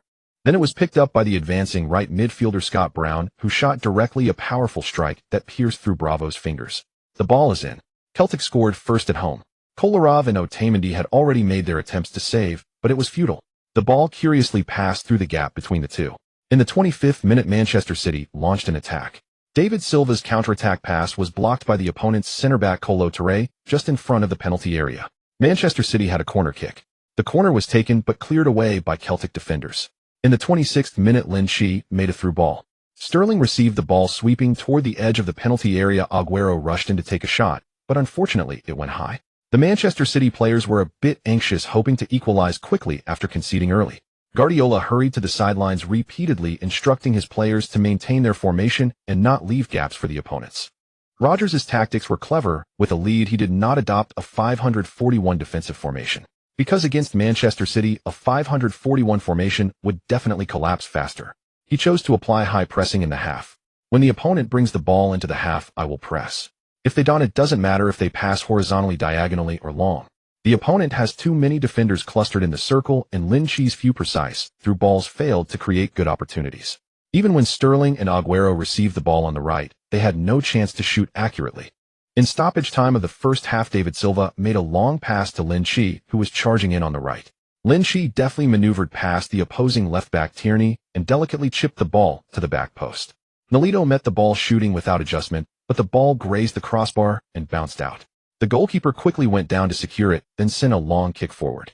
It was at this moment that the whistle blew, signaling the end of the first half with a score of 10. The Celtic Park was already echoing with cheerful chants as the home fans envisioned their team securing 3 points. Moreover, this is in the Champions League, securing 3 points against the Premier League's Big Six Manchester City, not against those Scottish Premiership weaklings. Guardiola was not anxious. He seemed to have anticipated this outcome. The Spanish coach entered the locker room to analyze tactics and arrange formations. As the second half began, Guardiola made a substitution. Fernando came on while the somewhat invisible Nolito from the first half went off. The team switched to a 43-12 formation, with Lin Qi playing as the sole attacking midfielder. But it also felt like he was playing as a shadow striker. Guardiola altered the tactical approach, summarizing it as more focus on central ball possession, looking for Lin Qi and making through passes. If the ball is taken into the center and the opponents quickly collapse without opportunities dispersed to both flanks, David Silva and Fernando can quickly push forward to the two edges. Rodgers was not in a hurry to make substitutions as Celtic was still in the lead. Moreover, it was crucial that the players on the field were cooperating well without needing substitutions for stamina or tactical fouls. In the 51st minute of the match, Lin Qi waved for the ball in the front field and Fernando took a few steps before quickly passing it to Lin Qi. Lin Qi received the ball smoothly, but due to being back to goal, he found it difficult to turn. Celtic's midfielder Bitten saw this and immediately pressed in for a physical challenge. Lin Qi simply avoided engaging him, feigning a move, then quickly pulled back to the right, but instead of dribbling or passing, he hesitated slightly. Bitten thought this Asian kid was observing passing routes and stretched out his left leg, preparing to intercept. Lin Qi smoothly nudged the ball to the right, causing Bitten, who failed to make contact, to kick Lin Qi's calf. Lin Qi fell forward, clutching his calf and wailing in pain. He never intended to dribble past. With so many players in the opponent's penalty area, seeking a set piece was the way to go. The referee quickly blew his whistle to stop the match and ran over to give Bitten a yellow card. After glancing at the distance between the set-piece area and the goal, Bitten felt a sudden chill. What a kid, so you were just waiting for me here, right? Lin Qi prepared for the free kick. Celtic fans increased their cheering volume, trying to influence Lin Qi's judgment. Rodgers was a bit nervous. At this position, Manchester City's number 23 had taken a good free kick before. It was a beautiful curling shot. With a strong kick, the ball spun directly towards the Celtic goal. There was no opportunity for any defense. The rapidly spinning ball flew directly into the net, and Celtic goalkeeper Craig Gordon didn't even have time to make a save. Gordon was stunned. This truly was a beautiful curling shot. Wait, is your curling shot that easy to play? You think you can just kick it out like that? The capacity 6-0 Celtic Park instantly fell into a deathly silence. They were so shocked that they couldn't even speak. Only a small group of Manchester City fans in the corner were passionately celebrating. Goal! Oh my God! Lin Qi broke through Celtic's defenses with a beautiful curling shot. This goal was so beautiful. Truly spectacular. Daniel, realizing what happened a few seconds after Lin Qi's goal, found his mind blank and didn't even know what to say. Fortunately, the sudden eruption of cheers from the broadcast scene snapped him back to reality. Otherwise, who knows what kind of broadcasting accident might happen. Daniel's reaction was considered quick, but Carroll was already slumped in his seat, looking utterly incredulous. Who am I? Where am I? What am I supposed to do? There was no way a Lin Qi shot was simply earth-shattering. Who would have thought that even with 10 opponents forming a wall, he could still find a perfect arc among them and unleash a stunning curling shot? Is this even human? After scoring, Lin Qi remained calm, quickly ran to the goal to retrieve the football. While brushing off his teammates who were tousling his hair and shouting 666, he hurried back to the center circle to await the kickoff. Clearly, Manchester City's number 23 midfielder wanted to take the lead. Rodgers quickly made substitution arrangements. Borussia Mönchengladbach next door had already gone 20 down. As long as he could secure a draw, he could maintain his advantage in the Europa League. One draw and one loss with 1 point is also a victory. Therefore, he chose to substitute the left winger James Forrest for a midfielder. The team formation switched to a 451. Rodgers was indeed afraid. Another curling shot. Was this kid wholesale producing them? The substitutions made by the Celtic players proved effective. In the following 20 minutes, Manchester City unleashed a barrage of 13 shots on goal, with 8 of them on target. Yet they still failed to capitalize on any scoring opportunities. Kolo Touré and Sviatchenko transformed into top-tier defenders, repeatedly thwarting Manchester City's lethal strikes. Especially in the 66th minute, Kolo Touré executed a miraculous goal-line clearance. Even Guardiola on the sidelines applauded him with cheers and encouragement. Lynch also offered his applause. This goal-line clearance reminded him of Sun Tae-yong during his time at Manchester City. Sun Ji-hai had also pulled off remarkable goal-line clearances. In the 76th minute of the match, Sterling created a set-piece opportunity on the right flank. Lynch took the free kick. The ball was delivered to the back post of the penalty area. David Silva made a forward run and headed the ball, which was parried by the goalkeeper's palms, sending the ball to the right side. Lynch took a powerful shot without stopping the ball, which struck Sviatchenko's arm. In the second half, the Danish center-back showcased supernatural performance, achieving 11 clearances and earning a yellow card. At the same time, he awarded Manchester City a penalty. Aguero picked up the ball and approached the penalty spot. Craig Gordon stepped forward, hurling trash talk in an attempt to distract Aguero. Lynch jogged up to Gordon and said, "Accepting apprentices." Craig Gordon, "No. 0. What does that mean?" Lynch had no intention of explaining, quickly complying with the referee's signal to step out of the penalty arc. After pondering for a long time, Gordon still couldn't figure it out. What does accepting apprentices mean? Accepting apprentices? That can't be right, can it? Are you teaching me? Or are you suggesting I transfer to Manchester City to accept Pep's guidance? Furthermore, is this in English or Croatian? In this moment of confusion, Gordon, lacking focus, failed to save Aguero's delicate chip penalty. As Aguero wildly ran towards the corner flag to celebrate, Lynch dashed into the net to retrieve the ball, subtly undermining the opponent's spirit, saying no accepting apprentices. Before Gordon could turn red and start cursing, Lynch hurried to the corner flag to celebrate together. In the 86th minute of the match, a critical blunder from the Celtic goalkeeper. Greg Gordon's heart seemed to have completely shattered. Fernandinho's long-range shot caused Gordon to fumble, and the lurking Lynch decisively struck with a poke shot.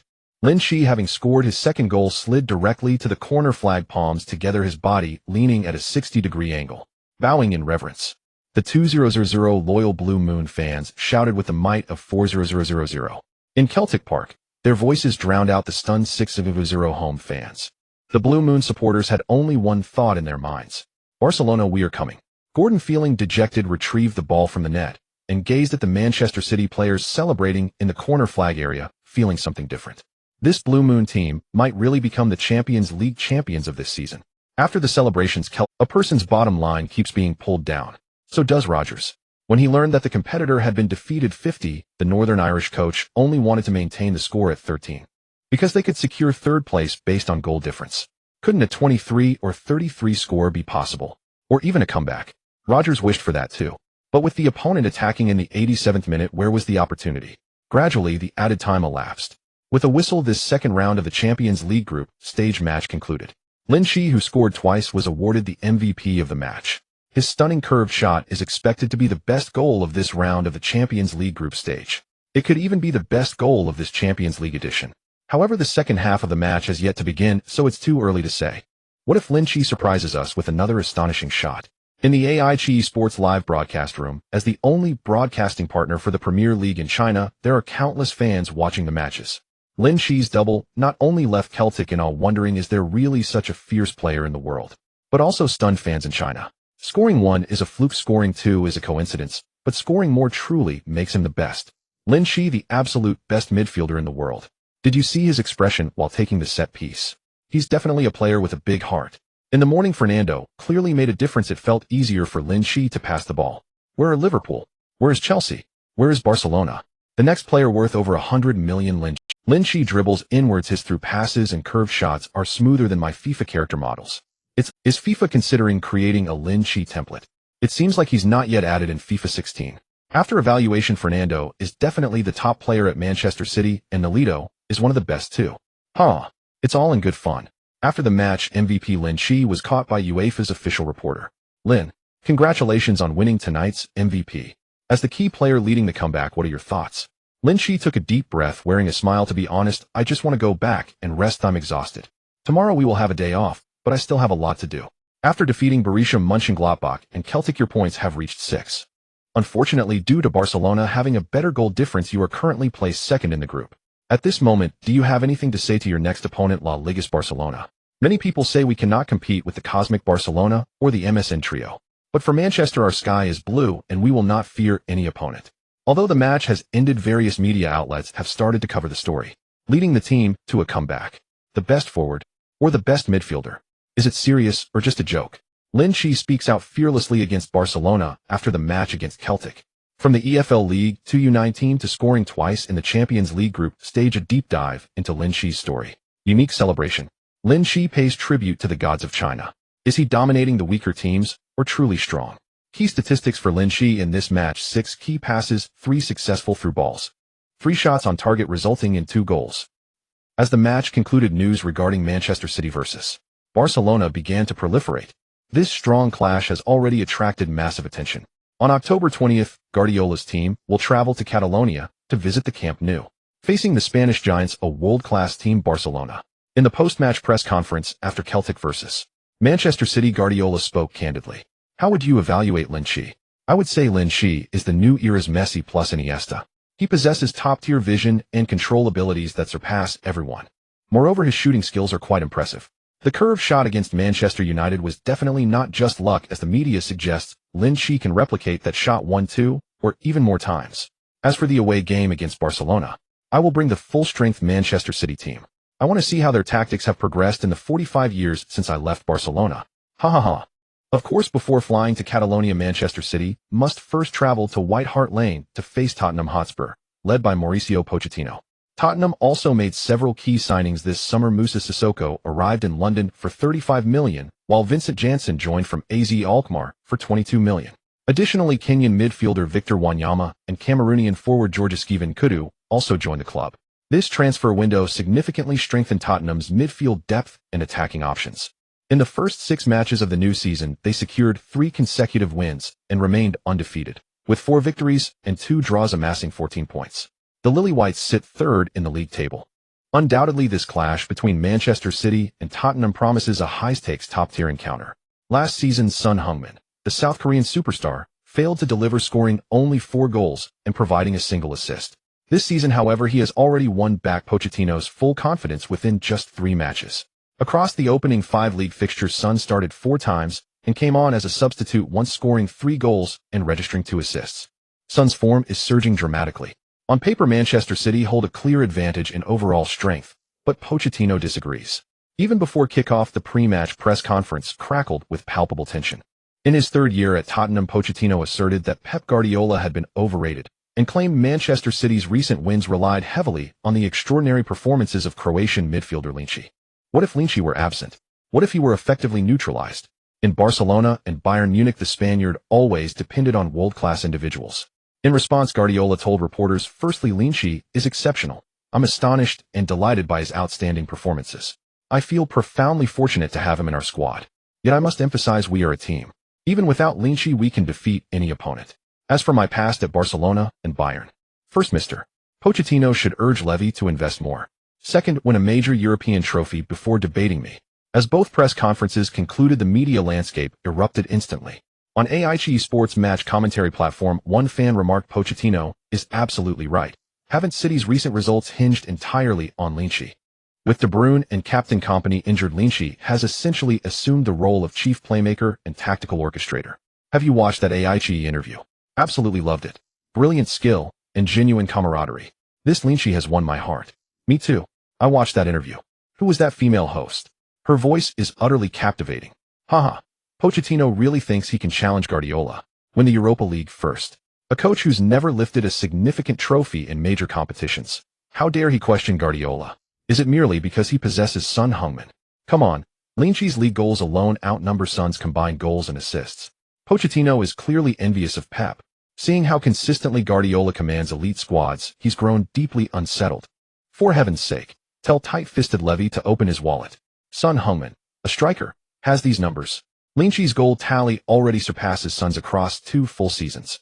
Inside a pub in South Korea, numerous fans of Son Heung-min gathered to watch Tottenham's match against Manchester after all their beloved Appa was playing. Yet moments after watching the match preview, their smiles faded, and groans of frustration filled the air. What did Josep mean by saying Pochettino lacks trophies? That's basically calling Son Appa trophyless too. But seriously, does Guardiola truly believe having Lin Qi guarantees Premier League dominance? Hey, we've got an outstanding Appa too. Let Son score a hat-trick and humiliate them. Honestly, shouldn't Pochettino be sacked? Since taking charge, he's delivered 0 silverware for Appa. If Son were at Manchester City, he'd already have double-digit goals and assists. It's Pochettino's rigid system that stifles his brilliance.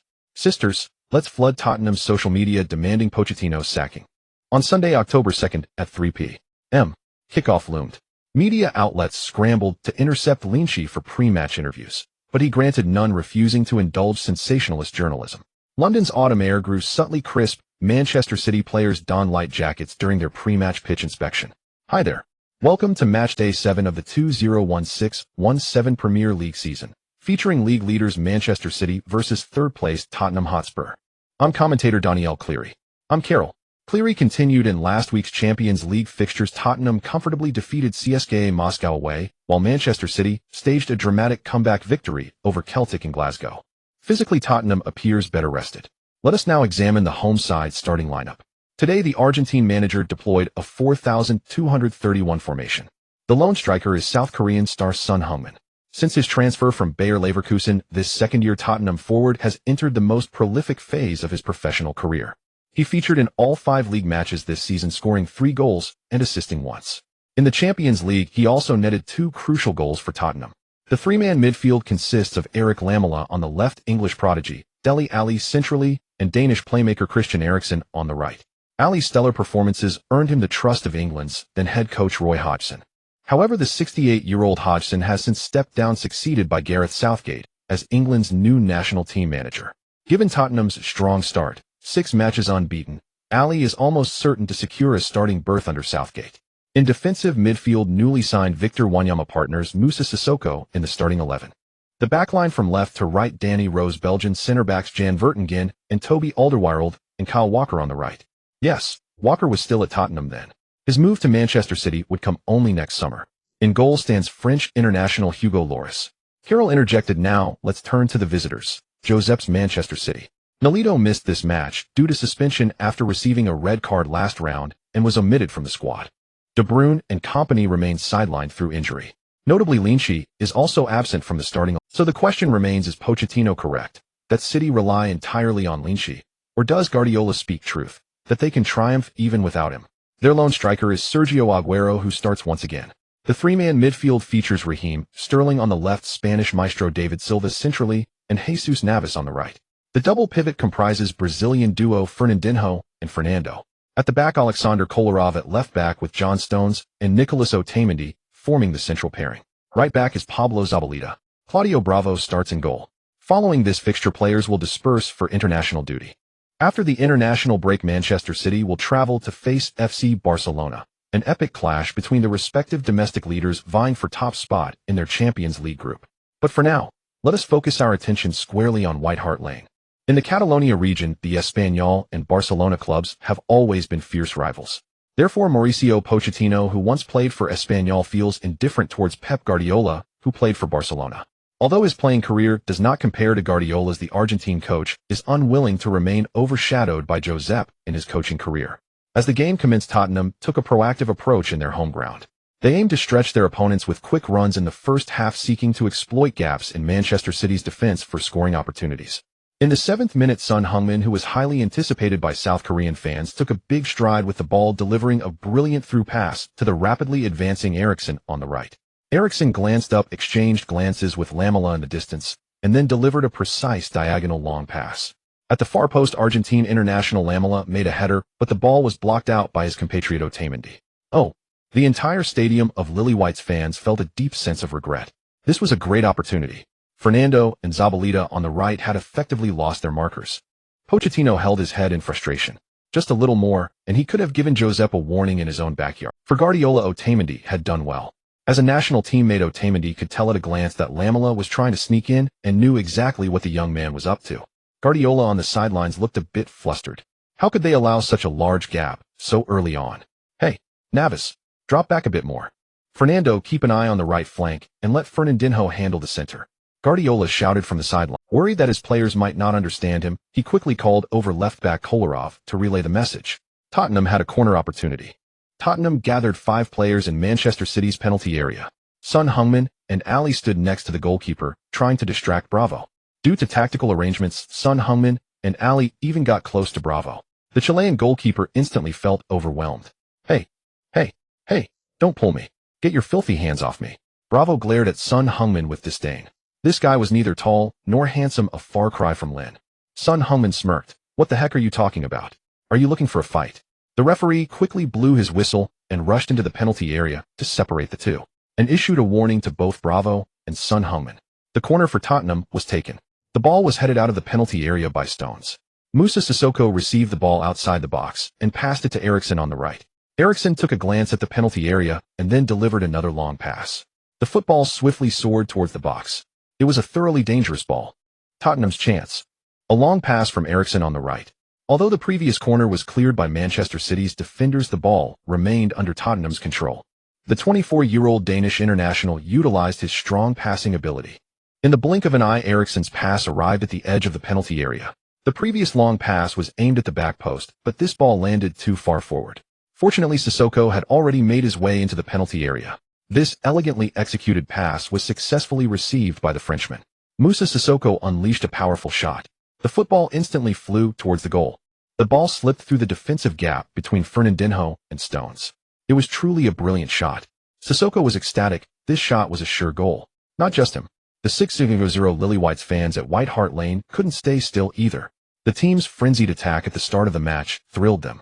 And this shot could potentially help the team score the first goal at home. They clenched their fists and held their breath, akin to the calm before a storm and infinite stillness. Yet something was brewing. On the sidelines, Guardiola had buried his head in his hands, wearing an expression of disbelief. The Spanish coach had already envisioned the outcome of this shot. Sissoko's sudden strike, combined with Fernandinho and Stones failing to close down in time, provided a perfect angle for the shot. This was a guaranteed goal. Meanwhile, Pochettino clenched his fist and took a few steps forward, his shoe nearly stepping onto the sideline. The fourth official quickly signaled for the Argentine to step back. Fernandinho and Stones had turned their faces away. Now all they could hope for was that Bravo could save the shot. At this tense moment, just before Otamendi, who was grappling with his fellow countryman, could turn his head, Chilean goalkeeper Bravo miraculously twisted his body and blocked the ball with his left hand. Sissoko hadn't even lowered his raised right leg when Bravo astonishingly deflected the ball out of bounds. Not even giving the opponents a corner, Bravo managed to push it out for a goal kick. After passing the ball, Eriksen had already begun running towards the penalty area. At this moment, there were no Tottenham players near the left sideline of Manchester City. If Eriksen had been in that position, he could have taken a third cross. Beautiful. What a perfect save. Bravo saved Josep, saved Manchester City. Before the match, Mr. Pochettino mentioned that City relied solely on Lin. Look, without Lin in the first half, Bravo stepped up. Daniel was visibly excited. Besides being a commentator for Sky Sports, he was also a loyal supporter of Manchester City. Carroll was equally astonished. Oh my God. The inevitable goal was saved by Bravo. The 33-year-old veteran saved the team. This also proves that Manchester City made the right choice in signing him. Although I really don't want to compare, Joe Hart truly lacks such rich match experience. This is a save that only a goalkeeper who has been tested in top competitions can make. Pochettino instinctively grabbed his hair, unable to believe the scene unfolding before his eyes. A certain goal. Was it saved? Inside the penalty area, Bravo got up from the ground, excitedly roaring at Stones and Otamendi, who were rushing over to celebrate with him. His face flushed, muscles tense. Bravo transformed into Manchester City's guardian angel, fiercely protecting the goal. Sometimes more than just scoring a goal, an extraordinary save, a crucial clearance, or even a necessary red card foul can greatly boost team morale. The tightly clenched hands of Lily White's fans loosened, and the built-up desire to celebrate dissipated into the air. The large screen at White Hart Lane began to replay Bravo's incredible save. The screen clearly displayed Bravo's lightning-fast dive, reaching the limit of human reflexes to save that perfectly arced shot. In the 11th minute, Manchester City regained possession of the ball. An organized attack came from the right flank of Manchester City. Zabaleta and Otamendi double-teamed Lamela. The ball changed hands, and Zabaleta delivered a direct pass. The pass reached Fernando, who was positioned centrally on the right. Fernando, recalling Guardiola's instructions, chose not to carry the ball wide, but instead passed it to David Silva, who had dropped back to receive it. As David Silva received the ball, Ali and Son Heung-min closed in. Facing the aggressive challenge from Ali, the Spanish midfielder remained calm. In his 11-year professional career, he had encountered this situation countless times. David Silva first nudged the ball to the right, cleverly avoiding Ali's attempt to steal it. Then he pulled it to the left. Ali quickly turned to intercept again. Unexpectedly, David Silva had no intention of going to his familiar left side, but instead nudged it back to the right and burst forward. Wanyama rushed into cover, and only then did David Silva come to a halt. Jesus Navas, seeing this, quickly created space and ran towards the opponent's right sideline. Now Wanyama faced two dilemmas. He could press David Silva, but that might lead to a direct pass to the right. If he didn't press, Silva could carry the ball forward, further compressing Tottenham's defensive space. Danny Rose quickly moved close to Navas, signaling for Wanyama to keep a close eye on David Silva. The captain of the match, Spanish international David Silva, chose not to force the ball wide to the right. Instead, he directly made a 45-degree shot. Agüero, lying in wait on the edge of the penalty area, managed to hold off the Belgian defensive duo to receive the ball. Agüero passed the ball back, but then the Argentine forward lost his balance and fell to the ground. Agüero looked up to see Fernando rushing in, and he took a ground shot. Loris had already dived quickly, but he still couldn't save this perfectly placed shot. Agüero, the Argentine international, held his nerve to play it back. David Silva assisted as he repositioned to the attacking midfielder role to receive the ball smoothly. Facing Loris' defense, the Brazilian international took a ground shot. A perfect shot. Beautiful. Goal. The ball is in. The Blue Moon takes the lead at Mr. Pochettino. Did you see that? Lin wasn't on the field, but David Silva, Agüero, and Fernando all stepped up. They are a team, and the victory of the team is created by 11 people together, not just one. Of course, if Manchester City were a supercar, then Lin would be their engine. Agüero is the front, while David, Fernando, De Bruyne, company, and others are the tires, clutch, and steering wheel, all indispensable. Carroll quickly tugged at Daniel's arm, signaling him to be cautious with his words, lest Tottenham complain to Sky Sports. Daniel had clearly gone too far. His face flushed, an expression serious. He didn't even notice Carroll's warning. Fortunately, the director quickly cut off Daniel's microphone signal, but the intermittent sound still came through from Carroll's side. Reluctantly, the director manually silenced both commentators. In the studio, the director manually muted their microphones, but the White Hart Lane crowd had been passively silenced. 6-0 Lily White's fans fell silent, and the loyal Tottenham supporters were particularly quiet. Only the traveling Blue Moon fans sang their club anthem loudly. They were thoroughly mocking Tottenham Hotspur. On the AIEE broadcast platform, what a beautiful goal. Previously, Lin's outstanding performance made us forget about David. He is also a top midfielder. Before the match, Pochettino said that Manchester City relied on Lin. But look, this goal had three players directly involved in the attack. David, Agüero, and Fernando. I want to ask Pochettino, does this still count as Lin's credit? I was wondering how Manchester City would solve the problem if Barcelona restricted Lin. But looking at it now, hey, Manchester City can spread their attacking threat. Defeating Barcelona is not impossible. After the celebration, Manchester City players returned to the center circle to restart play. Tottenham, now down by a goal, began playing conservatively, while Manchester City became more aggressive. With the score on the field obscured, one might genuinely think Tottenham was in the lead. The first 15 minutes of the first half were exciting, but the last 30 were just pure midfield battles. Pochettino dared not let his players boldly push forward for opportunities, fearing the opponent would counterattack. After all, Aguero and Sterling were lurking around the penalty area. At halftime, Manchester City led 10 away. Soon the second half began. Guardiola substituted Lin for Jesus Navas. The team switched to a 4-3-12 formation with Lin taking the attacking midfielder role. This substitution clearly communicated to Pochettino that he aimed to play offensively, intensely attacking. Pochettino maintained his composure and did not make a substitution at halftime. He trusted his players on the field. In the 50th minute of the match, Lamela's dribble was intercepted by Fernando, halting Tottenham's attack. Now it was Manchester City's turn to counterattack. Sterling, who had moved to the right, received the ball first, dribbling past Danny Rose to bring it close to the baseline. The English star attempted to replicate Tottenham's earlier opportunity for a low cross. However, this time Tottenham did not allow him that chance. Because Wanyama, who was backtracking, committed a foul. Could Sterling, who was a starting winger for Manchester City, be an ordinary player? The English star executed a Marseille turn, forcing Wanyama to willingly take a yellow card.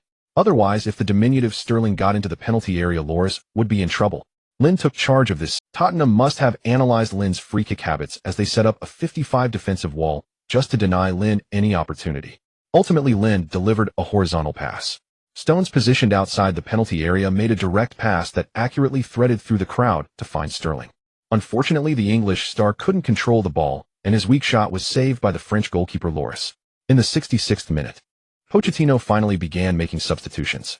Ali came off and forward Nkudu entered the game. The team switched to a 433 formation. With only a one-goal deficit, Pochettino clearly could not accept defeat.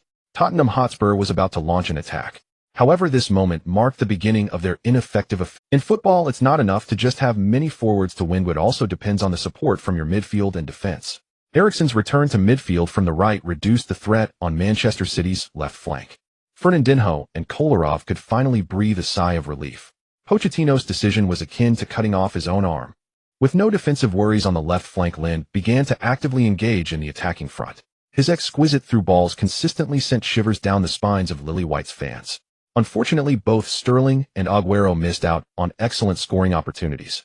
In the 89th minute, just when all the fans were anxiously watching, Zabaleta made a timely interception and directly passed it to Lin, who had dropped back to support.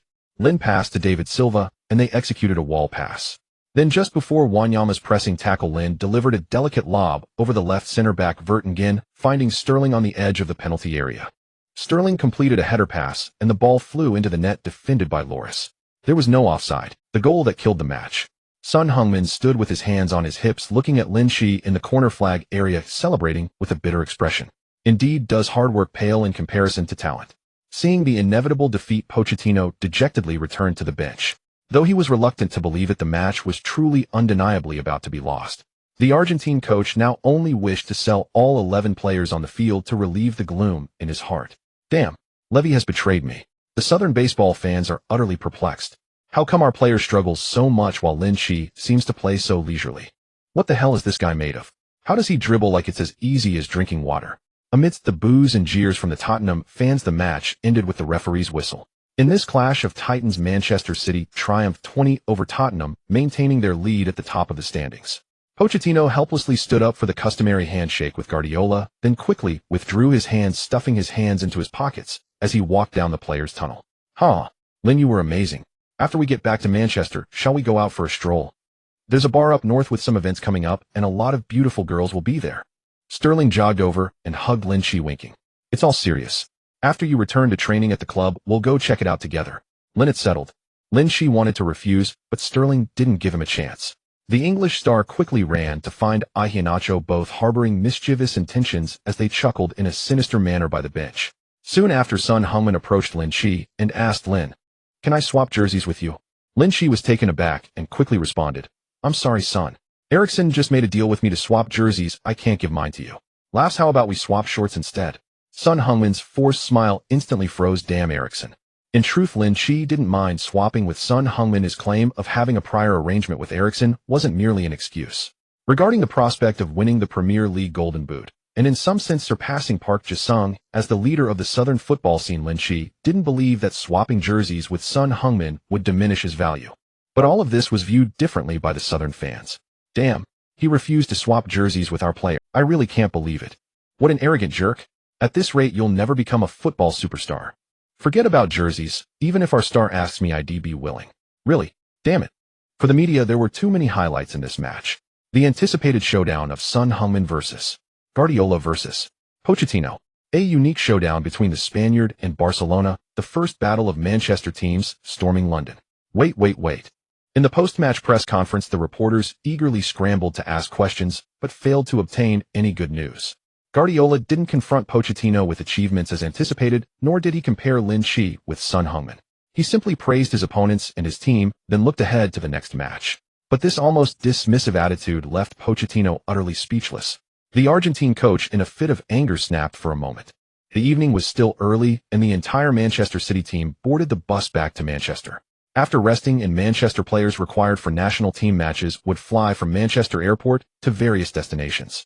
On the bus, David Silva, the team's second captain, understood all his teammates' playing habits. Just like Sterling, who is right-footed and can play on both wings, but often doesn't perform well on the left. Yet every time Lin Qi passed the ball to Sterling on the left, it would land perfectly at his feet or head. It was insane.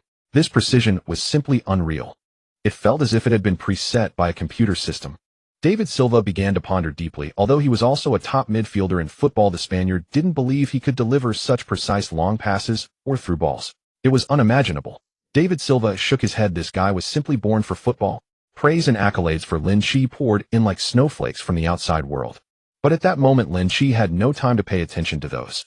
Because at 11 p.m. Manchester time, he and Sterling arrived at a bar in the northern part of the city. Hey, Lin. Iheanacho pointed to the bar's front desk, where a woman was seated. Just look at her figure. She must be gorgeous. Whether you can take home a beauty tonight depends on you. Sterling gently pushed Lin Qi from behind, and he walked a few steps forward. A woman with long golden hair, Nicole Noah, turned her head suspiciously to look at the Asian next to her. Lin Qi also gazed at her. There's a saying in the entertainment industry that the most beautiful woman in the world is French star Sophie Marceau. But Lin Qi disagreed because he had encountered a woman who was even more stunning than Sophie Marceau. At a glance, she was like a rose dew, refreshing and captivating. The shape of her face was exquisite, resembling an oval face that was as smooth as a silver plate. Her overall contour was balanced with smooth curves, and her chin was rounded. She had a pair of clear and melancholic brown eyes complemented by the oval face and willow-shaped brows, completely matching Lin Qi's aesthetic. Hi, Lin Qi greeted her. So are you suggesting that you want to sleep with me? Nicole Noah spoke softly, but this light-hearted sentence made Lin Qi spit out his drink. Goodness, are Europeans this bold? Looking at the water spray that Lin Qi shot 3 meters away, Nicole teased. I hope your brother is as capable as your mouth. Standing up, Nicole Noah showed great interest. Come with me. Huh? When Nicole Noah placed her ample bosom on the restroom sink and gargled heartily, Lin Qi had to accept the fact. He was in the restroom with this woman who was even more beautiful than Sophie Marceau. Wait, let me take a few pictures. Nicole tidied her dress and tossed a remark, "You're quite good Asian kid," before leaving. What the heck? After being stunned for a moment, Lin Qi hurriedly chased after her, but there was no sign of the woman. He hadn't even added her on Instagram. Following each other on Twitter would suffice. Just as Sterling was preparing to enjoy himself, Lin Qi had already returned to the club. The next day, the Manchester City team had already begun their vacation. Unlike the last international match, Lin Qi chose not to stay at the club, but to board a plane back to Croatia. Last time, the Croatian Football Association's expert team had talked a lot with Lin Qi, and both sides agreed to engage in further discussions after returning to Croatia. Lin Qi didn't choose Croatia immediately. Instead, he decided to wait. Because he was waiting for the response from the Chinese Football Association. It was also during the last time that the visiting expert group from the Chinese Football Association made Lin Qi feel the shamelessness of the association. The visiting officials actually hinted to Lin Qi that if he wanted to join the national team, he would need to pay. What? I play this well, and still have to pay? Lin Qi was extremely astonished. The other side shamelessly said, you just need to pay 2 million. A few bribes here, and there should suffice.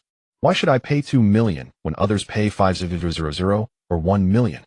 You earn more. So is this a percentage-based real injury? Lin Qi laughed. With this kind of attitude from the Football Association officials, why would he want to join?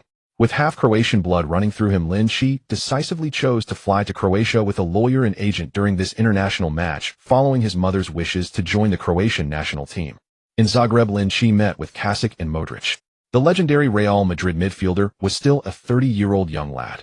Of course, this was in comparison to Modrić, who at 38 still won the Champions League. Casic rambled on for quite some time, but Lin Qi didn't take in much. He simply turned to Modrić and said calmly, if I join the Croatian national team, will I have the opportunity to start alongside Luka? Kasic was taken aback and didn't reply immediately. However, Modrić, the legendary Croatian midfielder and national team captain, smiled and said, "No problem." He paused for a moment and extended his right hand. "I believe Perisic will be more than willing to give up his position on the left." Laugh. Exclusive news: Lin Qi may join the Croatian national team. Modrić, Kasic, and Lin Qi have. The 18-year-old Manchester City star officially announces his joining of the Croatian national team. Just now, the Chinese Football Association issued an urgent statement. In this world, everyone faces pressures in life and work. Just like the last time the expert group from the Chinese Football Association visited Europe, they were merely mid-level leaders of the association. Above them there are leaders, and above the leaders there are higher authorities. Upon hearing the news of Lin Qi joining the Croatian national team, the middle-aged man, who led the team to Europe last time, felt extremely fearful. Although he had indeed asked for a considerable amount of money, he never intended to let Lin Qi go. If he doesn't give it, then he doesn't give it. Being able to enter the national team is still an achievement for me. But there's nothing that can be saved now. When the news of Lin Qi joining the Croatian national team spread on social media, Chinese fans were outraged, with many running to the official microblog of the association to insult and curse. The microblog even crashed twice.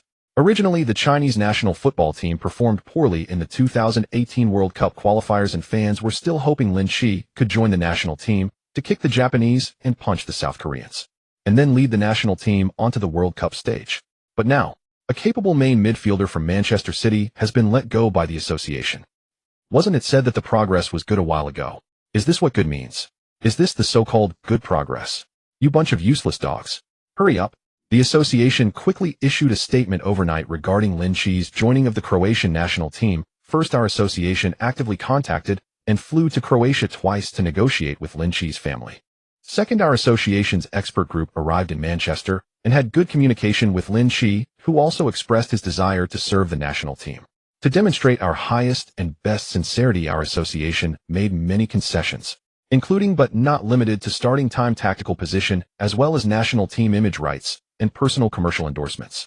However, Lin Qi disregarded our sincerity and negotiated with the Croatian Football Association, using the proposal we provided to achieve his personal wish to raise his market value.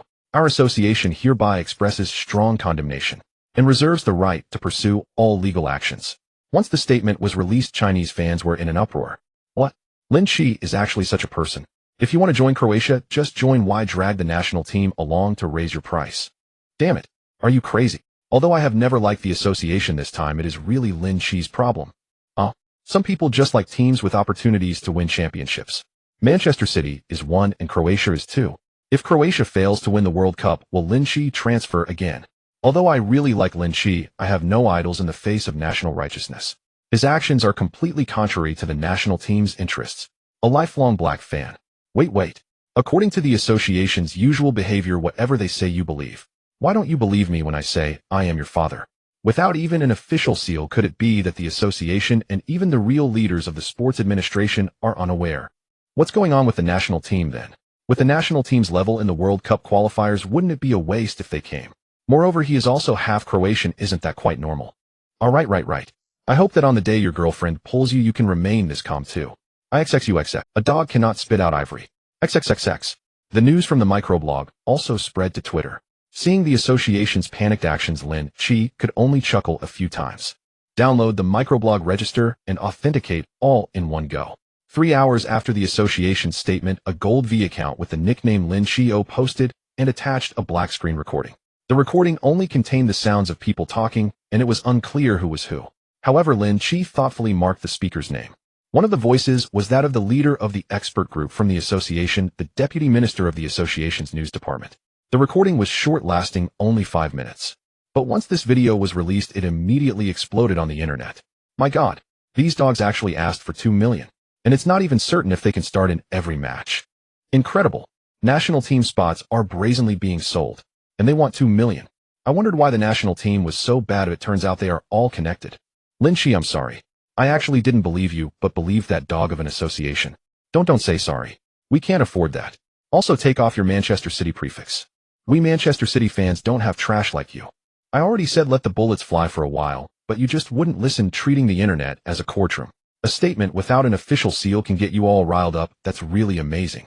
The one speaking is Deputy Minister Hao from the association's news department. Is this how Kai Huang manages the association? It's a miracle that the national team's results are good. Let's all find out what players of the national team are undeserving of their positions. In my opinion, one and all, they have all received money to some extent. The association hurriedly contacted the microblog to delete Lin Qi's statement and took down the video. They even restricted Lin Qi's account from following and posting. But now the statement and video have spread to foreign websites, and the association is clearly acting like an ostrich pretending not to know. It is well known that the association is accountable upwards. Of course, other enterprises and departments are similar. For them, as long as the leaders do not see it, this matter is considered non-existent. But ultimately, you cannot put out a fire with paper. The higher authorities and leaders were furious. The social media account manager was dismissed, and the relevant leaders who signed off were removed from their positions. The deputy minister of the association's news department, who asked for 2 million, was dismissed and transferred to the disciplinary committee for investigation. Lin Qi was only disappointed that the matter ended there. Lin Qi did not believe that the deputy minister who dared to ask for 2 million was the final mastermind. Could he alone dare to ask for so much?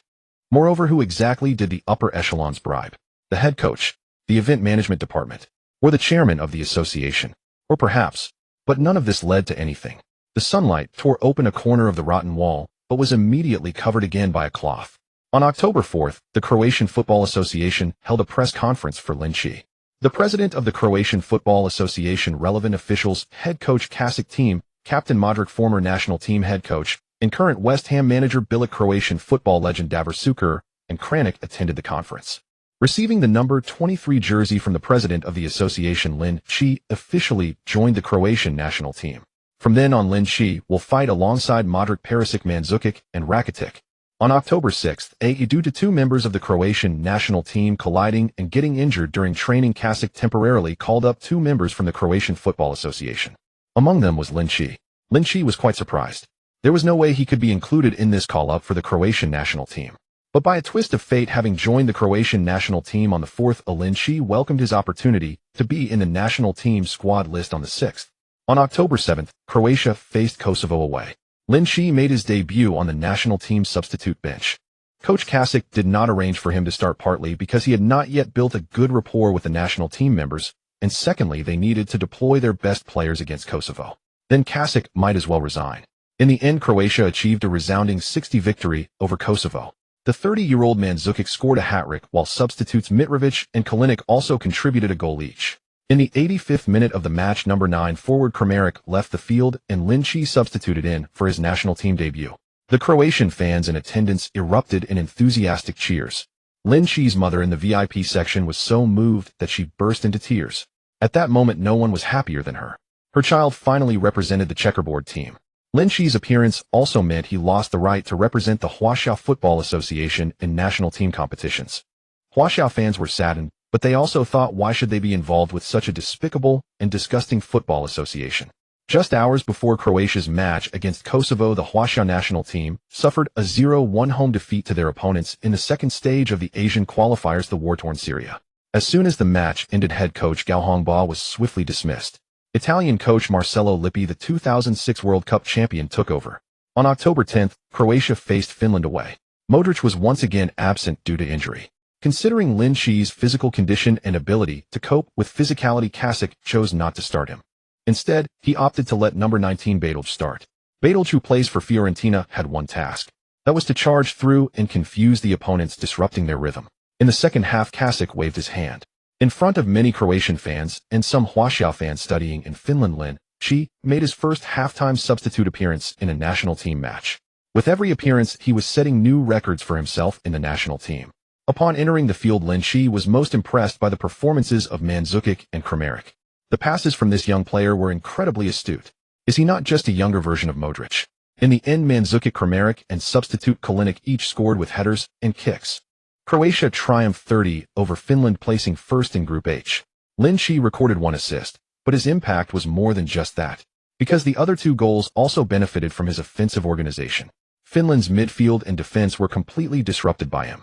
Of course, Badalj's tireless runs in the first half played a part as well. After the match, European media did not hold back their praise. The genius boy from Zagreb helped Croatia achieve victory once again. Substituted in 1 assist, outstanding performance on both ends of the pitch. Mandzukic, Lin's arrival has elevated our midfield 2 levels. Tremble Europe. Croatia in full glory is unbeatable. Euro qualifiers. Friendly competition. Finland's coach, 64-year-old former New York Red Bulls head coach Kiko, has been dismissed. It's not just Croatia that's trembling, other European teams are trembling as well. In particular, Iceland, who are tied with 7 points at the top of Group H, are struggling painfully. In the next round, they will face the returning Modrić and Lin Qi's midfield combination. This truly represents Croatia at full strength. Kasic must be the Guardiola on a national level, otherwise how could he play at such a high level? The name Lin Qi has become the hottest name in Europe during this international break. Following his hot name are the already famous Cristiano Ronaldo, Antoine Griezmann from France, Gareth Bale from Wales, Eden Hazard from Belgium, and Andres Iniesta from Spain. Lin Qi certainly knew how popular he was, but he didn't care. Since boarding the plane from Helsinki, Finland, Lin Qi's mind was only filled with the elegance and passion of that day. The woman who was even more beautiful than Sophie Marceau and had a chest larger than hers lingered in Lin Qi's mind, making it hard for him to forget. Unfortunately, she left too quickly that day, and he couldn't take a photo to keep as a memento, nor could he ask for her name. Perhaps this was just a fleeting encounter. But can this be considered a night of joy? Clearly everyone did not go to a hotel, just in the bathroom. October 13th. All Manchester City players returned to the club. On that morning, Lin Qi encountered a surprising, yet reasonable figure present here. Arteta, who retired from Arsenal in July, appeared at the Manchester City training ground. The future Arsenal head coach will become one of Guardiola's assistants. The young Arteta introduced himself, appearing very elegant and humble.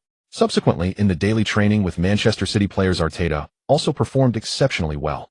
All Manchester City players unanimously agreed to register Arteta. He could perform well in the Premier League.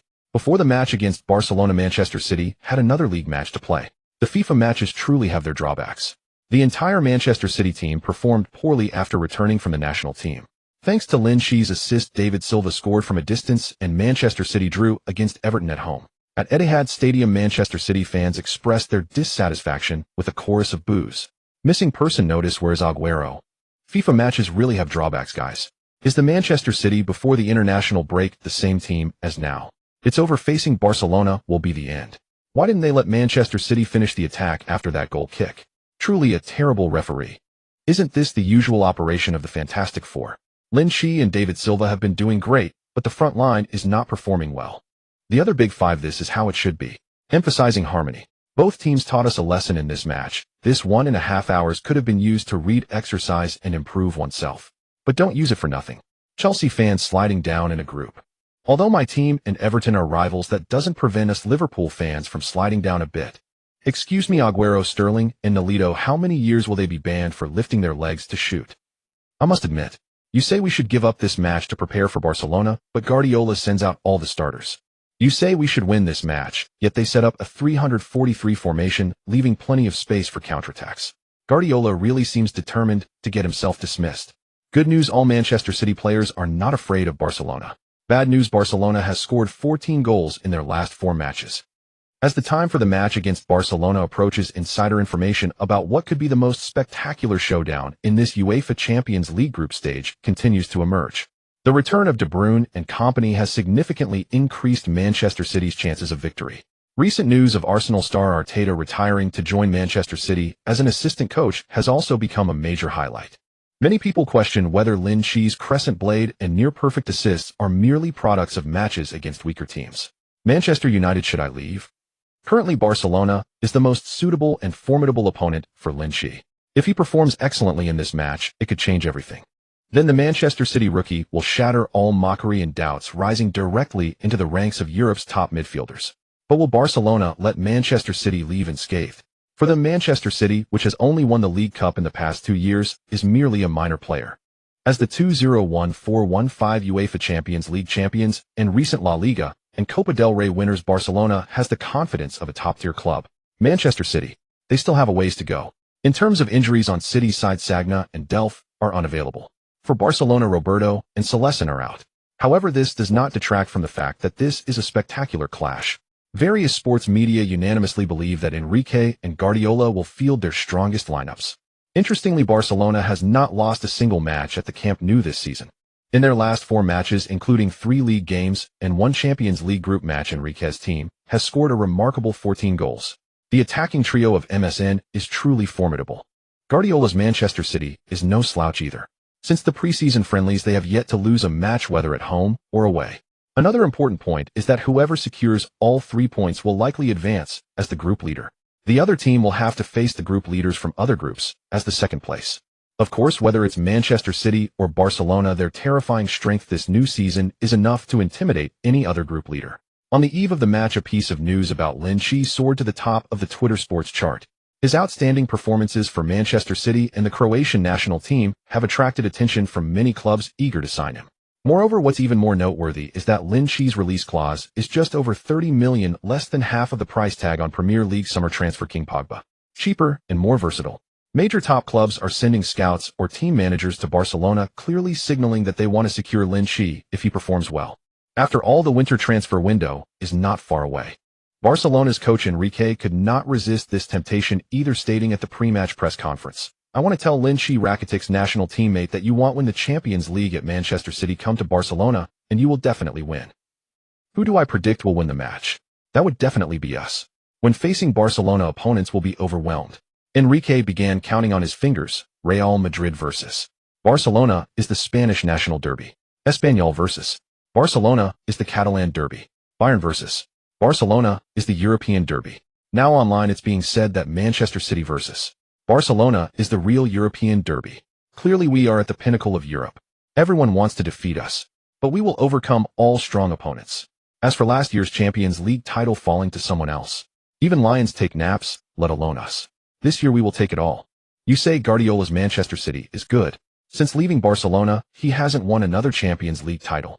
Laughs. Likewise, Manchester City has yet to win a Champions League. The bald Spanish coach merely replied, "I indeed did not win the Champions League at Bayern, but I won 2 Champions League titles at Barcelona before leaving. I say Enrique should win 2 before coming to talk to me." Guardiola shrugged and continued, "As for who will win the match, it will definitely be me, because I am very familiar with the Camp Nou and Messi. Why are matches against Barcelona referred to as various derbies? It's all because of their formidable players. Messi is a phenomenal player. Neymar, Suarez, Iniesta, they are all strong. Of course, I now have a phenomenal player as well. Leo, you need to be careful. Ha. As the match day nears, the exciting atmosphere of the Champions League gradually envelopes all of Catalonia. Many Espanyol fans took to the streets wearing Manchester City jerseys to support Manchester City. For them, regardless of who is playing against Barcelona, they as Espanyol fans are there to lend their support. The match will take place at 7:45 p.m. on the 20th. This timing is not particularly friendly for Chinese fans, but for a match that is bound to be spectacular and of high quality and intensity, this night is worth staying up for. Since the statement regarding Lin Qi and the Football Association, more and more people in China have become aware of this mixed blood player. They have further learned about this handsome guy who has Chinese features, but also a hint of exotic charm. As a result, at this moment, on AI Qi esports platform, when the match between Barcelona and Manchester City begins, AI Qi's live broadcast creates the highest viewership ratings for sports in the same time slot. Truly a terrifying Lin Qi effect. The Camp Nou is a magnificent and vast stadium with over 96,000 seats, making it one of the top stadiums in European football. During the pre-match warm-up, as soon as Lin Qi stepped onto the pitch, he felt a strange sensation. It was a special feeling, a surge of adrenaline waiting to be released. It felt as though there was an energy inside him that needed to be expressed. Otherwise, it would be uncomfortable. After the warm-up, the Manchester City players returned to the locker room, and fans began to take their seats. The entire Camp Nou became a joyous ocean of red and blue. Before the match, Manchester City officials advised their fans not to come to Catalonia. Thus, there weren't many Manchester City fans in the stands for this match. If there were any, they were likely wearing light blue shirts under red and blue ones.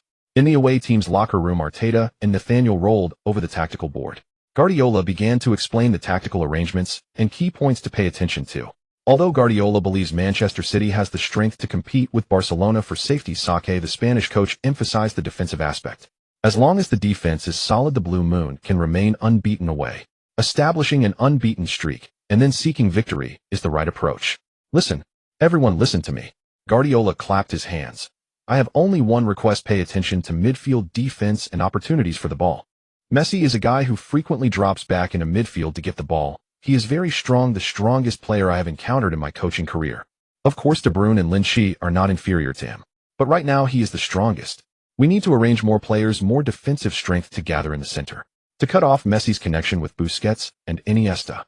Guardiola snapped the chalk piece. Like this, do you understand? Directly cut off all their intentions.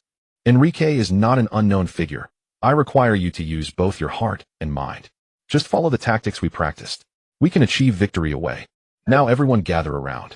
Everyone formed a circle. Team Captain Company looked at everyone and began to speak. We are Manchester City. We are not pushovers. We will take all 3 points at Camp Nou. Let those who don't like us go to hell. Everyone echoed, come on City. There is a reason for Guardiola's emphasis on Barcelona. Enrique's team has made excellent signings this season. 67 million was spent to bring Portuguese midfielder André Gomes and Spanish forward Paco. Later they brought Umtiti from Lyon, where the Frenchman secured a stable starting position under Enrique. Additionally, they signed backup goalkeeper Celesin from the Netherlands. Of course, with new arrivals there are also departures. Barcelona's biggest income came from selling Bravo to Manchester City. The German little lion Ter Stegen was established as the first choice by Enrique, finally reaching the peak of his professional career. With the original team roster, Guardiola had no choice but to take it seriously. On the field, Lin Qi stared at the star-studded Barcelona players momentarily lost in thought. It was David Silva who quickly patted him on the arm, signaling him to go and shake hands with the Barcelona players. There was no way around it. Who wouldn't be dazzled by this lineup? In the Sky Sports studio, Donier began his opening remarks. Today's match will be a feast for the entire European football world.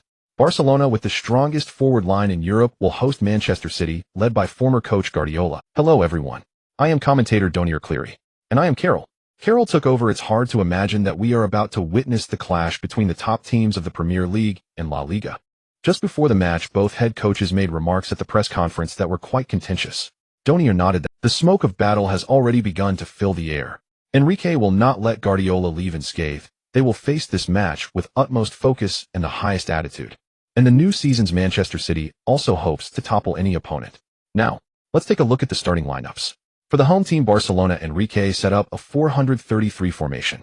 In goal, the German little lion Ter Stegen is firmly established as the starter, with the former starting goalkeeper Bravo sold to Manchester City. Of course, Bravo will also play in this match. So this match is not just a battle between Guardiola's past and present, but also a showdown between Barcelona's first and second goalkeepers. Carol interjected, yes. That's right. Now let's continue to focus on Barcelona's defense. Umtiti, who transferred from Lyon to Barcelona, continues to start consecutively. The French center-back seems to have gained Enrique's support, having partnered with Pique to secure the starting center-back position in the new season. The two fullbacks are Spanish left-back Alba and Argentine defender Mascherano. In midfield, from left to right, we have Spanish midfielder Iniesta, the current strongest number 5 Busquets, and Lin Qi's national team teammate Croatian Rakitic. Let's take a look at the 3 forwards who helped Barcelona score 14 goals in the last 4 matches. They are Argentine star Lionel Messi, Uruguayan forward Suarez, and Brazilian prodigy Neymar. On their bench, there is also forward Paco, who transferred from Valencia this summer, and midfielder André Gomes. Of course, there are also forward Turan and midfielder Rafinha. Enrique has many cards to play. The players on the field have taken their positions, and as the kickoff approaches, Donier quickly adds Barcelona's lineup looks great, but Josep's team is not to be underestimated. The Spanish coach has set up a 4,231 formation. As the lone striker, Messi's national team teammate, Argentine forward Aguero. In midfield, on the left is Lin Qi, in the center De Bruyne, and on the right is Sterling. The two holding midfielders are Spanish midfielder David Silva and Brazilian international Fernandinho. The 4 defenders from left to right are Kolarov, Company, Stones, and Zabaleta. In goal, Bravo, who transferred from Barcelona, continues as the starter. Alright, with the referee's whistle, the match has begun. Lin Qi was not new to playing on the left flank, but this time he felt an unreal sensation. In front of him was Rakitic, who was chatting and laughing with him. A little further ahead was the tall Busquets, and in front of him Messi just received the kickoff from Suarez. Rakitic called out to Lin Qi, "Be careful, I will mark you tightly in this match." Oh really? Then bring it on, Ivan. Lin Qi breathed a sigh of relief and replied with a smile. Rakitic's full name is Ivan Rakitic, while he shares half of his name with the future head coach of the Chinese national football team. As the match began, Barcelona launched a fierce offensive at home. Although Guardiola expressed disdain for Enrique before the match, once it came to the game, the bald Spaniard was serious about preparing. Manchester City might be set up in a 4,231, but essentially Guardiola expects all players to participate in defense. Especially De Bruyne and Lin Qi, who have the no-retreat privilege in the league, also need to defend. The Blue Moons formation is more akin to a 451. There are not many teams in the world that can force Manchester City to adopt a 451 formation, but Barcelona is indeed one of them. In the 3rd minute of the match, a throw-in from Barcelona's left side, Fernandinho's clearance. Iniesta took the throw and passed it to the approaching Busquets. Sterling hurried back to apply pressure, and Busquets, with his back to the opponent, made a back pass. Little B, as he is affectionately known, quickly cleared the ball, aiming for Suarez at the edge of the penalty area. However, the 190 centimeters tall Captain Company outjumped the 172 centimeters Suarez to clear the ball. The ball cleared to Manchester City's right flank was once again intercepted by Iniesta. On the sidelines, Enrique quickly signaled Neymar to push forward, creating space for Iniesta. It's clear that the Spanish coach with a lush head of hair, Enrique, hopes to seize the initiative. After all, with the powerful combination of MSN, why shouldn't they seize the initiative? Guardiola understood this, quickly stood up to signal David Silva to move right to cover Fernandinho's position. Cut off Neymar. Barcelona's attack this time did not succeed. Iniesta's 2 attempts at crosses failed to yield any results. The 1.9-meter Company had a significant height advantage over the 1.72-meter Neymar and 1.7-meter Messi. After the attempt failed, Enrique began directing the team to play a ground possession game. Under Guardiola's coaching, Barcelona's tiki-taka strategy had sent shivers down the spines of European football, but Enrique was no less formidable. Essentially, the tiki-taka strategy has 2 main objectives. The first objective is to have all players continuously pass and move to tear open gaps in the opponent's defense. The second is to suppress the opponent's offense, thereby reducing the pressure on one's own defense to the greatest extent. In the 9th minute of the match, Messi, as a free man in the front line, broke through on the left side, causing a foul by Fernandinho. Fernandinho received a yellow card. The Brazilian expressed his confusion. Barcelona was awarded a free kick from about 27 meters out on the left side. Messi stepped up to take it. Guardiola looked distressed and quickly signaled for his players to come over and form a wall. The tactics used by Manchester United and Celtic against Lin Qi were now being employed against his former pupil. Taking a few steps back, Messi gazed deeply at the goal. His right leg served as support, while his left leg swung fiercely, but just at the last moment, he slightly eased off the force. The ball soared into the air with a whoosh. It flew straight toward the upper left corner of the goal.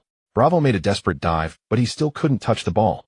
The ball surprisingly changed direction slightly at the end. The Camp Nou erupted with fervent cheers.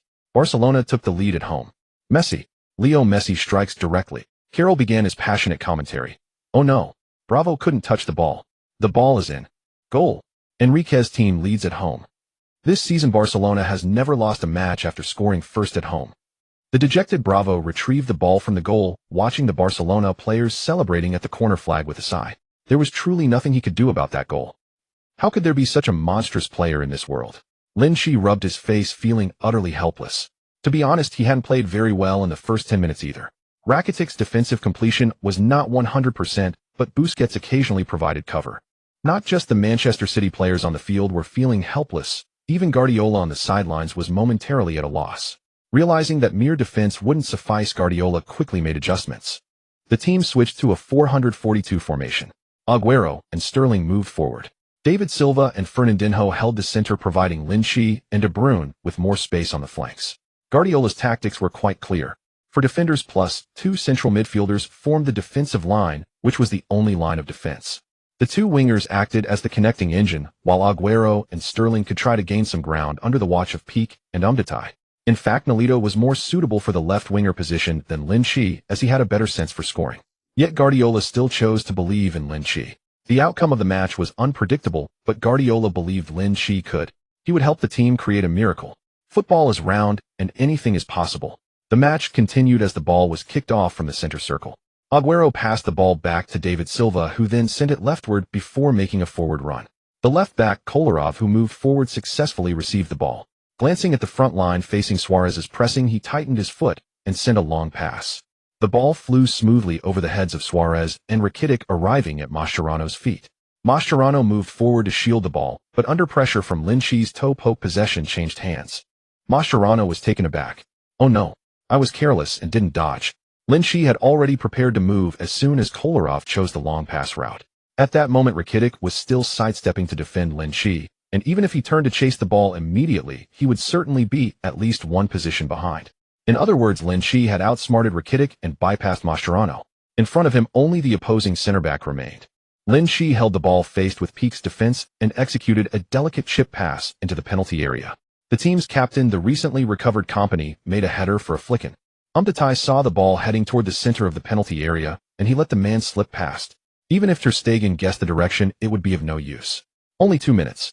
Subtracting the time for Barcelona's celebration, it was barely around 1 minute. Manchester City fiercely equalized the score away from home.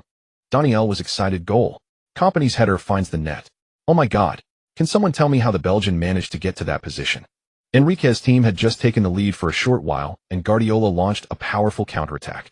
Carroll continued. Lin Qi's turn and breakthrough was incredibly creative. Rakitic simply couldn't catch up. I think Busquets or Mascherano should have come closer. If it was just a passive defense, then Celtic and Tottenham Hotspur are their previous examples. After scoring, Company rushed to the corner flag facing the Barcelona fans and roaring loudly. Seeing Lynch and his teammates running over, the Belgian centre-back quickly hooked Lynch's shoulder with one hand, raising his left hand high and shouting, "Hey, brothers, let's go. Camp Nou is not Barcelona's Devil's Stadium. We can defeat them." Just like Lynch often says, let's turn this place into the largest library in Catalonia.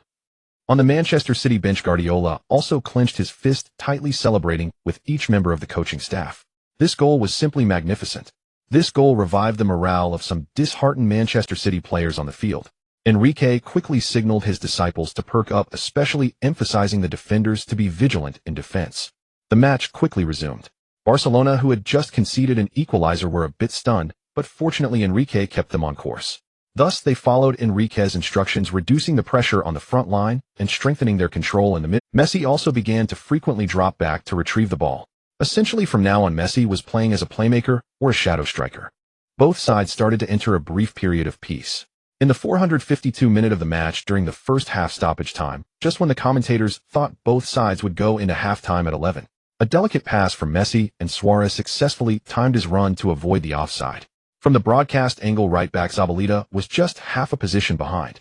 The Uruguayan forward received the ball and charged into the penalty area, shooting in one fluid motion. Bravo had already rushed to the ground, but the ball slipped right through his legs. The Chilean goalkeeper could only turn around and watch helplessly as the ball slid into the net. 21. Suarez. Luis Suarez from Uruguay helps the team regain the lead. Camp Nou has gone wild. Barcelona, who controlled 65% of the possession, finally welcomed their best opportunity. A stunning spectacle. Lionel Messi, 1 goal 1 assist, controlling the match. In front of the goal, Company once again played the role of team captain, clapping his hands to redirect his teammates' attention from the corner flag. "Hey, everyone, listen to me. It's not over yet. This is just the first half. We still have 45 minutes. Everyone keep your heads up." David Silva gestured with both hands and nodded. Yes, Vincent is right. We still have a chance. Once we get into the locker room, let's see what the boss has planned. Manchester City kicked off from the center circle. Aguero passed back to De Bruyne on the right rear, just as the referee blew the whistle for halftime. Guardiola stood up when he heard the whistle, walking into the player tunnel with a serious expression. In the Sky Sports broadcasting booth, the two commentators began to analyze and discuss. Daniel wore a look of exasperation. Zabaleta shouldn't have. The defensive line should be consistent, moving forward and backward.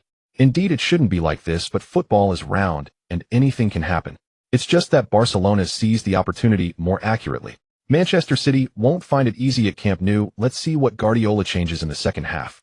Otherwise, they might have to surrender the first place in the group. Shut up. Back in the changing room, Guardiola was not angry. The team actually played quite well in the first half. Lin Qi applied significant attacking pressure on the left flank, forcing the opponent's defensive midfielder Busquets to frequently cover on the right. Even Messi occasionally had to drop back to receive the ball. Although Messi naturally tends to come back for the ball, actively seeking the ball is different from passively receiving it. But unfortunately, that was Messi. No matter what trouble you create for him, he can resolve it perfectly. Dropping back to receive the ball and then delivering a through pass to Suarez is the best example. After discussing the tactical arrangements for the second half, Guardiola rubbed his face and said in a deep voice, "I don't care who the opponent is, my only requirement is one thing. That is to win." Some players might say it doesn't matter, we can still advance to the knockout stage as second in this group. Okay, I have to admit that this idea is correct. But who are we? We are Manchester City. If we cannot approach the match with a mindset of victory, then even if we enter the knockout stage, it will be meaningless. To become champions, we must eliminate all potential strong enemies on the road to the championship. Do you understand? Understood, boss. As the second half began, both coaches chose not to make immediate substitutions. With renewed momentum, Manchester City attempted to seize the initiative at the start of the second half. However, the reality was far less favorable than their expectations. In the 51st minute, Barcelona launched a counterattack. Messi passed the ball to Busquets. The latter made a diagonal pass to the left where Umtiti was making a run. The Frenchman took a direct long shot, but the ball deflected off stones. With his sharp instincts, Argentine star Lionel Messi seized the opportunity. A standard and authentic shoulder drop to beat the defender. Messi evaded the pressing Fernandinho. In that split second as he fell to the ground, Fernandinho recalled the Champions League match 2 years ago. The wind that day was loud, and the stadium was brightly lit. That's how Boateng was left in the dust. Damn, I became a background prop. No wait, I still have teammates behind me. Fernandinho quickly turned to look at his teammates behind him, and saw Messi, despite being tugged by stones, still managed to get a shot off. The ball traced a beautiful arc and flew swiftly towards the goal. Bravo closely tracked the ball's trajectory and quickly positioned himself to make a save. However, the ball was moving too fast. He could only change his double-handed save to a single-handed deflection. But unfortunately, the ball, which should have gone out for a corner, was intercepted by Neymar. The Brazilian speedster charged into the box, making a backward triangular pass. After the shot, Messi positioned himself perfectly and attempted to score again, looking for a second goal. This time, however, Bravo and Manchester City were not so fortunate. Messi truly scored his second goal. And it's Leo again. Always him. And his dribbling is nothing short of criminal. And Fernandinho and Boateng both fell flat, utterly deceived by him. Guardiola's side trails by 2 goals. In the Camp Nou erupts in thunderous cheers, only to instantly collapse into derisive boos. And this is the Catalan faithful's scornful mockery of Manchester City. Guardiola finally makes his first substitution. Sane enters, De Bruyne exits. And the formation shifts back to 433. And clearly Guardiola seeks to tear open the opponent's defense with a 3-pronged forward line. Manchester City kicks off, and Barcelona, holding a 2-goal lead, shows no sign of retreating, instead launching even more aggressive attacks. At the 57th minute, a throw-in for City near the center circle. Sterling drifts leftward and delivers the ball to Ling in midfield. And then the English footballing icon surges forward alongside Aguero into the penalty area. Ling takes a few strides before feeding the ball to right winger Sane, who immediately returns it without breaking stride. And rather than recycling possession left or backward, Ling, under imminent pressure from converging defenders, executes a deft first-time chipped pass, just as Leo did in the first half to assist Suarez. And effortless in execution, yet razor-sharp like a sudden blade slicing through the opponent's back line. Sterling cuts diagonally toward Peak and cleanly collects the ball. And inside the Camp Nou, 9,000 plus Barcelona supporters fall utterly silent, too stunned to raise their voices. For if Sterling advances just a few more paces, he'll be through on goal, absolutely alone. And Peak, failing to read either Ling's intent or Sterling's run, only realizes his error when, like a colossal aircraft carrier reversing course, he turns. Too late, just as Sterling crosses into the box. A reckless tackle from behind would almost certainly earn him a yellow card and a penalty. And Umtiti rushes to cover, but Sterling, sensing his shooting angle narrowing, unleashes a hurried shot that deflects off Ter Stegen's arm and ricochets away. Sterling clutches his head, gazing skyward in anguish. He should have carried the ball 2 more steps. And Dorner wears an identical expression of dismay and awe. What a pity. And Sterling squandered Ling's exquisitely weighted chip, and under Umtiti's closing pressure he faltered. His nerves betrayed him. And the ball is cleared by Alba just inside the penalty arc. And Manchester City wins a right-sided throw-in. Sane delivers it to Ling. And Ling begins his run, unhurried, neither passing right nor retreating backward. Since no defender immediately challenges him, he presses forward. Every yard counts. And Iniesta, watching closely, lunges toward Ling's lower leg. Yet his eyes track the ball's subtle motion, not Ling's limbs. No foul intended. And Ling, locking eyes with Iniesta, drops his shoulder with serene precision and glides past him, leaving the astonished maestro frozen in disbelief. Iniesta stumbles several steps before whirling around, searching for Messi. But no, Messi is already far upfield. And oh my God, Ling just bypassed Iniesta, using exactly Messi's signature move. And oh ha ha ha, utterly astonishing. And he cuts inside, and Umtiti commits, misses. Ling lifts his foot and fires. And goal, and WDF. And though Ter Stegen committed early, the ball curls viciously into the unreachable corner. Cold, precise, inevitable. And 32. And Manchester City still has a chance, and the other 20 players fade into mere shadows. The stage belongs solely to Messi versus Ling, a duel of titans. And Ling refrains from immediate celebration. Adrenaline surging, he sprints to retrieve the ball from the net, though a minor incident unfolds en route. German goalkeeper Ter Stegen refuses to relinquish the ball. And after a brief heated exchange, the referee intervenes swiftly, issuing both players stern warnings. The Camp Nou explodes in deafening, venomous boos, and nearly 100,000 voices crash down upon Ling like a tidal wave. Yet his resolve remains unshaken, his gaze unwavering. 1 goal, to level. And 2 goals, to overtake. And there's still time. And reluctantly, Iniesta is withdrawn from the pitch. Enrique responds with a tactical substitution. Defender Matthew replaces Iniesta.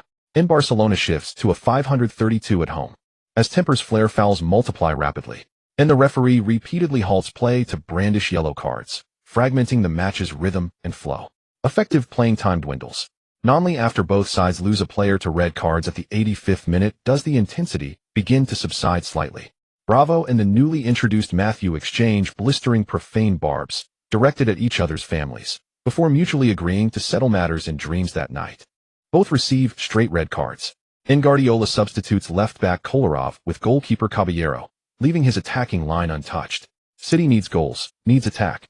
And with time evaporating, Enrique counters Messi. The match's scoring hero is withdrawn and replaced by midfielder Andre Gomez.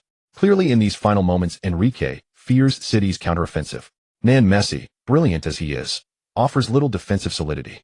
Due to the second-half red cards, the referee awards 6 minutes of stoppage time. And Manchester City launches a relentless, all-out assault. And frenzied shots send Barcelona fans shrieking in panic, many crying out, "Don't shoot." As stoppage time expires and Camp Nou unleashes a cacophony of grating boos and shrill whistles, demanding the referee blow the final whistle. City's last attack. Sane feeds the ball to Aguero on the right flank, then surges violently into the box. Negreiro lays it off to Ling, who instantly redirects it leftward to Sterling. 4 swift touches. City shifts seamlessly from right to left.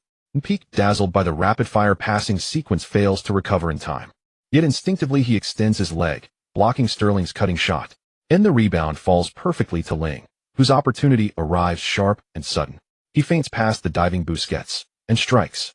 Na curling airborne strike rockets toward the top right corner, pure unimpeded trajectory. Sterling's earlier shot had already forced Ter Stegen low. Now stranded on the ground, he cannot rise in time to leap. The ball, in goes in. And the young lion slumps onto the turf, pounding the grass in despair. On the touchline, Enrique stands motionless, head buried in his hands, face etched with desolation. Only Guardiola erupts, leaping skyward, embracing Arteta and Bisantis in wild, unrestrained jubilation. As the net ripples, Ling sprints toward the corner flag, raising his index finger to his lips. He silences the Camp Nou. In hush. 33. A goal from Lin Qi. He has once again helped Manchester City to bravely equalize, but this is football. As long as the match is not over, we will never know the final outcome. Undoubtedly, his performance in this match reminded me of the alien Ronaldo. Donier felt he could no longer find the words to describe Lin Qi. Watching the Manchester City players celebrating passionately on the broadcast, Donier, now a devoted fan of Lin Qi, shouted, "Just like Ronaldo is not inferior to Maradona and Pelé." Lin Qi's performance is no less than that of Messi and Cristiano Ronaldo. At Camp Nou, the fans of the Blaugrana held their heads in despair, feeling disoriented and unwilling to believe the score on the big screen. But this is the truth. The Manchester City fans in front of the TV were extremely excited. It's truly a case of Messi finishing his act, and then Lin Qi takes the stage. The players on the Manchester City bench could no longer contain their excitement, especially Iheanacho. The Nigerian felt proud in that moment. "Did you see that? Lin Qi, my brother. During training, this guy passed me like it was nothing, and today's great performance is also thanks to my contribution, okay?" Seeing his teammates surrounding him in celebration, Iheanacho jumped and took off his shirt and joined the "Wow, we are Manchester City. We are the strongest." After the celebration, Lin Qi finally squeezed out from the crowd, his originally neat hairstyle now a mess. FCK. Iheanacho patted Lin Qi on the shoulder, starting with a friendly international exchange. "Tonight we should go out and have a good time. It's a great day. You can't refuse me. How did you run away so fast last time, you bastard? Don't you like all those girls? FCK, are you? Hey. My orientation is perfectly fine, okay? Besides, I spent 2 hours in the men's bathroom with a beautiful lady, okay? You think I would believe that?" Iheanacho turned to Sterling and asked, "Did you see that cute butt? FCK, you bastard, try saying cute butt again." Sterling laughed and scolded, continuing, "While I was on the sofa getting cozy with the ladies, this brat had already left." Iheanacho turned his head at that. "FCK, you still want to deceive me? Lin, FCK, believe it or not, it's up to you." This time it was Lin Qi who said, "Besides, if we keep swearing, when the UEFA officials make a documentary about us chatting, they will have to mute us." After chatting for a while, Iheanacho ran back to the bench, and Sterling and Lin Qi quickly walked back to the center circle. Lin Qi looked at the score on the big screen at Camp Nou and licked his lips. Iheanacho's words reminded him of the figure squatting in front of him that day. Should I look for her? Maybe. The ball was kicked off at the center circle, and Barcelona launched their final attack. A long pass from Busquets reached the Manchester City penalty area, and Company once again out-jumped Suarez to head the ball out of bounds. The referee did not give any more chances for a throw-in. He directly blew the whistle for the end of the match. The Blue Moon, who had come from behind twice to equalize, was ecstatic, each one celebrating with clenched fists. It was as if they had not just earned a draw but a victory. In contrast, the Barcelona players, who had the home advantage and finished with a 33 draw, either stood sad or lay on the grass looking utterly lost. Regardless of how both sides performed, this crucial UEFA Champions League group match that drew global attention had completely come to an end. Thanks to Lin Qi's 2 goals and 1 assist, Manchester City drew with Barcelona, who also had Messi scoring 2 and providing 1 assist. As the match concluded, the camera immediately focused on the 2 coaches on the sidelines. Despite being reluctant to believe that his team had only secured 1 point, Enrique approached Guardiola with grace to shake his hand. "Josep, congratulations on finding a genius. I wish you all the best." "Thank you. I wish you good luck too." Guardiola shrugged and replied with a smile. On the field, Iniesta walked towards Lin Qi while taking off his jersey. "Lin, you played very well. Your through ball was beautiful. Honestly, when you evaded that defender, I thought it was Messi performing in front of me." Laughs. "Thank you." Lin Qi stood with his hands on his hips, smiling. Receiving praise from midfield maestro Iniesta was quite an honor. "Okay, can I swap jerseys with you?" Iniesta pointed to his number 8 jersey that he had just taken off. "Of course." Lin Qi quickly took off his shirt to exchange. Just like that, his muscular chest and abs were once again witnessed by fans and reporters, with several media reporters rushing forward to snap pictures and immediately post them online. This scene also stirred quite a stir on social media. Many fans from Croatia compared Lin Qi's physique with domestic professional players. In comparison, it made them clench their jaws in disbelief. But that's a topic for later. Just when Lin Qi was exchanging jerseys with Iniesta, the big screen at Camp Nou also displayed the player of the match. Lin Qi, who had helped the team equalize twice, beat Messi to win the MVP. According to custom, Lin Qi accepted the official UEFA interview, but did not attend the subsequent post-match press conference. Guardiola was very happy to secure a point away from home. During the routine post-match interview with the media, the Spanish coach maintained a smile throughout, answering each question seriously, and when it came to Lin Qi, he was lavish with his praise. However, there were always a few people who had to step up to spoil the good mood of the Spanish bald head. Because their question was, how do you view the increasing interest from clubs in Lin Qi? What about the contract extension between Manchester City and Lin Qi? Similarly, Enrique and Messi, who attended the post-match press conference, were also asked related questions. "Mr. Enrique, what do you think of Manchester City player Lin Qi's performance?" Enrique shook his head and shrugged. "Clearly, having such a player on the opposite side is torturous for me." "You expressed a joining invitation for Lin Qi before the match. Are you serious?" "Of course. Real Madrid can build a galactic army. We can build a dream team for Dream Team 5. Besides Lin Qi, I also want Manchester City's David Silva and De Bruyne." Laughs. Reporters quickly scrambled to write their articles and post them online. This was big news. Enrique clearly expressed his desire to poach from Manchester City. Another reporter began to ask Messi, "Leo, how do you evaluate this match?" "We did very well. We gave our all. I think Barcelona should have taken the victory home from Camp Nou." "But," Messi paused, "but as you can see, the opponent is also very strong. Their coach, Mr. Guardiola, has also coached me, so I am not particularly surprised by such a result. What do you think of the MVP player Lin Qi's performance?" And as soon as the question was asked, all the reporters in the media room began to brighten their eyes, sensing that big news was about to break. Discussing another player in front of the perennial MVP Messi would surely cause a stir. This is all about the traffic. Lionel Messi rubbed his temples and leaned closer to the microphone. "Lin Qi. He is a very skilled and intelligent player. His MVP award for this match is well-deserved." Messi did not fall into the trap set by the reporter. "He reminds me of Xavi, who achieved a historic midfield level in vision and passing accuracy, as well as the legendary B2B midfielder of Manchester United, Mr. Paul Scholes. Of course, there are also my current teammates Iniesta and Busquets." The questioning reporter perked up and quickly asked, "Leo, are you saying that the only 18-year-old Lin Qi will also be as successful as them in the future?" The reporters instantly listened attentively. With such a high praise from the king of football, Lin Qi's career was already worth it. "Not really." With a deep gaze that seemed to contain boundless ambition, Messi sighed and said, "He is already one of the strongest midfielders in active play. At least in the organizing midfielder category, he is the best." Although it was expected, Messi's words still plunged the media reporters into a dead silence before they erupted into excitement. The shutters clicked frantically. The explosive news instantly swept across Europe. "Ta well deserved. Lin Qi's passing accuracy against Barcelona was 92. Cope Radio outstanding performance against Barcelona. Messi. Lin Qi is currently the strongest RMC the next football king. After the match against Manchester City, Messi praised Lin Qi. Munich Daily Enrique. What I want is not just Lin Qi, but also De Bruyne and David Silva. Sky Sports 2 goals and 1 assist against Barcelona.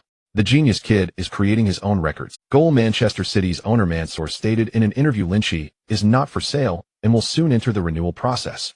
The Sun. After the match against Barcelona, Lin Qi, Iheanacho, and Sterling entered a bar in North Manchester. As for the gossip news about the players, the Sun's reports have always been extremely accurate. Not long after Lin Qi, Sterling, and Iheanacho entered the bar, news about him was already plastered on the front page of the Sun's online edition. Lin Qi came to find someone not to indulge in frivolities. Of course, he wouldn't mind some fun with pretty girls, but on the condition that there was no disease. Rejecting Sterling's suggestion of ill-arranged everything, Lin Qi returned to the club, practiced for a while, then went back to his dorm to sleep. As for the 90-day training plan assigned by the system, Lin Qi has arranged it for the morning, perfectly coinciding with the morning training. 3 days after the match against Barcelona, the 9th round of the Premier League will take place. Manchester City will host Southampton. And 4 days after this match, they will face Manchester United in the League Cup. There's also another Premier League match. From October 20th to 29th, Manchester City will play 4 matches. Therefore, to maintain the team's vitality and to give substitutes and fringe players more opportunities to play. On October 23rd, during the match against Southampton, the Spanish coach made significant rotations. Ultimately, despite maintaining a lead during regular time, Manchester City suddenly conceded a goal at the last moment, resulting in an 11 draw at home against Southampton.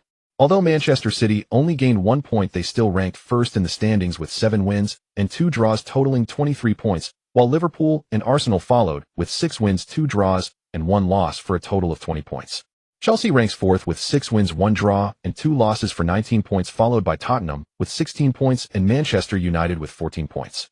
As for last season's champions Leicester City, they are currently at mid-lower table with 11 points. There is no hope. This season's Premier League championship is no longer related to Vichy's team. October 27th. Manchester City.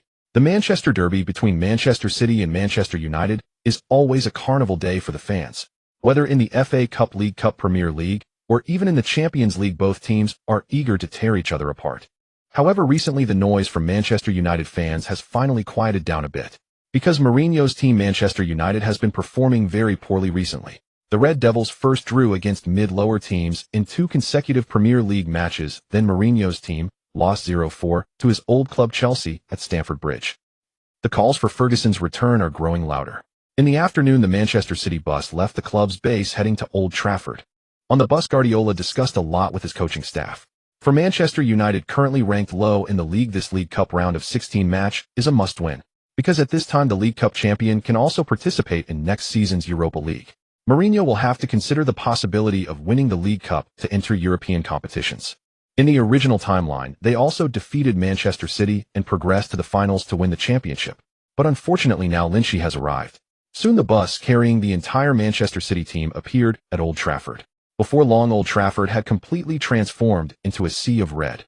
Although they spoke of welcoming back Ferguson or Van Gaal, the Red Devils fans still gave Mourinho the utmost support and respect. At 4:15 p.m. the players from both sides appeared on the field on time. Ladies and gentlemen, welcome back to Sky Sports for the live broadcast of the League Cup match between Manchester United and Manchester City. I am commentator Danielle Clay. I am Carol. Danielle took control of the topic. In the pre-match press conference, Jose made it clear that he would beat Manchester United again, just like the last league match, where they won 40 against them. Coincidentally, Manchester United just lost 0-4 to Chelsea in their last league match. Additionally, the team's forward Swedish international Ibrahimovic claimed that the team will make a change. Perhaps in this match we can see a Red Devils team that shakes off its slump. Danielle turned to look at Carol, but Manchester United's recent performance has not been convincing to the audience. What do you think, Carol? Carol adjusted his glasses. After the extensive rotation in the last round, Manchester City can now be said to be strong and unstoppable. Among their ranks, only Delph and Sagna have long-term absences from the squad, which is inconsequential. Additionally, Zabaleta is injured in training and will miss this match, but that is also trivial. As for the other players, they can all participate in this League Cup match. In contrast, Manchester United's Rooney and Mkhitaryan, who started in the last round, are now injured and absent, while Phil Jones and Smalling have also recently missed training with the team. As for Bailey, he may be out for the season. Therefore, I am more optimistic about Manchester City. Danielle nodded in understanding. Good. Now let's take a look at the starting lineups for both teams. The Portuguese manager has deployed a 4,231 formation. The lone striker is Swedish forward Ibrahimovic. In midfield from left to right are Rashford, Pogba, and Mata. The two defensive midfielders are Spaniard Herrera and the 34-year-old veteran Carrick. In defense, Luka Modrić and Antonio Valencia are stationed as the two fullbacks, while Blind and Rojo partner as in goal. De Gea continues to start. On the Manchester United bench, there are number 7 forward Depay, number 14 midfielder Lingard, number 18 defender Ashley Young, and Belgian midfielder Fellaini. Carroll took the starting lineup and continued to read. As for Manchester City, Jose Pep has deployed a 343 formation. 3 forwards, left winger Nolito, center forward Aguero, and right winger Sterling. For midfielders, namely Lynch, David Silva, Fernandinho, and De Bruyne. 3 defenders, with the left back being Frenchman Clichy Company as the sole center back, and on the right is Serbian international Kolarov. On their bench, there are number 19 forward Sane, number 8 midfielder Gundogan, number 24 defender Stones, and Argentine number 30 defender Otamendi. We can see that referee Mike Dean from the Premier League has blown the whistle to start the match. Let's follow the broadcast camera and enjoy this red-blue battle together. Manchester United kicks off. Ibrahimovic passes the ball to number 6 Pogba behind him, and then directly drills into the Manchester City penalty area. The 343 formation means that Manchester City only has one center-back to defend Ibrahimovic, which is team captain Company. If Guardiola was somewhat nervous about Stones and Otamendi playing as single defenders, Company, who perfectly executed the task of defending Suarez in the last round of the Champions League group stage, brought immense reassurance to the Spanish coach. In the 3rd minute of the match, Manchester United made a diagonal long pass from the left. Company repaid Guardiola's trust with 2 consecutive successful headers at the edge of the penalty area. Possession changed hands and Manchester City began to control the ball. From the moment Company directed a header to the right front to De Bruyne, Manchester United had already pulled everyone back to defend. Mourinho's idea is very simple: seize the opening if they can't fall back and wait for the next opportunity. However, Manchester United's positioning is not like a thorough 541 or a somewhat spacious 433. The 42-31 formation clearly indicates that the two flanks will be subjected to more pressure. De Bruyne bypassed Fernandinho and directly passed to David on the left, who then passed to Lynch. As soon as Lynch gained possession, Pogba and Mata began to take a few steps back, both fearing that Lynch might deliver a precise through ball. Clearly, the Red Devils were frightened by Lynch's ruthlessly accurate through ball in the last match. Seeing that the opponent was not pressing, Lynch began to calmly advance. When Lynch carried the ball past the midfield line, Pogba finally moved over to press with Mata behind him providing cover. However, Lynch did not give him a chance for close confrontation, directly flicking the ball to the left, quickly stopping and doing a few stepovers before swerving past on the left. By the time Mata glanced at the midfield players standing parallel, Lynch had already brought the ball right in front of him. Lynch did not choose to pass to the side or play a through ball after receiving the pass from David Silva. He is trying to carry the ball himself. Pogba came up to defend, but Lynch went past with skill.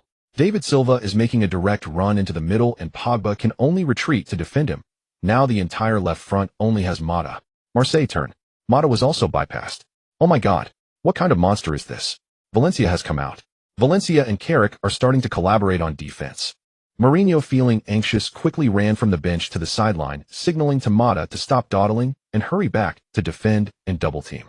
Center-back Rojo came up to cover Carrick's position, meanwhile blocking David Silva's run forward. In an instant, Lynch found himself surrounded by 3 Manchester United players.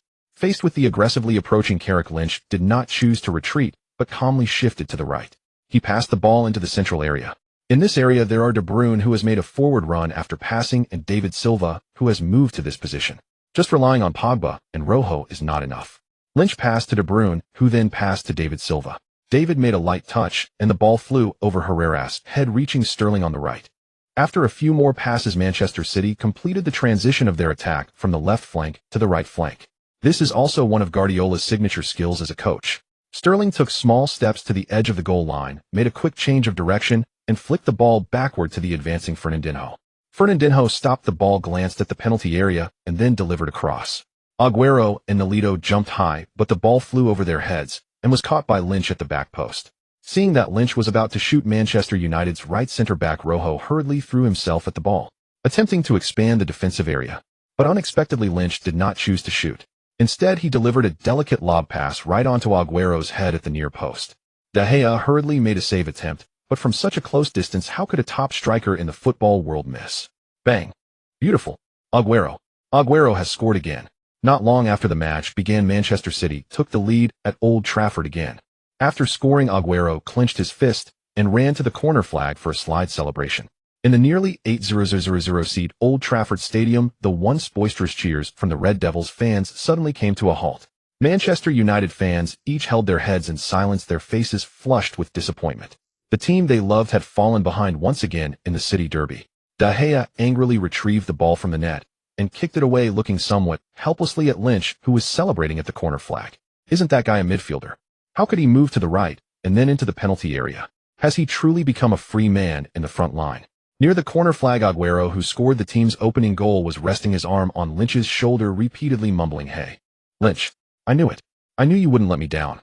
On the bench at the moment the goal was scored, Arteta and Bisons had already jumped up to celebrate. Pep Guardiola, seated on the bench, calmly twisted open his water bottle, took a sip, and leisurely glanced at the home team's bench area. On the Manchester United side, Mourinho stood on the sidelines with a gloomy face, as their ambitions had not yet fully materialized, yet they were already behind. The Portuguese quickly replayed the situation of the conceded goal in his mind. First, it was the cooperation of several Manchester City midfielders, and Lynch gained possession. Pogba, affected by the last match, was somewhat hesitant to commit. As a result, the French midfielder left over a meter of distance in his confrontation with Lynch, giving Lynch more opportunities to adjust. Moreover, David moved to the center and then combined with Lynch for a pass. The entire Manchester United midfield was manipulated by the opponent. Key players Pogba and Mata failed to limit their opponents. As a result, they were easily beaten by the opponent's transition. One mistake led to another, and the goal was conceded like this. Since the opening gambit did not succeed, it is better to play a stable game. Mourinho quickly made tactical arrangements. Pogba dropped back between Carrick and Herrera, and Ibrahimovic also fell back, switching the team to a 4-3-3 formation. At Old Trafford, facing the aggressive Manchester City, Mourinho still set up for a counterattack from the heart. The special ones formation switch proved effective. At least in the next 10 minutes, Lynch, and the right side De Bruyne, did not have good opportunities for passes or through ball. Manchester City had to increase their control of the central area and attempt to create offside opportunities behind. But the downside was that with Ibrahimovic also participating in defense, the Red Devils' threat to Manchester City's goalkeeper Bravo was negligible. The two weak long-range shots from Ibrahimovic and Rashford were easily caught by Bravo. At Old Trafford, it seemed that the Blue Moon players could always get into the game faster. In the first 30 minutes of the match, Manchester City unleashed a terrifying 11 shots. Unfortunately, only 3 of them were on target. After Agüero opened the scoring, Guardiola's team seemed to lack better scoring opportunities. We can see that although Manchester United's midfield and forward line struggled to capitalize on opportunities, the Red Devils, grounded in defense, executed Mourinho's tactical plan effectively. After conceding that early goal, Rojo and Blind did not commit any more basic errors. Perhaps they were waiting for an opportunity, a chance to strike decisively, like a venomous snake in the desert. At this moment, the match clock had reached the 33rd minute. Sterling's shot went awry, sending the ball out of play, granting Manchester United a goal kick. This was a good counterattack opportunity, so De Gea quickly signaled to his teammates to push forward and contest the next goal kick. The ball soared from Manchester United's backline to the front, and Ibrahimovic, with his back to Fernandinho, began to move towards the ball. In this aerial duel, Ibrahimovic, who had positioned himself, first leaped high and headed the ball back to Pogba, who was behind him. At 23, Pogba is set to reach the peak of his career in the World Cup 2 years from now, but he is already impressive. With a light touch from his toe, Pogba skillfully stopped the ball. Glancing at the penalty area and the right flank, Pogba opted for a short pass to Rashford, who had pulled wide to the touchline. Pogba then quickly sprinted forward. Rashford evaded the defenders and played the ball forward again, with Pogba regaining possession. This was a classic wall pass, though the distance between them was a bit too great, making the success rate of such a play virtually guaranteed. Right back Kolarov rushed over to provide defensive support. Seeing an opportunity for a downward triangular cross, Ibrahimovic quickly sidestepped Fernandinho and ran from outside the penalty area into the box. Mata on the right also quickly made a run to the back post. This was one of the few good opportunities for Manchester United in the first half. Manchester United's chance. Mata made his run while Lynch and David returned to participate in defense outside the Manchester United penalty area. Rashford was running inside, and there were already 3 options for Manchester United in the Blue Moon's box. How will Pogba choose? Pogba paused for a moment, noticing De Bruyne tracking back towards the center. The Frenchman executed an immediate volley, sending a delicate cross into the box. Kompany and Ibrahimovic both aimed to contest the header, leaping into the air with some hand gestures. However, unexpectedly the ball sailed over their heads and landed in front of Mata. The 28-year-old Mata threw himself into the air before Lynch and Qi could extend their legs. A header on goal. Caballero, who replaced Bravo, could only watch helplessly as the ball soared. Manchester United equalized. A fervent cheer erupted at Old Trafford. Mata quickly got up from the ground, arms wide open, running towards the loyal fans to celebrate. Beautiful. The ball is in. A header from the 28-year-old midfielder from Spain. From De Gea's goal kick, Ibrahimovic intercepted the ball in the front field, then passed to Pogba and Rashford on the right side, culminating in Mata's shot. Mourinho actually performed a passing control art in front of Jose. I can't wait to see Jose's expression. On the sidelines at the moment of the goal, Mourinho bent down, clenched his fist, and let out a wild roar. Then he raised his arms high to cheer and salute the Red Devils fans behind the substitute bench. For the Portuguese, 30 minutes of frustration finally yielded an excellent opportunity. Guardiola sat on the bench analyzing tactical arrangements with Bissons while holding a notebook. The often furrowed brows revealed the Spanish coach's helplessness and anxiety. After the celebration, the Manchester United players returned to the center circle. Manchester City took the kickoff. The Red Devils, releasing their fatigue and discomfort, began to attempt to engage in an offensive battle with Manchester City, but Lynch's incisive through ball startled them into a cold sweat. In the 40th minute of the match, Sterling's swift insertion from the right successfully received the ball, but unfortunately this unknown couldn't break through De Gea's defense. The Spanish goalkeeper maintained a high level of concentration. With the referee's whistle, the two teams momentarily entered halftime with a score of 11. The team's performance delighted Manchester United fans. They saw hope for winning the match. During the 15-minute halftime break, the Red Devils fans continued to sing their support songs tirelessly. In the away team's locker room, Guardiola clapped his hands. Lift your heads up. It's 11, not 20 down. We have controlled more opportunities and possession on the field. Believe in yourselves, the goal will come. Guardiola turned to Lynch and De Bruyne. I need both of you to create opportunities on the flanks for me. We don't need your defense at the back. I just need goals. Understood, boss. Lynch took a few deep breaths, glanced at De Bruyne, and nodded heavily. In the home team's locker room, Mourinho was also making tactical arrangements. After careful consideration, Mourinho chose not to make the first substitution. He wanted to see Guardiola's changes before responding. Everyone has performed well. That's right. Defense. Remember. By the way, when there is a good opportunity, Zlatan, Mourinho looked at Ibrahimovic. You need to play a pivotal role, just like in the first half. Once Mata and Rashford make their runs, you need to move into the penalty area to put enough pressure on the opponent's goalkeeper. Create more opportunities for your teammates. Got it. The second half began anew. Manchester City intensified their attack on the flanks against the Red Devils. Lynch and De Bruyne began to deliver high balls from both sides. Often Lynch's crosses from the left would end only for De Bruyne to immediately threaten from the right. Kompany and Fernandinho frequently pushed forward near Manchester United's penalty area to attempt headers. Ibrahimovic had completely lost his role as a pivot. To prevent the team from conceding, he could only retreat and defend. Manchester United, with all players retreating, had an effective defense. At least Manchester City did not have many good opportunities. In the 55th minute of the match, Lynch received the ball on the left flank. Lynch effortlessly executed a step over to dribble past Mata in front of him. Faced with the recovering Carrick, Lynch made two feints in a very short time, and after shifting Carrick's center of gravity, he accelerated directly. Quickly drive towards the byline. Nolito smartly moved towards the center, joining Aguero in the penalty area, while Rojo, blind, and the advancing Pogba dared not move towards the right flank. Who knows when this Lynch will suddenly take a shot? Fortunately, Valencia blocked Lynch's low cross, and the ball's corner kick. Lynch's set-piece skills are well recognized, hence both corners in Manchester City's game are taken. The ball traced a curve and flew towards the back post of the penalty area. At the back post, Kompany managed to get a slight touch, but his header back across went straight out of play, granting the opponent a goal kick. Red Devils fans exhaled in relief. This wave of Manchester City's attack had finally come to an end. What a pity. Kompany's header was very threatening, but he just couldn't connect properly. Since the second half began, Manchester City has been pressing Manchester United. The possession rate of both sides even reached a terrifying 91-9 at one point. Mourinho even had Ibrahimovic, who was placed at the front post, return to defend. It seems Manchester United intends to weather this 90 minutes, or even 120 minutes. In a penalty shootout, Manchester City's strength will be greatly diminished. But will everything truly go as the Portuguese desires? In the 59th minute of the match, another opportunity arose for Manchester City. Facing Aguero's long-range shot, De Gea made an excellent save. Manchester United aimed to launch a counterattack, but the ball was intercepted in midfield, forcing the Red Devils to retreat once again. In the 61st minute of the match, Lin Qi made a long diagonal pass from the left, and Nolito headed the ball to Aguero in the penalty area, whose shot was deflected by Blind's arm. The Manchester City players quickly signaled that it was a penalty. Agüero even raised his arm and ran to referee Mike Dean, making a yellow card gesture to alert him. Mr. Mike, that was a penalty. A clear penalty. Mike Dean shook his head, spreading his arms to indicate that it was not a foul. Agüero complained, damn it. How does your referee association choose its officials? This is ridiculous. Mike Dean quickly blew the whistle and gave Agüero a yellow card.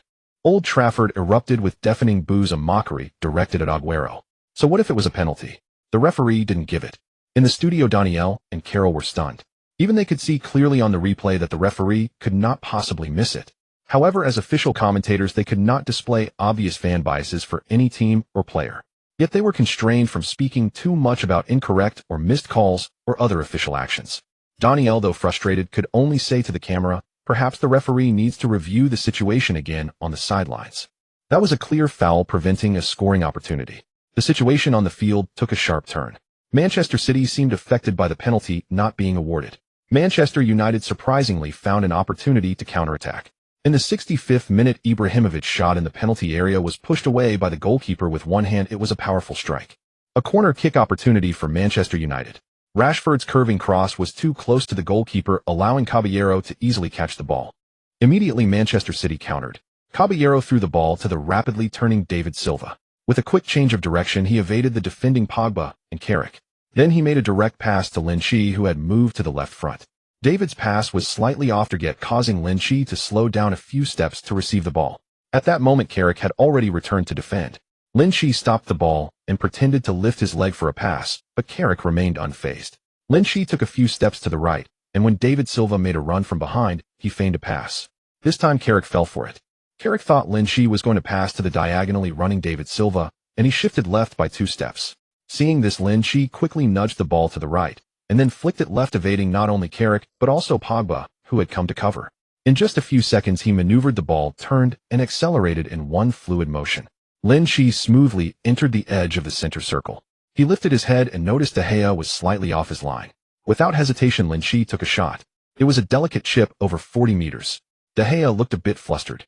As he saw the ball coming, the 192 centimeters tall De Gea realized he was too far forward. He quickly turned to face the ball and retreated, leaping high while raising his arms, trying to save the shot. At Old Trafford, the cheering songs that had resounded throughout the match suddenly stopped, plunging the stadium into a deathly silence as the Red Devils fans began to pray for De Gea. He must save it. De Gea's fingertips touched the ball, but what frustrated the Spanish keeper was that the damned shot's direction could not be altered. At this moment, De Gea felt regret. He regretted not being a few centimeters taller and regretted standing so. Lin Qi has taken a chip shot. When Manchester United took the corner, De Gea was a bit too far forward and didn't retreat quickly, which gave Lin Qi a great opportunity to chip. De Gea touched the ball, but De Gea couldn't change the ball's trajectory. 21. In the 66th minute, Manchester City took the lead again at Old Trafford. This goal was entirely a reflection of Lin Qi's individual skill. First, he evaded Carrick, then slipped past Pogba. Manchester United's midfield couldn't contain him at all. This was an incredible individual performance. De Gea paid the price for his reckless positioning. Seeing the goal scored, Lin Qi quickly ran to the opposing bench, shouting loudly at the Manchester United fans behind the substitutes. Want a penalty? Then I'll show you what a real shot looks like. Facing the furious shouts and insults from Manchester United fans, Lin Qi even made a gesture to indicate to hit harder. Not only were the Red Devils fans furious, but even the Manchester United players on the field could hardly accept it. They all surrounded the referee, pressuring Mike Dean to give a yellow card. However, Lin Qi's actions could not be deemed as provoking the fans, so the blind referee chose not to issue. Mourinho also ran to the fourth official to complain, but after failing to communicate, he quickly returned to the bench to have his assistant talk to the fourth official about substitutions. Mourinho was unwilling to suffer another defeat at Old Trafford, especially in such an important cup match. Herrera and Carrick were substituted, forward Depay and midfielder Fellaini came on. Depay partnered with Ibrahimovic to form a dual striker front, while Fellaini dropped deeper with Pogba moving forward, and the two wingers capable of both attacking and defending. Manchester United switched to a 442 formation. Guardiola also made substitutions. Nolito was substituted off for Sane. Jose Pep needed to increase the score on the road. Facing their city rivals, Manchester City had no idea what a 541 formation was. The Red Devils strengthened their control in midfield and front, and from the 67th to the 80th minute, Manchester United's possession reached as high as 55. After the Belgian midfielder came on, he effectively addressed the weakness of insufficient defensive strength in the holding midfield position, allowing Pogba to participate in the attack more frequently. In the 82nd minute of the match, Manchester United had a corner kick opportunity. Ibrahimovic finally had a chance to outjump Kompany, but his header was too straight, allowing Caballero to easily catch it again. Throughout the match, besides the goal in the first half, Caballero had not faced too many tests. He chose not to send a long pass, but instead distributed the ball to the left to Clichy. Facing Mattis' attempt to block the ball, Clichy chose not to clear it with a long kick, but instead nudged it to the right easily, evading Mata. Unfortunately, although he scored a goal, Mattis' performance remained poor. His performance on the right flank was like a desolate road at 4:30 a.m. Lin Qi went past, and Clichy went past too.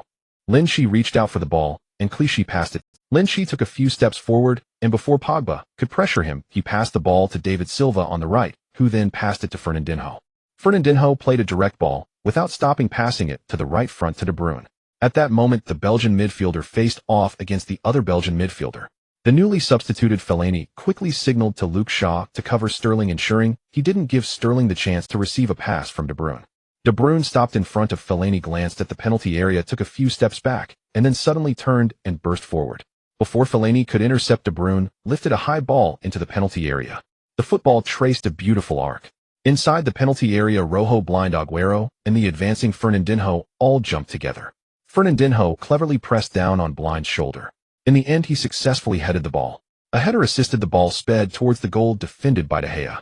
De Gea made another extreme save attempt, but a shot aimed at the dead corner is not something that can be easily stopped with a leap. Fernandinho's header was of incredibly high quality. It was only about 12 yards from the goal, aimed at the dead corner, coupled with its astonishing speed. De Gea could only watch helplessly as the ball hit the net. The referee signaled no foul, decisively pointing to the center circle. The goal counts. As misfortunes come in waves, Manchester United fell behind 13. Goal. A header from the Brazilian powerhouse. 31. The match is over. Manchester City will advance to the quarterfinals of the EFL Cup. That goal was absolutely stunning. All the midfield players of Manchester City participated in this attack. Let's take a look at the defense. Fernandinho had a not obvious hand movement. The referee didn't see it. Of course, not long ago in Manchester United's penalty area, the Red Devils players also committed a foul that went unseen. Daniel hinted. Before the match, the entire Manchester United team hoped to defeat the Blue Moon at home, but unexpectedly, they fell once again under the knife of Jose P. Carroll nodded, continuing to analyze. Although Manchester United has addressed the issue of insufficient midfield defense, they are completely at a disadvantage on both flanks. Fernandinho and Kompany have a clear height advantage, and as long as one of them participates in the offensive in the front court with the two wings sending high balls, Manchester United's defense will definitely not hold for long. The broadcast replayed the entire process of the just scored goal, and Carroll continued to analyze. Valencia was drawn towards Lynch, and Luke Shaw had to cover for Sterling. In the penalty area, within just a few seconds, only Rojo and Blind could defend against Fernandinho and Agüero. You must know, in a 50-50 aerial duel, 3 defenders against 2 attackers might not even hold, let alone 2. With little time left, Manchester United needs to think about how to catch up. Mourinho, watching his team concede, was filled with frustration. Everyone did well in their defensive assignments in this penalty area. Everyone had their own marks to watch. But Pogba was still leisurely taking his time to return. In just a few seconds, Bolt could run 50 meters. Pogba barely returned to the edge of the penalty area. The Portuguese coach quickly made a substitution. Lingard came on, and Pogba went off. Pogba seemed somewhat unhappy about being substituted and did not shake hands with Mourinho or the coaching staff. This scene was captured clearly by the reporters on the sidelines and sparked quite a bit of discourse after the match.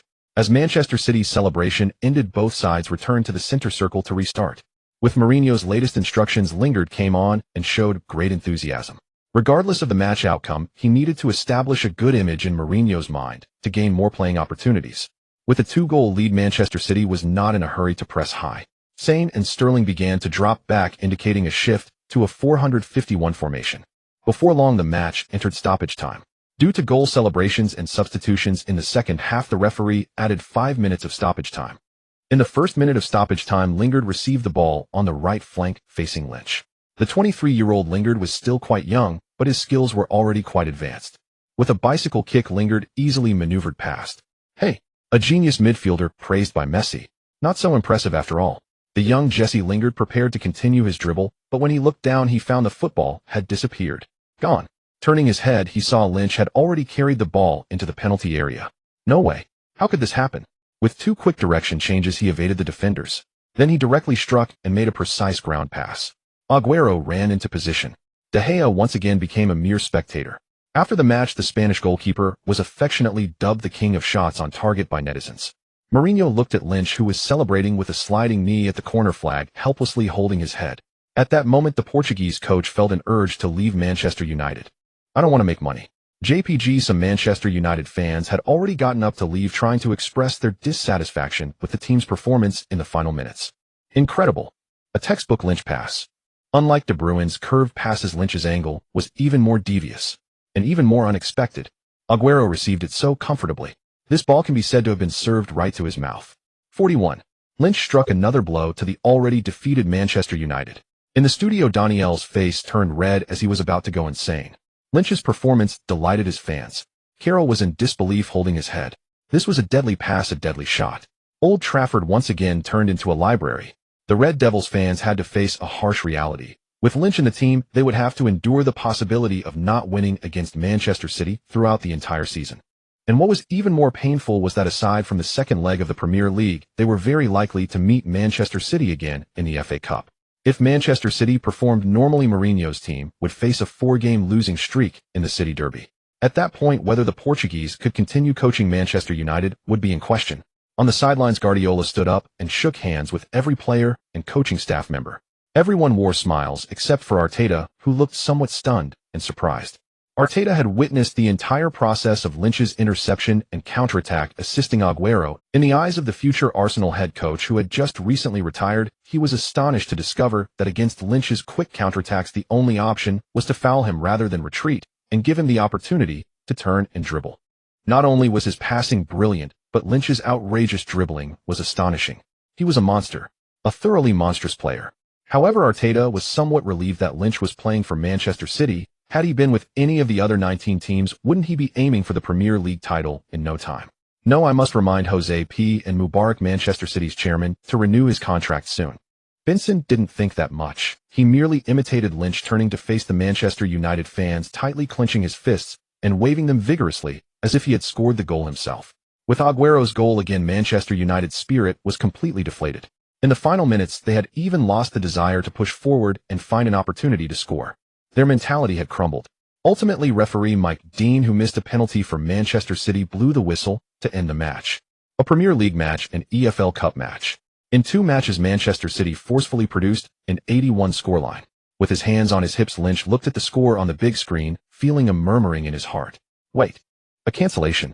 Isn't it just 70? Liverpool, exactly, that's it. Mourinho sat silently on the bench, hardly paying attention even to the whistles on the field.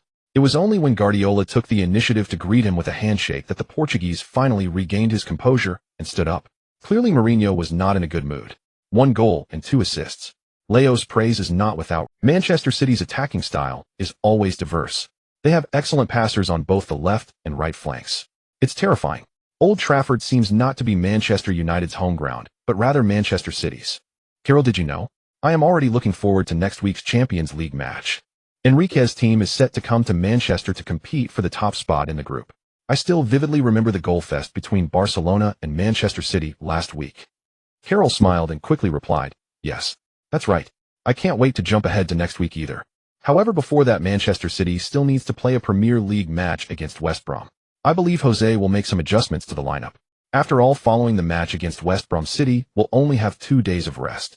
Well, that's it for today's broadcast. See you in the studio on October 29th. Lin Qi received the official MVP trophy prepared for the match, and his outstanding performance helped him earn the highest score of 10, surpassing Aguero. After completing a few interview questions with the officials, Lin Qi followed his teammates into the locker room. Although the match had ended, the online discourse was just beginning. Aside from the kickoff from the center circle, Manchester United hardly touched the ball. Laughs. There were several shots that just flew off target. What are you guys doing showcasing your traditional skills? De Gea can't even serve as a shield for Manchester United, or rather Mourinho's team is completely exposed. Guardiola was anxiously pacing the sidelines in the second half, while Mourinho sat leisurely on the bench. If one didn't look at the score, one might think Manchester United was winning. A complete victory. The combined football intelligence of Pogba and Carrick doesn't even reach the height of Lin Qi's one leg. I want to know what Mourinho is really thinking. After Fellaini came on, the situation improved, but what on earth is it to substitute Lingard? Does he have the ability to play in midfield? No. He came on and immediately let the right flank collapse, and Lin Qi exploded through the gap. Lin Qi attempted to dribble past defenders 17 times, succeeding 15 times. It's truly frightening. Mourinho's level is indeed lacking. He can't analyze the situation on the field at all. No wonder he was fired by Chelsea. The tactical analysis and substitutions throughout the match were utterly ineffective. He should resign. Don't waste everyone's time. Excluding the goals of others, Lin Qi has defeated Manchester United 30 over 2 matches. De Gea performed quite well, otherwise he would really have to drink 7-Up. Additionally, the referee denied Manchester City a penalty. After this match, Lin Qi's remarkable performance further drew the world's attention to him. Surprisingly, even teams from the distant Chinese Super League and Saudi League made offers to Manchester City. The price offered was enough to tempt Guardiola. But between leaving Manchester and achieving success at Manchester City, Lin Qi chose the latter. On October 29th, the day Manchester City faced West Brom away, Guardiola used an all-reserve lineup and Lin Qi did not travel with the team. He had something important to do. Accompanied by his agent and lawyer, Lin Qi met with the chairman and owner of Manchester City, and both parties had a pleasant discussion finalizing all the details of the contract renewal. Subsequently, Manchester City officially released a statement on their website and social media. The statement contained only a brief sentence: Lin Qi has successfully renewed his contract with the team, extending it to the 22-23 season with a buyout clause of €1.5 billion. As for the annual salary, Manchester City did not disclose it. However, according to Italian transfer expert Di Marzio, Lin Qi's post-tax salary will not be less than €7 million. This places him among the top 6 salary levels in the team. Once the statement was released, the first to feel the pain were the other 19 teams in the Premier League. Among them, Manchester United felt the most pain. For the first time, Mourinho felt a sense of, "I'm tired, let it all be destroyed." On the other hand, Manchester City's all-reserve lineup achieved a resounding 40 victory over West Brom. Netizens were buzzing online. During this period, Manchester City had scored exactly 4 goals in several matches. Truly, there were no 4 goals to be found. Kelechi Iheanacho, who scored 1 goal and provided an assist against West Brom, heard the good news about Lin Qi's contract renewal and hurried back to the base to drag Lin Qi out to celebrate. Celebration location. Of course, it was the North Manchester bar. In the bar's restroom, Lin Qi, who was in the middle of relieving himself, looked at the toilet seat with a hint of nostalgia. That day the weather wasn't as cold, and the DJ on the bar's high platform was still a muscular man, not the current ladies who only showed their underwear after twerking. A woman resembling Sophie Marceau took her time mumbling as she busied herself in the restroom for quite a while. The lighting was adequate, and the girl had exceptionally beautiful and delicate features, with long hair cascading down the sides, her ample curves completely visible. The entire process lasted nearly an hour. It's a pity he didn't bring a bag for his offspring. He couldn't advance any further. After reminiscing, Lin Qi walked out of the restroom. Sterling and Iheanacho were already sitting on the sofa chatting with several unfamiliar beauties. "Hey, Lin, these girls are all from Manchester University." Sterling winked at Lin Qi. "I saved the prettiest one for you. Don't rush to thank me, just pass me a few more balls in the next match as a thank you." Lin Qi was about to start, but upon seeing the beautiful girls Sterling mentioned, he abruptly halted his words. "Hi. Hello." Lin Qi felt a bit nervous glancing at the girl's rosy, seductive lips, his Adam's apple bobbing as he swallowed. With a hint of a raised head, Lin Qi hurriedly sat down to hide, continuing to speak to divert the girl's attention. "I am Lin Qi. Lin Qi from Manchester City." The girl took a sip of her drink, revealing a sweet smile as she looked at Lin Qi, her red lips parting slightly. "Of course I remember you. The powerful Asian boy. Nice to meet you. My name is..." She extended her hand. "Nicole Noah?" On October 30th, the weather in Manchester changed abruptly, with a light drizzle falling from the sky. Yet even so, the players of the Blue Moon still needed to train outdoors. After all, the weather during matches can be quite complex. It won't always be sunny. Glancing at his watch, Arteta felt a bit puzzled. Usually Lin arrives early for training at the base. Oh, why hasn't he come today? Doesn't he live at the base? Before long, just as the team's training schedule was about to end, Lin Qi appeared at the entrance. Hey, Lin. Arteta called out to Lin Qi, asking, "What happened to those dark circles under your eyes? Did you stay up all night celebrating your contract renewal?" Yes, I really did stay up all night celebrating." Lin Qi thought for a moment. Doing all night could indeed count as a joyful, sleepless night. He quickly changed the subject. "Where are Iheanacho and Sterling?" "They said they weren't feeling well and went to the therapy room for a massage." Lin Qi was somewhat taken aback, but soon realized. Bastards. These two are going for a nap. Time swiftly arrived at Wednesday. Lin Qi and his teammates set off from the Manchester City club base towards the Etihad Stadium. Although a damp and chilly drizzle continued outside, it could not dampen the enthusiasm of the Blue Moon fans. Inside the Etihad Stadium, they raised their support banners and sang chants. In recent seasons, Manchester City fans had never been as joyous as they were now. In the league, the unbeaten streak continued. In the EFL Cup match, Manchester City smoothly advanced to the quarterfinals, and their next opponent would be West Ham United. On the Champions League stage, Manchester City made a strong equalizer away. Coupled with the team's recent outstanding form, the Blue Moon fans held immense confidence in their team. They believed the team could step on Barcelona's head to secure the top spot in the group. Unlike the Manchester City fans, who were full of confidence and vowed to win, Barcelona fans felt a bit tense and frustrated. It was simple. The team had too many injuries. After drawing with Manchester City, Barcelona continued to achieve 2 consecutive victories in the league. However, what followed was painful. They not only lost the Catalonia Super Cup match against Espanyol, but also saw 3 key players injured during the game. Iniesta, Piqué, and Alba would not be able to play in the match between Barcelona and Manchester City. At the Etihad Stadium, in the home team's locker room, Guardiola finished his tactical analysis, and team captain Kompany was speaking. "Listen, this is our home ground. Our only goal is victory. No matter whether the opponent is strong or weak, we must defend the dignity of the Etihad. Now focus and take them down. For Manchester City, go, go." Dear viewers in front of the television, welcome to Sky Sports coverage of the Champions League group match between Barcelona and Manchester City. I am commentator Lin Qi. I am Carol. Daniel turned to look at Carol. Recently, Enrique's team seems to be struggling a bit. How so? Carol asked in response. Daniel's voice rang out. In the match against Espanyol, they lost 3 key players. This greatly diminished Barcelona's strength. In the pre-match press conference, Enrique clearly stated that he came to the Etihad to secure a draw.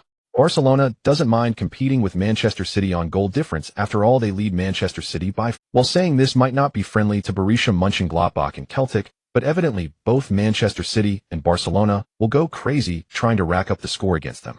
Laughs. Daniel picked up the starting lineup. Now let's take a look at the starting lineups of both teams. The away team, Barcelona, has arranged a 433 formation. Like the last match, MSN are gathered in the front line. In midfield, Andre Gomez comes in for the injured Iniesta. Busquets holds the center, and Rakitic continues on the right midfield. There isn't much change in the attacking midfield. In defense, 22-year-old French defender Digny makes his debut. Umtiti and Mascherano partner in central defense, while Roberto holds the right-back position. In goal, Ter Stegen continues as the starter. Carol chimed in. On the home team side, Pep has boldly arranged a 4,141 formation. It's incredible that the Spanish coach has chosen to play with a single defensive midfielder. I wonder if in the actual match David Silva will drop back to form a double pivot. Let's look at the specific lineup. At the tip, we have Agüero, who is a teammate of Lionel Messi in the national team. In midfield, the 2 wingers are David Silva and Sterling. Lin Qi and De Bruyne are starting together as dual attacking midfielders. In the single defensive midfield role, Fernandinho. The 4 defenders from left to right are Kolarov, Stones, Otamendi, and Zabaleta. In goal, perhaps Caballero's good performance in the last match and training prompted Pep to include him in the start. The Hungarian referee Kasai blew the whistle to signal the start of the match. Without further ado, let's get into the game. Manchester City has possession of the ball. I believe this match will also be. Wait, Agüero's shot. Oh, what a pity.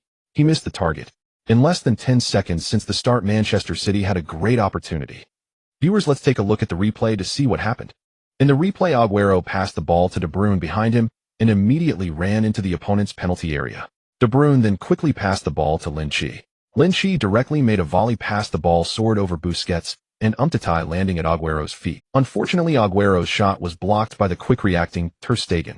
Mascherano, who was tracking back, successfully received the ball, seizing the momentum.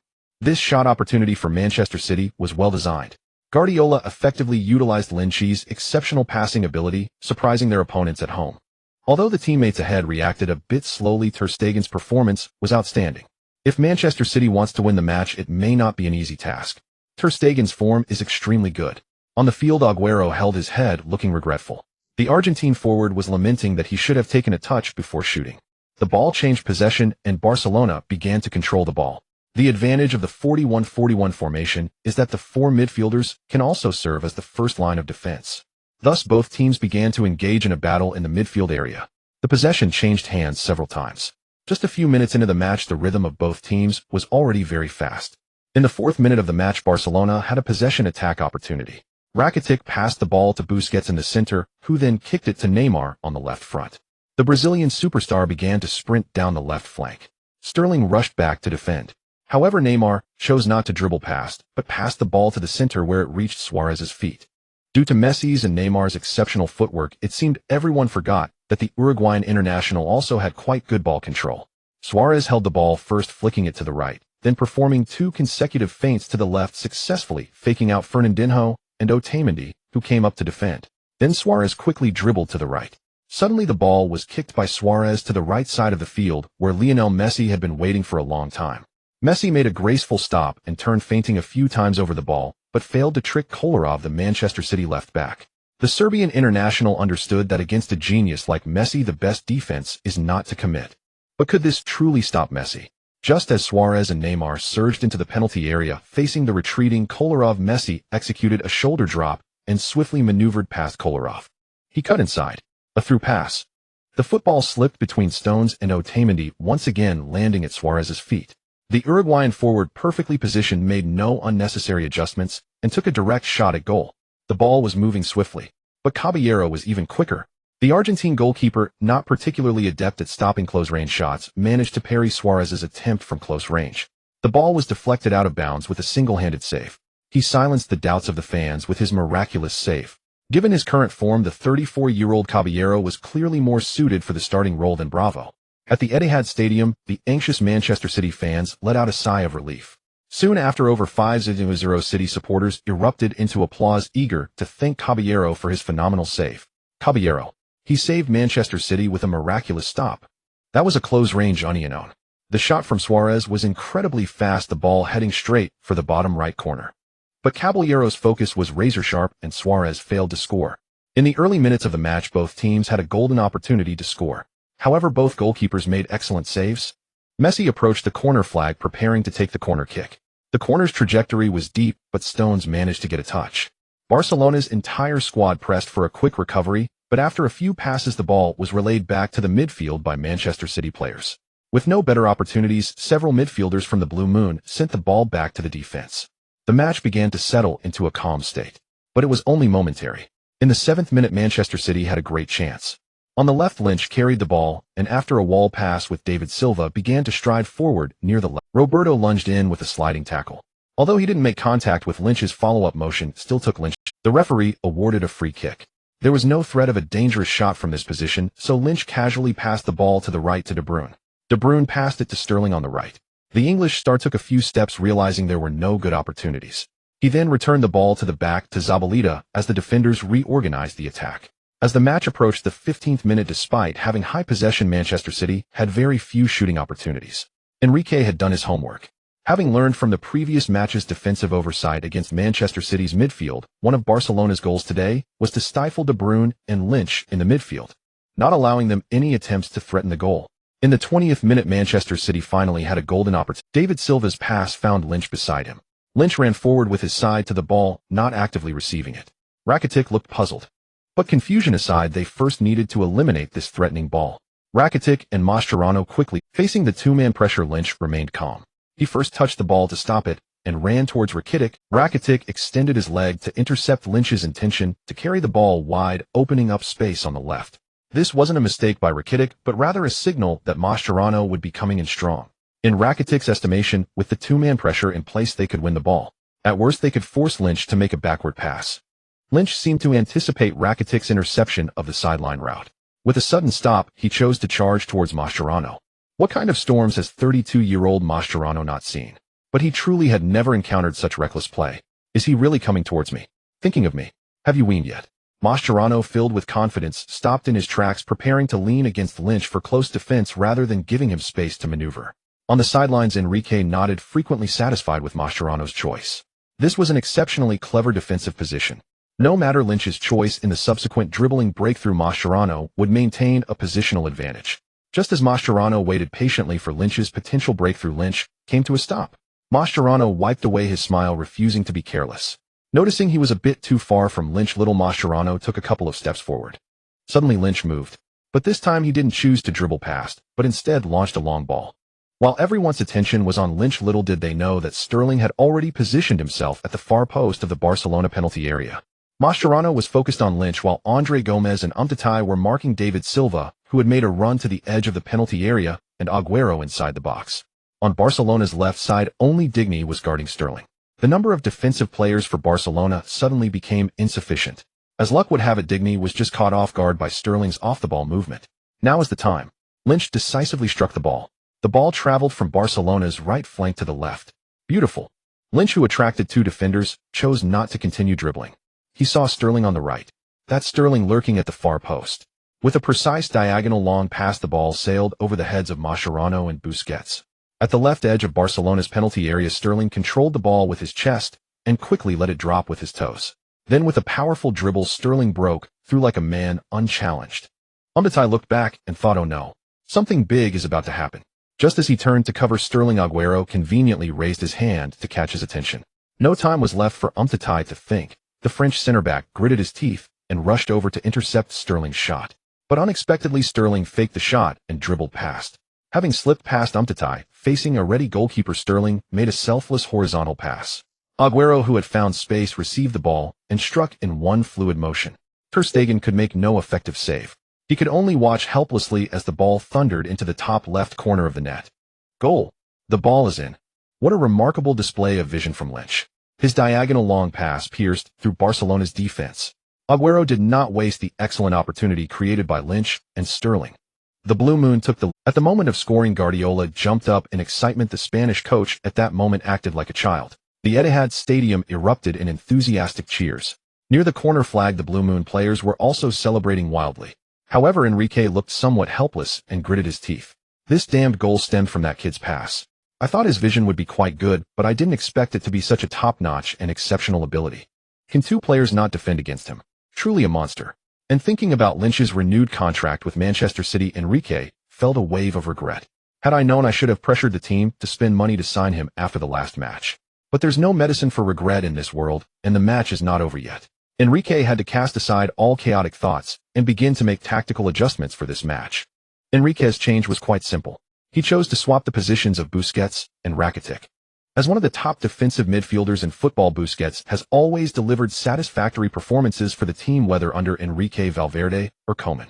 At 27 years old, Busquets is at the peak of his career. The moment the position was swapped, Lin Qi immediately sensed the difference. Unlike the combined pressing of Carrick and Pogba against Lin Qi from Manchester United, Busquets could handle effective defense all on his own. In just 5 minutes, all three of Lin Qi's through balls were intercepted by Professor Busquets. After one interception, Busquets even made a crucial long pass to launch a counterattack. However, Neymar, who received the ball, failed to adjust his angle properly, and his shot went wide of the goal. Guardiola scratched the back of his head and quickly made adjustments. In the 30th minute of the match, Lin Qi moved to the right flank, while Sterling took the left. Lin Qi, being a two-footed player, could certainly handle the right side. It's just a pity for the English star, who needs to outsmart and outmaneuver Busquets. Andre Gomez's highlight moment in life should be after transferring to Everton next year, where he helped the club achieve good results as a starter throughout the season, raising his market value to its peak. As for now, the 22-year-old Gomez feels a bit nervous. The Portuguese midfielder, whose peak market value is only 30 million, is somewhat intimidated by Lin Qi.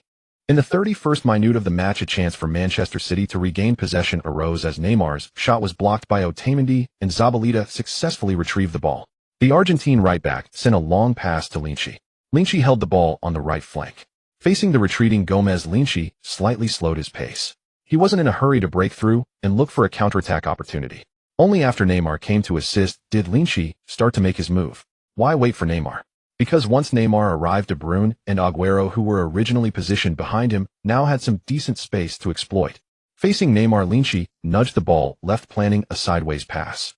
With Gomez nearby, Neymar decisively chose to go for the steal. The Brazilian knew that even if this steal failed, Gomez behind him could still cover the defense. This was Neymar's test, as well as Barcelona's. On the green pitch, Barcelona would not allow Lin Qi such a comfortable opportunity to maneuver. Now was the moment. As Neymar went for the steal, Lin Qi quickly halted his movement. He nudged the ball to the right and executed a Marseille turn, leaving both the defender and the ball behind. Andre Gomez was taken aback and hurriedly reached out to prepare for a tactical foul. But unexpectedly, Lin Qi didn't give him that chance. With a burst of speed, Lin Qi reached the edge of the Barcelona left penalty area, just a few steps away from the box. Digny learned from his earlier lesson defending against Sterling. He moved inward while signaling Umtiti to come up for support. Digny seemed prepared for a potential defensive failure from Umtiti. Lin Qi didn't choose to cut inside for a shot, as Umtiti and Ter Stegen had already blocked all possible shooting angles. Moreover, Digny had followed him, The French left-back assumed Lin Qi was going to shoot and quickly stepped forward to block. But Lin Qi unexpectedly turned his body and lifted his right leg for a through ball. The ball sailed past Digny and Mascherano, who had momentarily taken on the role of center-backs, and found De Bruyne making a forward run. Busquets on the right flank for Barcelona could not stop this left side through ball, and the Belgian midfielder did not disappoint Lin Qi. De Bruyne executed a high-quality low shot to the near post. Ter Stegen reacted quickly, but the ball was parried away. However, the rebounded ball appeared before De Bruyne once more. This time De Bruyne aimed for the right side of Ter Stegen, but the German international, who had already made a save, could not rescue Barcelona again. Enrique's team was trailing 0-2.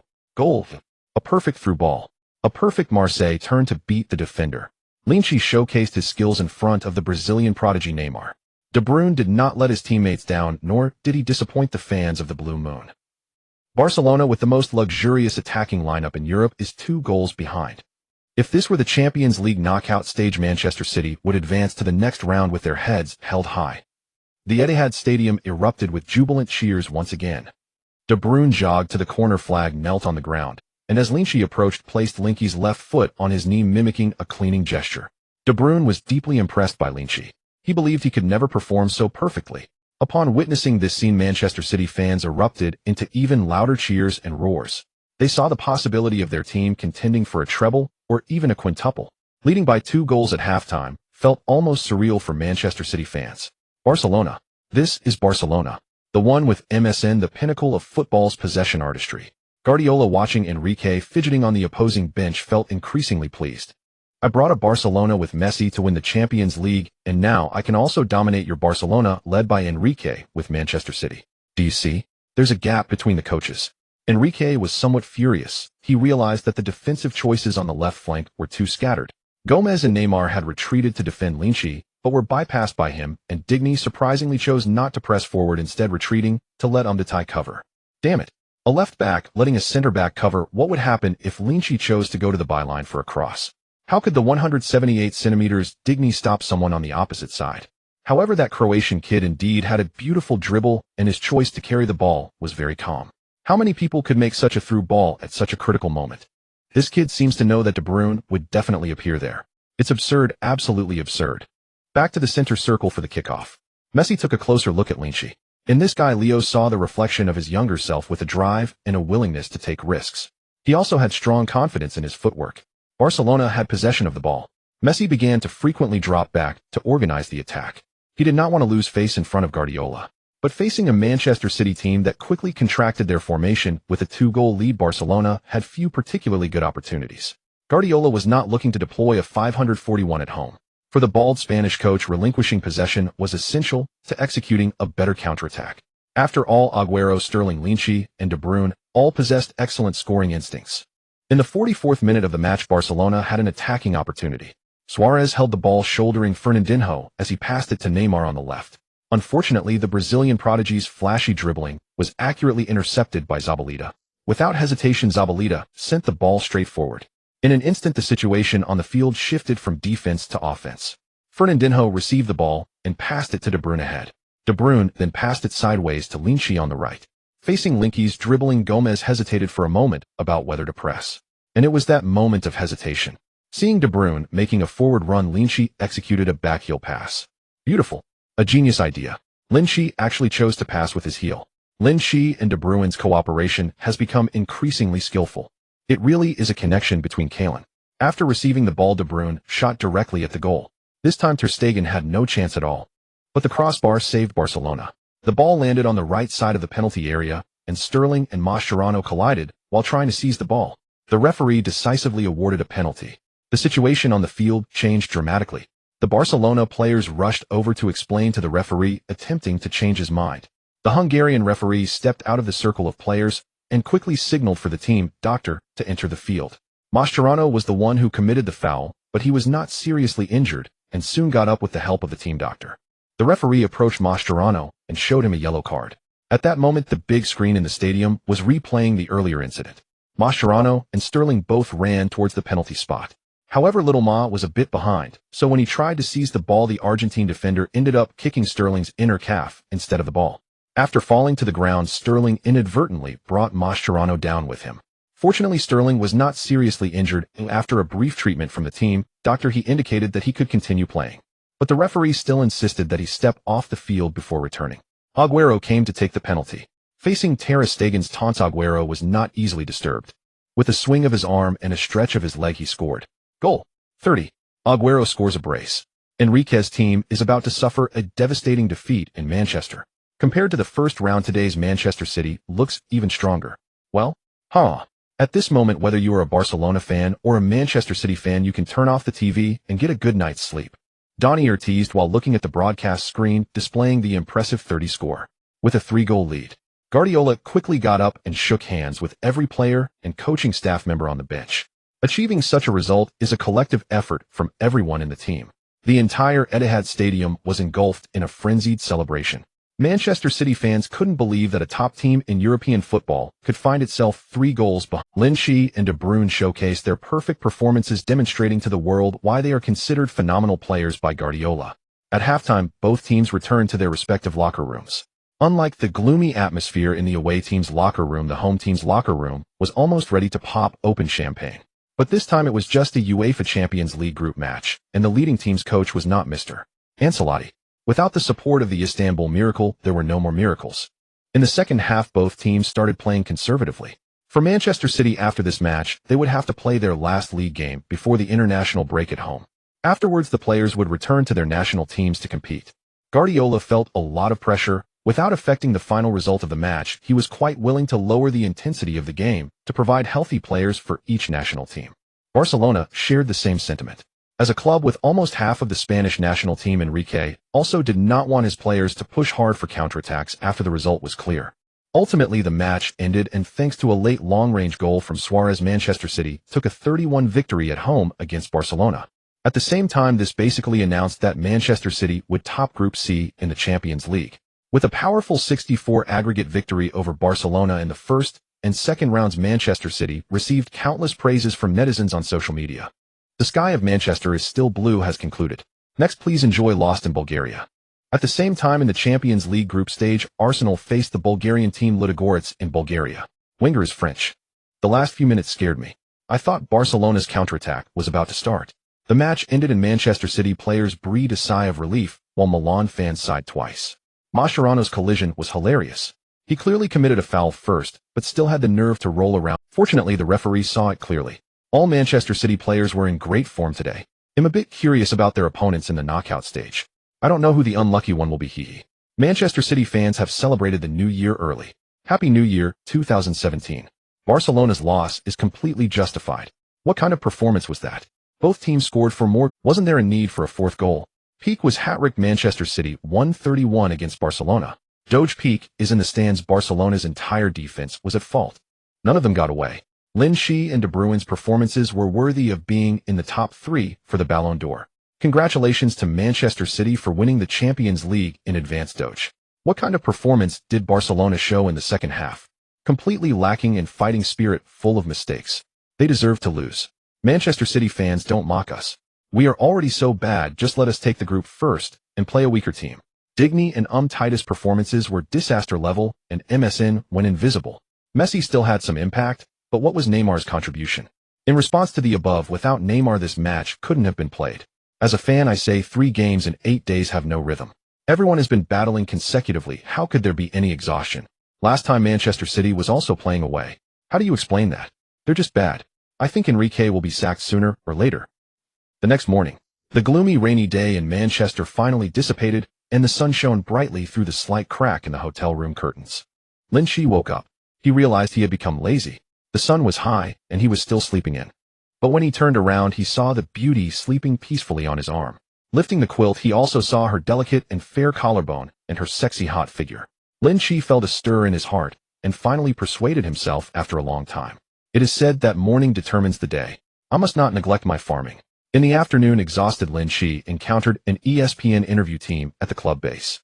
Gathering his spirits, Lin Qi showcased his footwork in front of a group of older men. After receiving a round of compliments like thick-legged crab, and oh my god, Lin Qi contentedly began today's training plan. Manchester City's next opponent in the 11th round of the Premier League is Middlesbrough from the Middlesbrough area. The conclusion of this season has not been ideal for them. As a newly promoted team, they only earned 28 points in the 16-17 season, proudly experiencing a relegation lift. Facing Middlesbrough's situation in the 11th round of the match, Manchester City generously granted Middlesbrough a crucial point at home. This allowed the recently losing Middlesbrough to catch their breath a little. However, on social media, many began to question whether Manchester City had colluded with the betting syndicate. But this was no longer related to Lin Qi. On the day the match ended, Lin Qi boarded a flight back to Zagreb from Manchester. On this international match day, the Croatian national team has 2 matches to play. The first match is the 4th round of the World Cup European qualifiers against Iceland on November 12th. The second match is a friendly against Northern Ireland. It is evident that the European qualifiers are of utmost importance for Croatia on this international match day. On November 9th, at the training base of the Croatian national team, Lin Qi saw the complete national team for the first time. While mainly Modric's return made Lin Qi very happy. Lin Qi approached Modrić to chat, and the two exchanged laughter as they changed into their training kits and headed to the training field. Lin Qi's arrival made the Croatian national team members who had come early to train a little envious. Players like Rakitic, Perisic, and Vrsaljko looked at Lin Qi with envy, nothing but envy in their eyes. There is no other reason. It is just because Lin Qi's displayed strength recently has been too impressive. First, he helped the team maintain an unbeaten record in the Premier League, and then he assisted Manchester City in a strong away match to equalize against Barcelona in the Champions League group stage, returning home to help the team secure a 3-1 victory over Barcelona, who had MSN. His worth will surely skyrocket. The endorsement fees must roll in. Perisic and Vrsaljko turned to look at Rakitic. Hey, the victim of that match is right here. If Lin Qi's value increases, a fifth of that must be taken away from Rakitic. Rakitic. Oh, Lin Qi walked over to greet everyone. As the atmosphere became lively, Perisic took the lead in teasing Rakitic about his invisible performance during the match in Sarajevo. Soon Kasic arrived at the training ground with his assistant coach. As per usual, the assistant led the players in a light jog for warm-up exercises while players recovering from injuries received help from another assistant. After the warm-up, Kasic began to arrange group matchups. Facing Iceland, he hoped the team could present their best and optimal match condition. And group matchups are the simplest and most effective method. If you can do it, you can do it. If you can't, you can't. The Croatian players understood the importance of facing Iceland, so one by one they put away their earlier laughter and began to take training seriously. At 8 p.m. on November 12th, at the Maksimir Stadium in Zagreb, the Croatian national team once again welcomed the European qualifiers.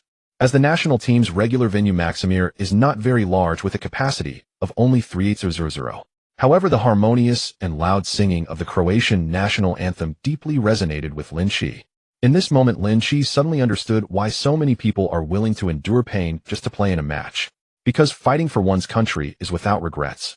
Hello to all the viewers in front of the television. Welcome to our Sky Sports studio on Saturday night to watch the European qualifier match between Croatia and Iceland. I am your commentator, Daniel. Today I will be your sole commentator for this match.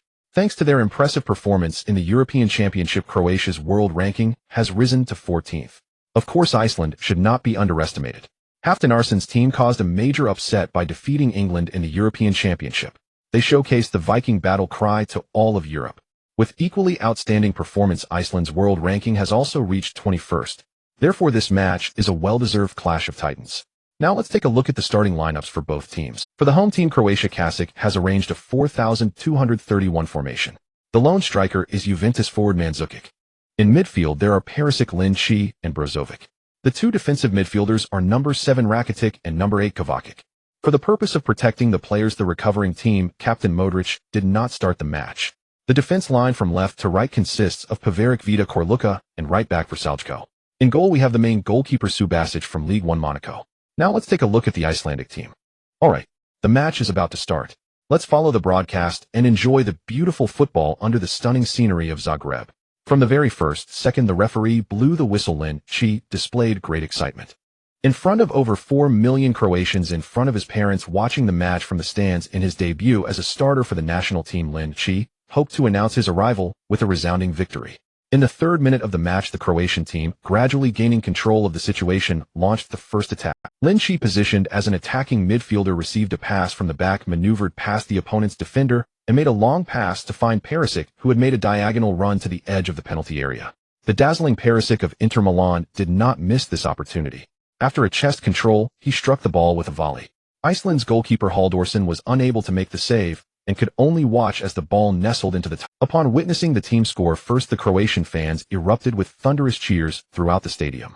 The Croatian supporters watching the large screen outside the stadium also joined in with the same fervent applause. In Zagreb and Šibenik and Cernica, cheers resonated from every corner of Croatia. And this is the distinct charm of national team matches compared to club matches. The Icelandic coach could never have imagined that his team would concede a goal so quickly. Thus, he hurriedly instructed his players to tighten their defense, aiming to ensure no further goals were conceded in the first half before seeking to equalize. But can they truly achieve this? In the 11th minute of the match, Lin Qi moved to the right to receive the ball. Thanks to his outstanding performances in both club and national team training, Lin Qi earned the trust of Kasic. In the Croatian national team, Lin Qi plays an absolutely central role in midfield. He has been assigned the role of a free player in the attacking midfield. This is on par with Modrić. Lin Qi executed a perfectly deceptive dribble, bypassing two opposing defenders, cutting in and making a direct pass. Just as Lin Qi passed the ball, Mandzukic was already in motion. The Icelandic center-back Vidic quickly raised his hand, indicating a possible offside for Mandzukic. But the linesman did not raise the flag. Mandzukic was not offside. At Maksimir Stadium, nearly 4,000 fans began to get excited. They certainly understood what this meant. Mandzukic successfully evaded the offside trap, presenting an excellent unknown opportunity. Even Donny was momentarily stunned. This is an extremely familiar style reminiscent of Manchester City. Lin Qi's direct pass with Aguero or Sterling receiving the ball. Only this time it was Lin Qi's national teammate Mandzukic who successfully evaded the offside trap. As a top striker, Mandzukic possesses exceptional technical skills. After executing a trick to deceive the goalkeeper into making a save attempt, the Juventus forward decisively took a shot. The ball flew towards the empty net like an arrow released from a bow. It's a goal. The Croatian national team has scored in Zagreb, at Maksimir, leading by 2 goals against Iceland. Goal. Perfect timing. Mandzukic's kick is so satisfying. He just needs to be in the right position and Lin Qi can deliver the pass perfectly. Oh God, I can't imagine what the scene would be like if the England team faced Croatia in the World Cup.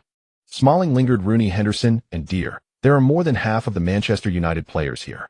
Honestly, the England team would suffer a disaster in Moscow. On the field, Mandzukic ran to the corner flag, slid down on one knee, raised his arms high, and roared towards the loyal fan section. After venting his emotions, Mandzukic stood up and tightly embraced the rushing Lin Qi in celebration, repeatedly saying, "Thank you, Lin Qi. You are just amazing. Wow, what a thrilling goal. It's a pity you couldn't participate in this year's European Cup. Otherwise we could have gone even further." Mandzukic felt somewhat regretful. In this summer's European Cup, the Croatian team ultimately fell to the Portuguese team in the round of 16. They were eliminated in the round of 16. At that time, Lin Qi had just completed his leap from the English Football League to the Premier League, naturally not catching the attention of Croatian national team coach Dalic. However, Mandzukic's frown quickly relaxed again. Good things come to those who wait. On the World Cup stage 2 years later, he believed that the powerful midfield configuration of Lin Qi and Modrić would shake the football world. After ruffling Lin Qi's hair, Mandzukic led the way back to their half, waiting for the opponent to kick off. Croatia's consecutive scoring had Hallgrímsson at a loss. "I focused on defense, and you still managed to score. Don't push me." During the first half, Lin Qi experienced the treatment Modrić received during his matches. That is, constant fouling. Thanks to his exceptional ball control ability, whether at Real Madrid or in the Croatian national team, Modrić received special attention from his opponents. Similarly, Lin Qi was enjoying the same treatment now. In the 17th minute of the match, Lin Qi's breakthrough on the left wing led to a foul by the opponent, and the referee decisively showed a yellow card to the opponent. In the 33rd minute of the match, Lin Qi received the ball near the edge of the penalty area and was pushed down by the opponent. The referee, with his palm facing down, spread his hands, indicating no foul. Dalic was furious. He hurried to the fourth official, loudly questioning while spitting, "Do we have to injure someone to get a whistle?" Italian referee Gianluca Rocchi quickly ran to the sidelines to show Dalic a yellow card. Hush! The Maksimir Stadium erupted in loud boos. This was not only dissatisfaction with Iceland's dirty play, but also with the referee. In the remaining time of the first half, the match between the two teams was also intermittent. Iceland received 3 yellow cards and Croatia was not spared either. To support Lin Qi, Perisic and Rakitic each received a yellow card. At halftime, Croatia temporarily led 20. Back in the home team's locker room, Dalic quickly signaled the team doctor to check on Lin Qi's condition. Fortunately, Lin Qi had protected himself well. Although he had fallen several times, he did not suffer any serious injuries. Dalic let out a sigh of relief. "Thank God, little Modrić survived. Lin Qi, you take a break in the second half, I'll replace you with..." Out of concern for player safety, Dalic had to make adjustments. Originally, he wanted to replace Rakitic and have Modrić play in a 442 formation, strengthening ball control in midfield while increasing attacking capability to try to extend the lead. But now after what the Icelanders did, Dalek did not dare to let the recovering Modrić take the field. Lynch shook his head. He didn't want to be a coward. He wanted to make the Icelanders who fouled him pay the price. After some discussion, Dalek eventually agreed to Lynch's request to stay on the field. As the second half resumed, Dalek, seated on the bench, made a gesture to Modrić. "Luka, what's up, boss? Do you remember when Modrić was at Zaprzyk? This kid really reminds me of you. Stubborn as ever." Modrić looked at the boy sprinting wildly after the whistle and couldn't help but recall the past. In the 2004-05 season, Dalek was an assistant coach at Zaprzyk when Modrić was loaned there from Dinamo Zagreb. The 19-year-old Modrić performed exceptionally well there.